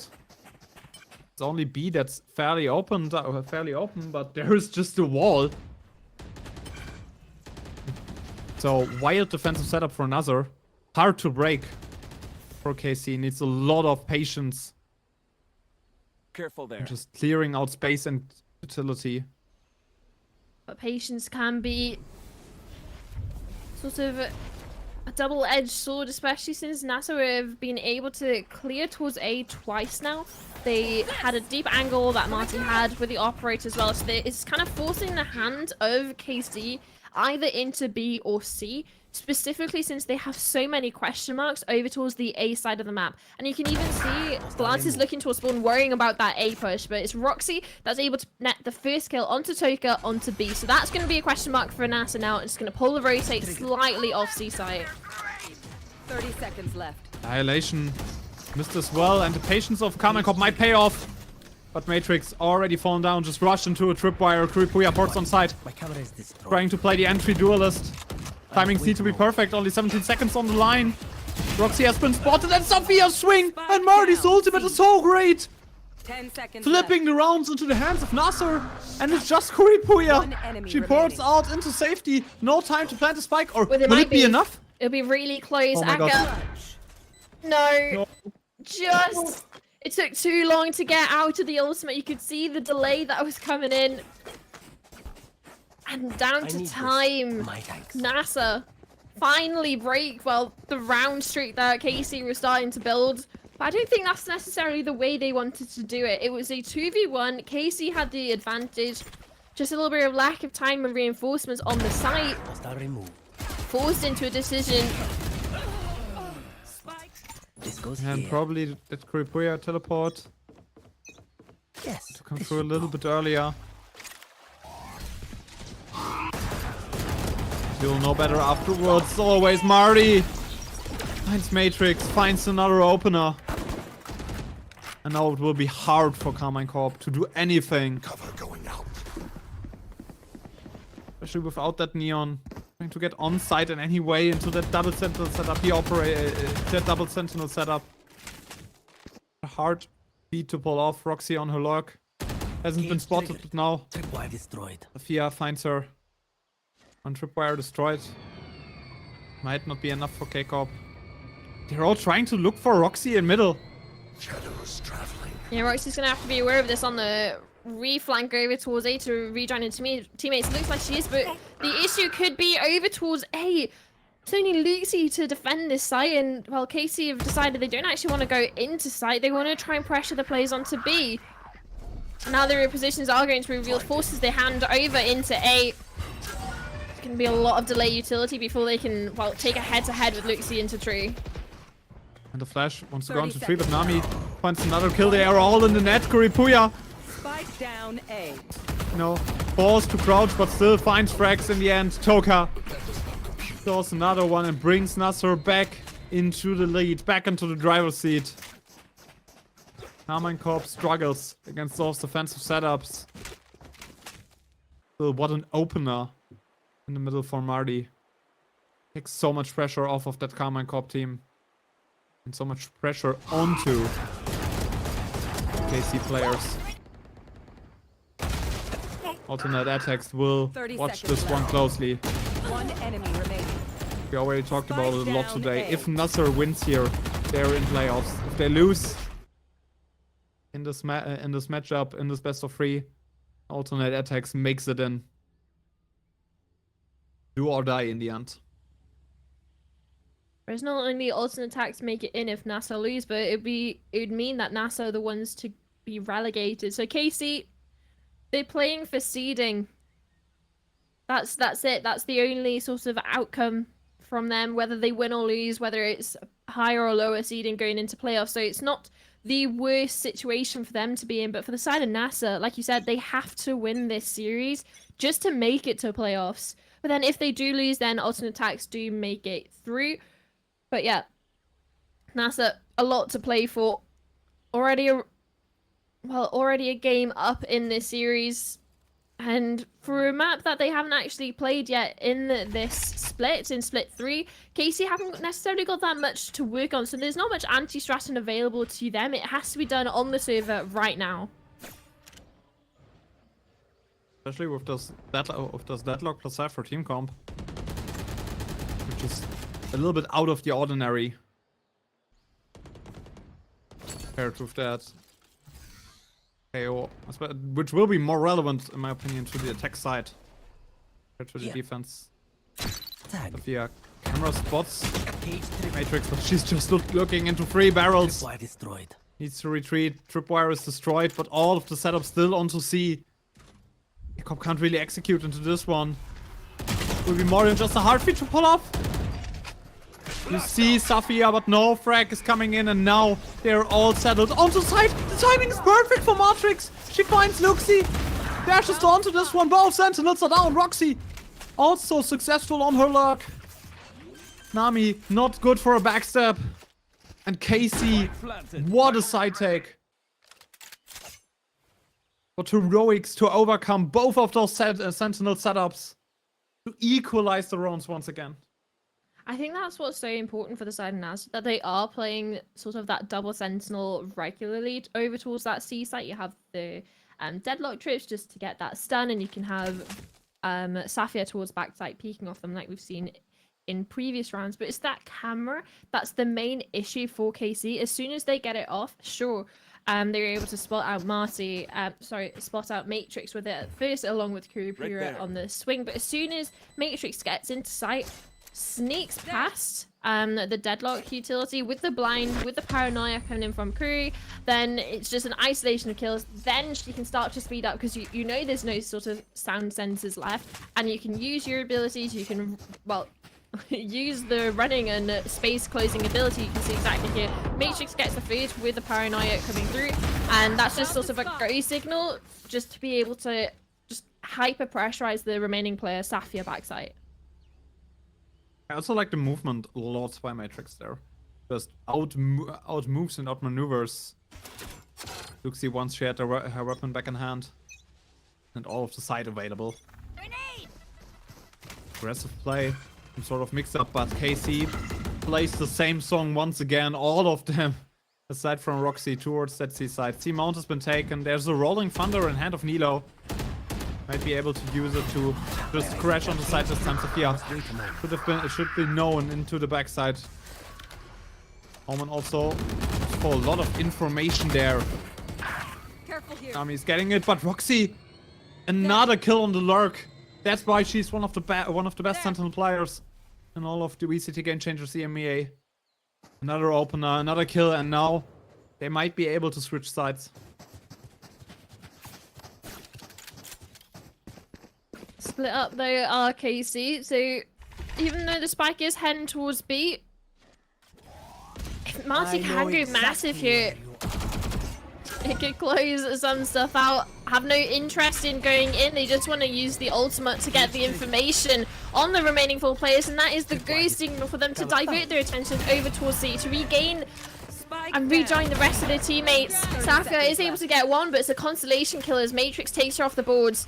And the spike is down, and it's a post-plant situation for KC, 4v3. And there's no flank available for NASR, so it's going to have to be a heavy waterfall pressure. And they're trying to run in there. Luxie has been spotted. Glance and Matrix. Frags falling left and right all over waterfalls, and Matrix goes around, closes out this one. K-Corp back on top in the lead. And might be for even more rounds because the economy doesn't look too good. In NASR's hands, only one big rifle available. Sophia, it all looked so promising after she got the frag, but Matrix just chases her down. Then the waterfall pressure from Glance and Matrix, it's just peak team play. One holds waterfall along, and the other one tries to clear the player in the corner so they can't peek for each other.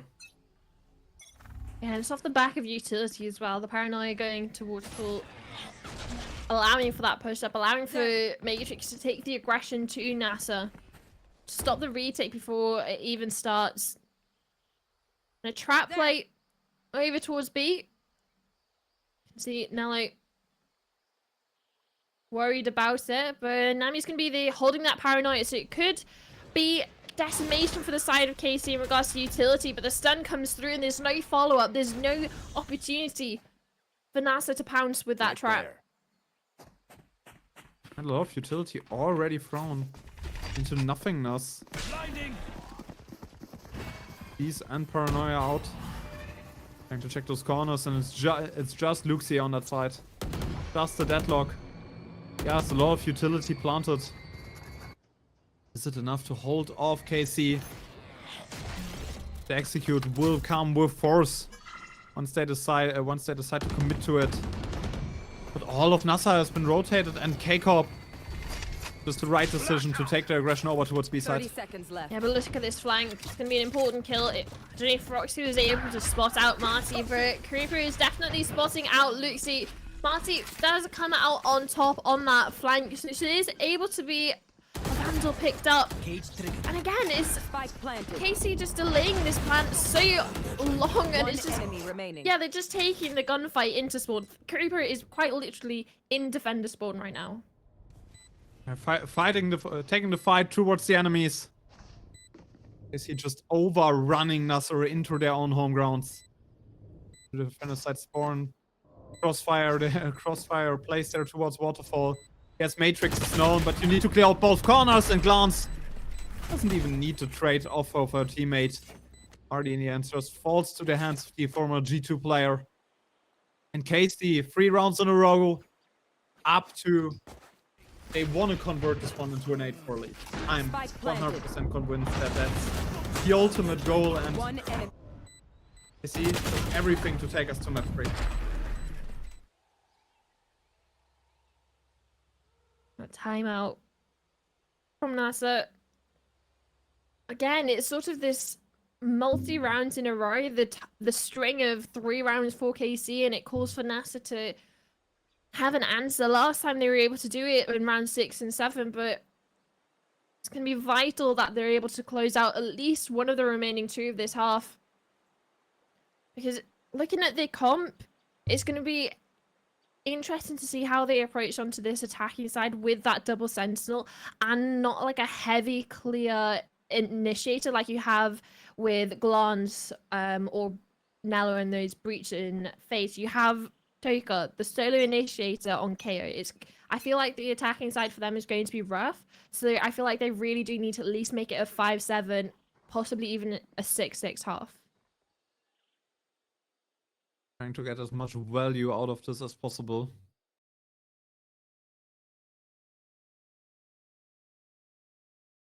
Some ultimates on deck. They potentially could retake this one with the showstopper of Marty. Common Corp finds the side once again. The knife is good. Right there. At least some information of the players back there in lobby. AC tries to play it slow once again, tries to wait out. NASR wanna do something proactive. Tripwire spotted, but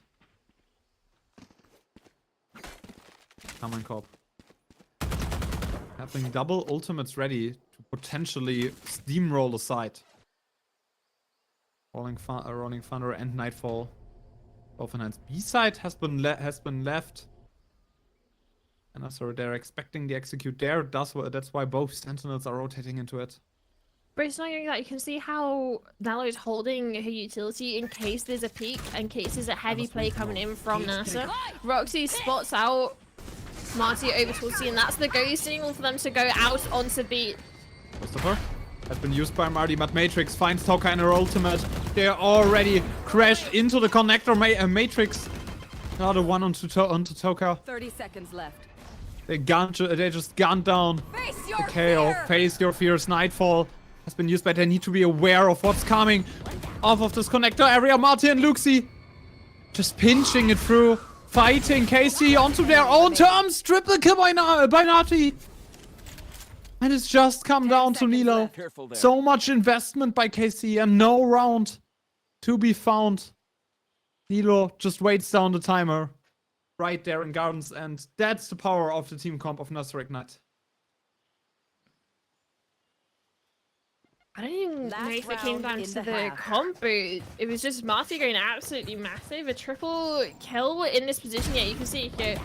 Shaw helped with the deadlock utility to isolate the kill, but it's just the 2 1v1s she was able to succinctly close out. Oh, this is a nice spot. And you Let's can go see here. the thought process from That's KC, okay. the fact that they've gone on to B, they're getting converged on by players who've pushed from C through the door into main.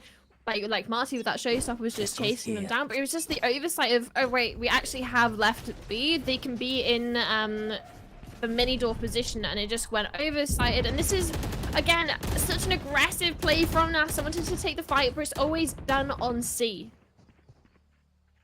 Roxy facing into this barrel. Marty already up and running once again.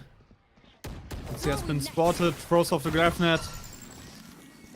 Hits a few players. The spike hasn't been planted, and also no security to that backside. Luxi makes it a double kill, makes it a triple. All of them pushing into the meat grinder of Luxi, who just scores the flawless, makes it a quadra. Luxi too steady. You're rushing into my domain, and everyone is falling down. KC now have to face it onto their defensive side, which traditionally is the weaker side on Lotus, but with the team comp of NASR, this might look a little bit different. Might look different indeed, but we're played again with another 6-6 half, so no clear victor, no clear team with the momentum coming into this. And pure symmetry in regards to how the rounds played out in the first. NASR win 2, KC answer back with 3, and it's just back and forth like that in the same sort of quantifiable amount. Again, pistol is going to be super important for both of these. NASR were able to win it back onto Bind to have a better start to the second half, but that just seems like history's going to repeat itself. Creeper already down. Trix also only able to trade herself out, but Lance there to help out her teammate. Luxi finally stops an end to that small run. Luxi's blinded. They're trying to bring the fight into main. Nilo swaps out weapons, but the bloodbath falls towards the side of NASR. Mardi and Safia. The carry's still alive. And with that 16 frags after that pistol round for Mardi, just what a pop of performance. Yeah, and history repeating itself. NASR taking away both pistols in this matchup. And yeah, you can just see Cooper didn't necessarily even get a chance. Spam down in the corner. No chance to have her say in that round. Gonna be a default coming in from NASR and a heavy stack from KC over towards their C positioning. Hoping that numbers, even though the weakened weaponry, the numbers will tip tides in their favor. Artie's gonna be the first one to explore. And you know, Carmine Cop could have an interesting timing there once Marty turned their back on them. The rotation will get into that A spot. Safia has taken all the space you want from your Sentinel. Spike plant will go down there, and I don't think KC can retake this one realistically, especially into the double Sentinel comp. With just small weapons in hand. Yes, all of the wires have been used to secure your flank, but there's so much information that you're going to get from them. Fault line in hand now. For Nilo. They will find the frags. Roxy with an opener, but will get traded out by Marty. They're just trying to flood the main area. It's an undermanned unit that NASR has there on side, but still. Better weapons in hand and spike planted. Time runs out for KC, but Safia and Nami finds their kills respectively. They want to make this one expensive, but it's just down to Kuripuya. And once again, Marty and Safia reign supreme and live to see another round with their weapons in hand. Expensive round, and you can see an outcome, a world where there was a chance for KC with a 4v3. Yeah, this kill from Marty, super important to be able to secure the heaven area and know that, well, everyone is coming from main or true, so they were able to get their crosses in the right place, focus their attentions, and secure their second round, not losing to an anti-eco.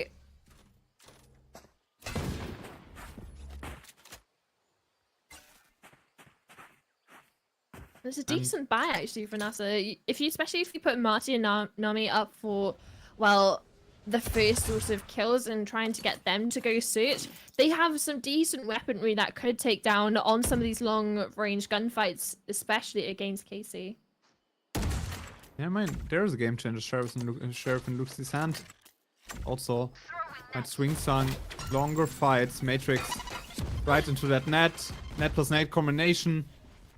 Well known by now, and some damage onto Matrix. But she has an angle with her Vandal. Finds Marty. The Vandal has been dropped.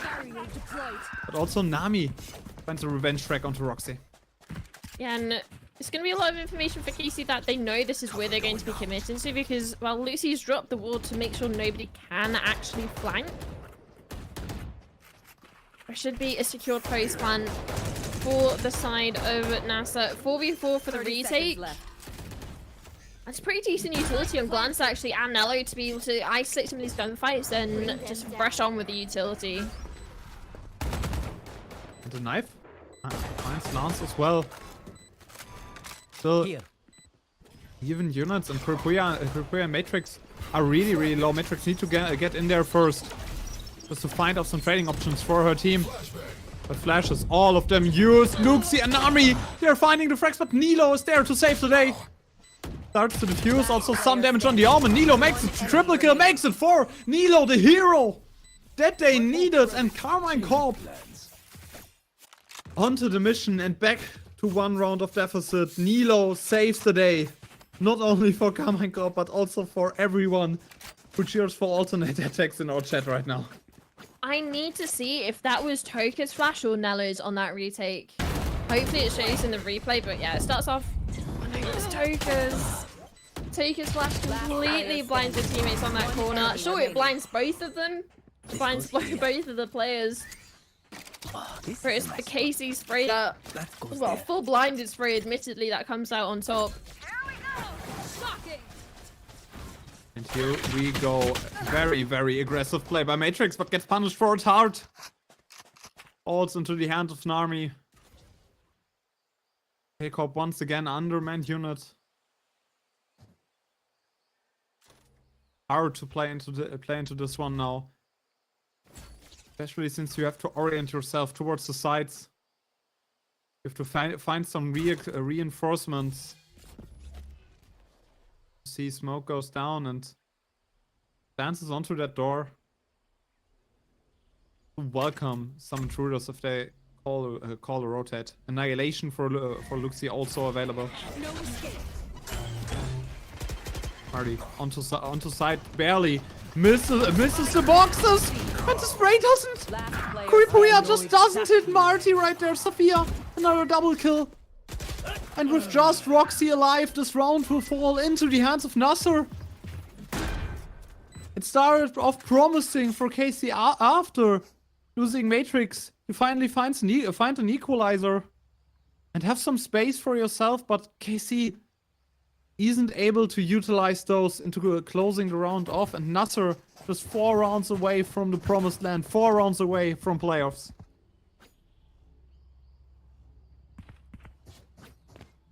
Prime position to take double digits, to push this to a 10-7. And it seems like we're getting history repeat itself. KC again. The only round that they've managed to put on this half so far is that bonus. NASR seem to be a different breed coming into the second half of both of these games. And it's quiet. Silent scaling all the way up over towards 8, and they're going to find the lone defender of Roxy. I must wait a moment. Only pistol in hand. Camera has been spotted. Tripwire destroyed. Fire as well. Roxy tries to take the longer range fight, but Marty, with her Vandal in hand, obviously a tad too strong. Takes the showstopper now into the CT as well. 4 HP on the clock, but nothing really available for both of the sides. Narmi, the crossfire just too good. One enemy remaining. Casey can't get onto side, can't get into heaven. Glance finishes off Luxi, but this might be everything that Casey is going to get, but Glance as well, a glance with another one as well. Flash goes through into stairs, and now Toka closes out the round. NASR on 10. Casey in so much struggle.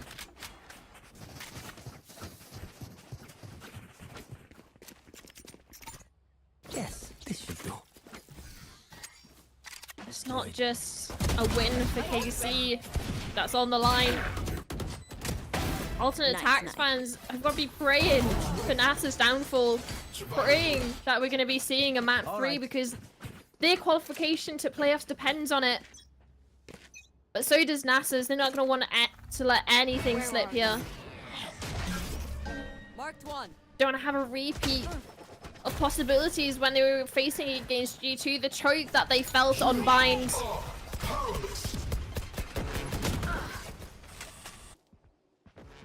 Yeah, they're all powerless, trying to get onto the side, trying to just overrun KC. Still a lot stacked towards Mount. That's Zafia and Roxy waiting for each other. Annihilation has been taken, but doesn't find a target. Nami and Zafia can at least trade out Lance. Same goes for Matrix. Finds the smoker of NASR Ignite, and they are rotating off. Zafia has taken so much space there on the B side. It will be a go over to there because Zafia in that position, incredibly dangerous, but it's kind of the swapping out of sides. Do they know? Do they expect Toka right there? Do they expect Toka to wait this one out? She misses the shot onto Matrix. 3 players suppressed. Can she fight some damage? No, Kuripuya. It's another kill and his 30 plant seconds left. will go down onto a KC. Listening. Finally, with players up, may be able to find a retake here.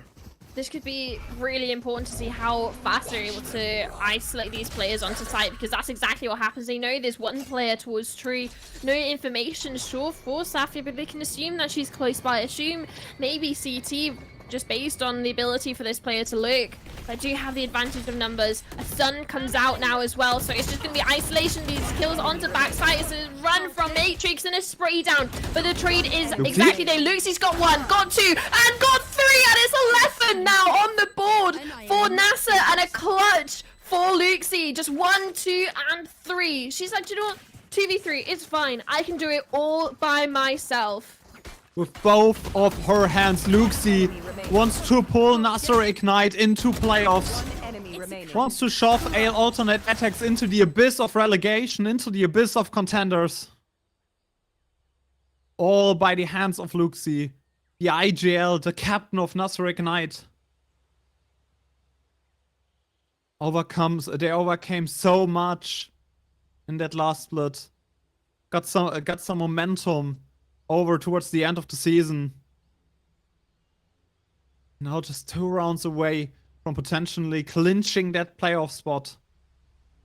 After only losing 2G2 and alternate attacks. Casey needs to make a huge miracle comeback happen right now. Not the best weapons in hand. 1 Sheriff on Roxy. 3 big rifles and a Guardian. But it has to be enough. It has to be. Letting NASR up onto 12. With how they've been playing this attacking side, you can see on the timeline, they've won 5 out of the 6. And even the one that they lost, it came into that post-plant situation. It came back into KC being on the back foot, having to go for that retake. And it was sheer heroics when it came into it from Nello. You saw that 4K. And maybe an unfortunate flash aiding them from Toka, but they've set their foot right in the last 3 rounds. Ultimates favouring KC. But it's not as if NASR have been needing them to close out these rounds. It's NASR seems to be the better team today. Seems to be a tad stronger. What Carmine Corp shows. Might it be the pressure that enables NASR to play better, to play towards their strengths? The new team comp, the double sentinel setups. Everything lines up for that MENA lineup. From the brink of relegation, they might come back here. Camera. Camera has been destroyed. Marty is on site. No one of KC there to stop them. Retakes are rough. Nightfall primed and at the ready for this flood retake, but they're going to have a sorry situation when they try and flood from CT, but it does go in favor of NASR for the trades. Renewal theft available, so information for the remaining players. Crossfire could be incredible from main on site. And it's just utility just raining down upon them. Luxie is not letting them get anywhere near to the defusal. Matrix stuck between 3 players, all playing off of each other, and that's 12. Match point, series point, qualification to playoffs point for NASR. Probably the most important point of their whole season. The most important round of their whole season. And everything, all of the cards are on deck for NASR Ignite. Right now, right here. Better weapons in hand. Better weapons in hand. Better ultimates also on the line. Only Matrix for a Neon ultimate. The Palpatine moment needs to come through. Needs to clutch it out. After so many struggles, after so many problems in the beginning of the year, the beginning of that 3rd stage, NASR, they finally look like they've found an identity that suits them. Double sentinel comms, those comms that just stops their retaking situations. It's not even that. When they were on the defense, they got 6 rounds. They've already managed to complete that, and we're only just going over like the halfway point on their defensive side. So it's not even on their attacking side. They're being able to get onto the site. Yeah. And with that like sort of double sentinel setup that you were talking about, I feel like Lucy's sort of a pseudo sentinel in regards to like how you would approach like when Sage was coming in, like as that sort of second duelist. Once they're on site, you have so much utility to stop floods of KC, and you saw how well that worked in the previous round. They had that wall towards CT, and they had to flood through Waterfall with the ultimate, but this time it's trying to be flooding out of A, and they're already back on the Matrix. Has done decent damage to these players, but it's a straight slide into an annihilation. And Sophia and Marty finding the kills. Matrix in the cocoon. Will die soon. Tease comes out, but they're trying to get into drop. enemy remaining. 1 more HP. 1 more player for KC. It's only the IGL. It's only down to Kuripuya. And with that, Attackers win. NASR Ignite clinches the last playoff spot, ending their map in style. And with a huge win onto Lotus, onto the map pick of Carmine Corp. NASR Ignite, congratulations for making playoffs, and that means they're pushing alternate attacks down into contenders.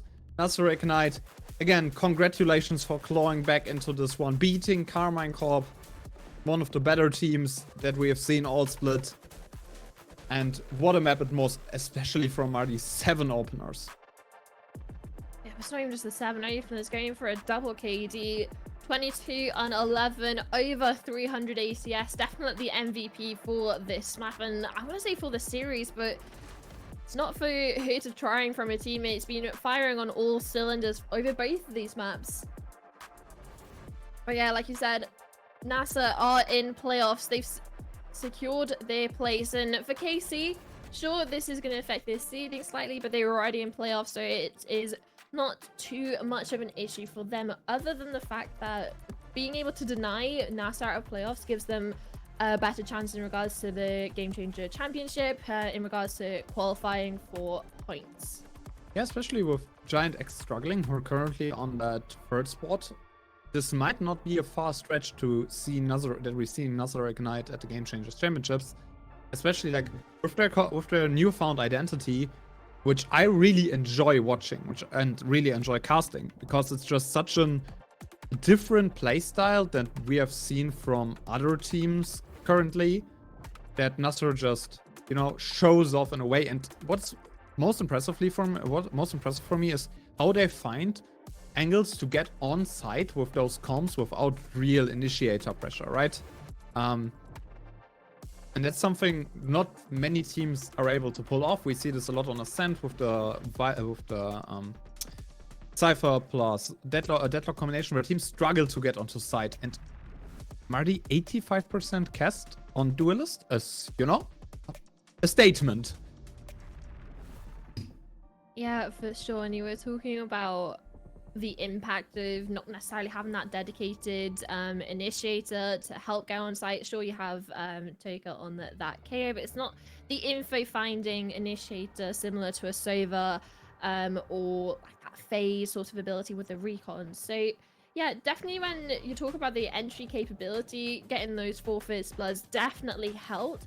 But yeah, it's sort of the follow-up from the rest of the teammates. There was multi-frags for Nami and Luxie on that follow-up, and then the clutches from Sapphire as well, definitely one to highlight. But yeah, you can see the sort of the little bit of a recap of what happened in this series. You can see the veto, you can see how we ended up onto Bind and Lotus, and you can see that Sunset wasn't even needed for NASA. Yeah, it wasn't even needed, but I would be intrigued in what sort of team comp they were pulling out there, because also Sunset, the map that, you know, you can play Deadlock there. It's not off the charts, right? And I would be intrigued if they, you know, trying to get the style onto even more maps aside from Lotus and Bind, and probably also Ascent. We are going to look at the standings next, because the group stage has been done. NASR Ignite clinches 2nd place because they have their head-to-head over Carmine Corp, odd one out. slides into playoffs because of the head-to-head over alternate attacks. And with that, BBL Queens and alternate attacks are relegated. All of the other teams clinched a playoff spot today. Once again, great comebacks by especially the likes of Heroic and NASR Ignite. Those two especially had some great late season runs. Yeah, it's sort of the improvement that we're seeing from some of these teams coming into Split 2. So there you have it. They are your standings for playoffs. But let's just have a look at how they're actually going to be heading up against each other in the bracket. So yeah, we're going to see the first match is going to be G2 Valiant. Heroic KC could be a good one as well, just based on, well, the form of KC sort of dropping as they're coming into playoffs. Heroic's one improving, finishing second in their group. Falcons odd one out could be another interesting one. We've seen odd one out sort of surprise some of the teams. Falcons being one of the favorites to make it to Game Changer Championships. That could be definitely a banger of one. What do you think about NASR Giant X though? I think NASR Giant X probably the closest matchup of them all, right? I think G2 Valiant will be an interesting one, especially with the improvements that Valiant has done. But there's the question if they can challenge G2 with that.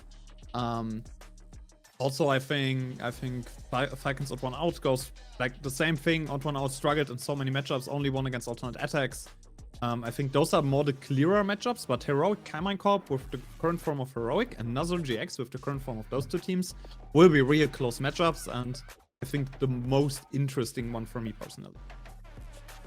Yeah, there's definitely a lot of banger matchups, but the first day of those playoffs is going to be on Monday, the 23rd of September. So make sure you're back and watching. It's going to be the first 2 days of playoffs, I believe, still on this channel before it goes over onto the official one with Riot. But yeah, I think that's it from us, Akamatch. We've had some incredible matches today, and I want to say a little bit of a surprise in some of them, especially with the way the most recent one went out, KC going down.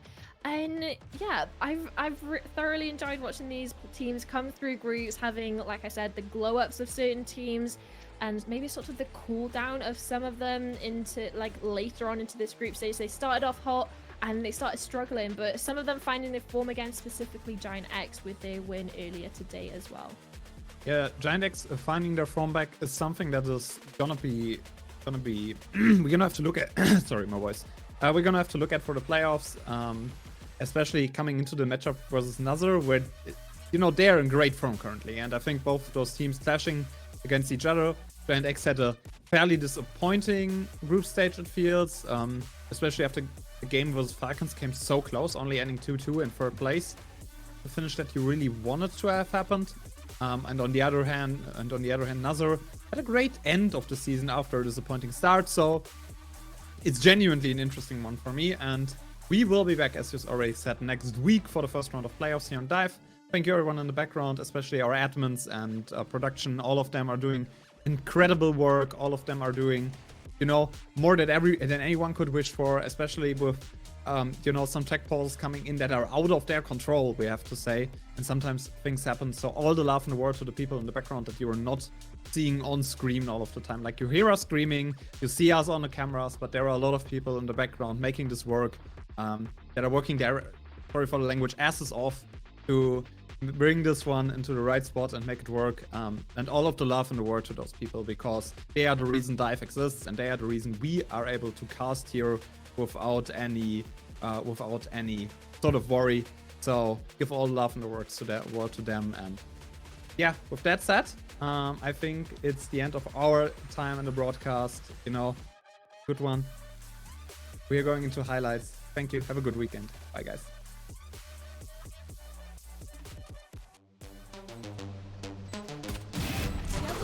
One enemy. Seconds left. One enemy remaining.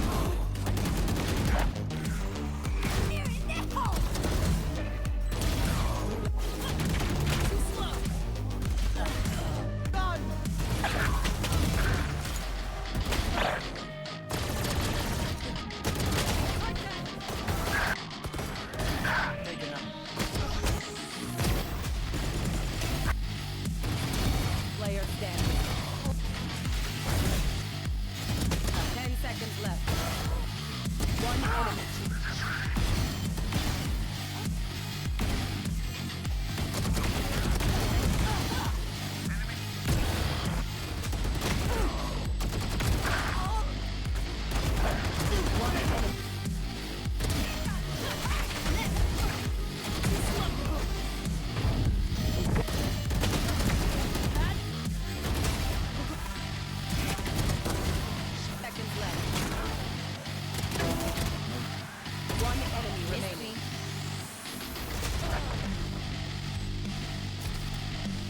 One enemy remaining.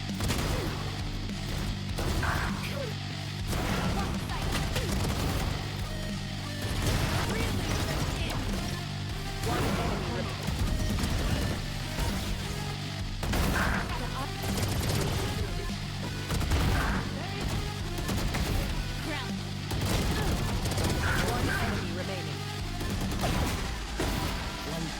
One enemy remaining.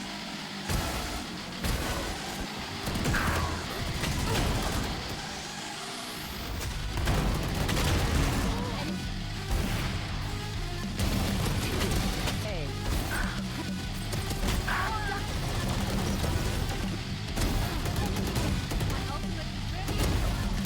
One enemy remaining. Long.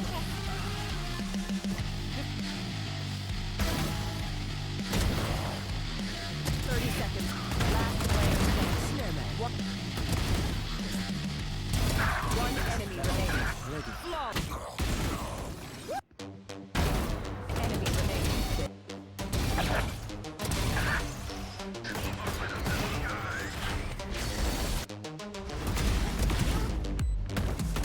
One enemy remaining. Spike planted. One enemy remaining. One enemy remaining.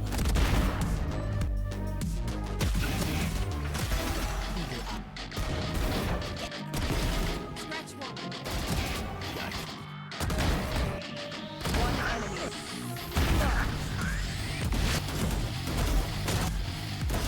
I hear you. Here for hellfire.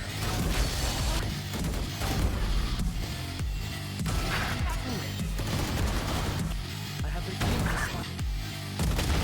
One enemy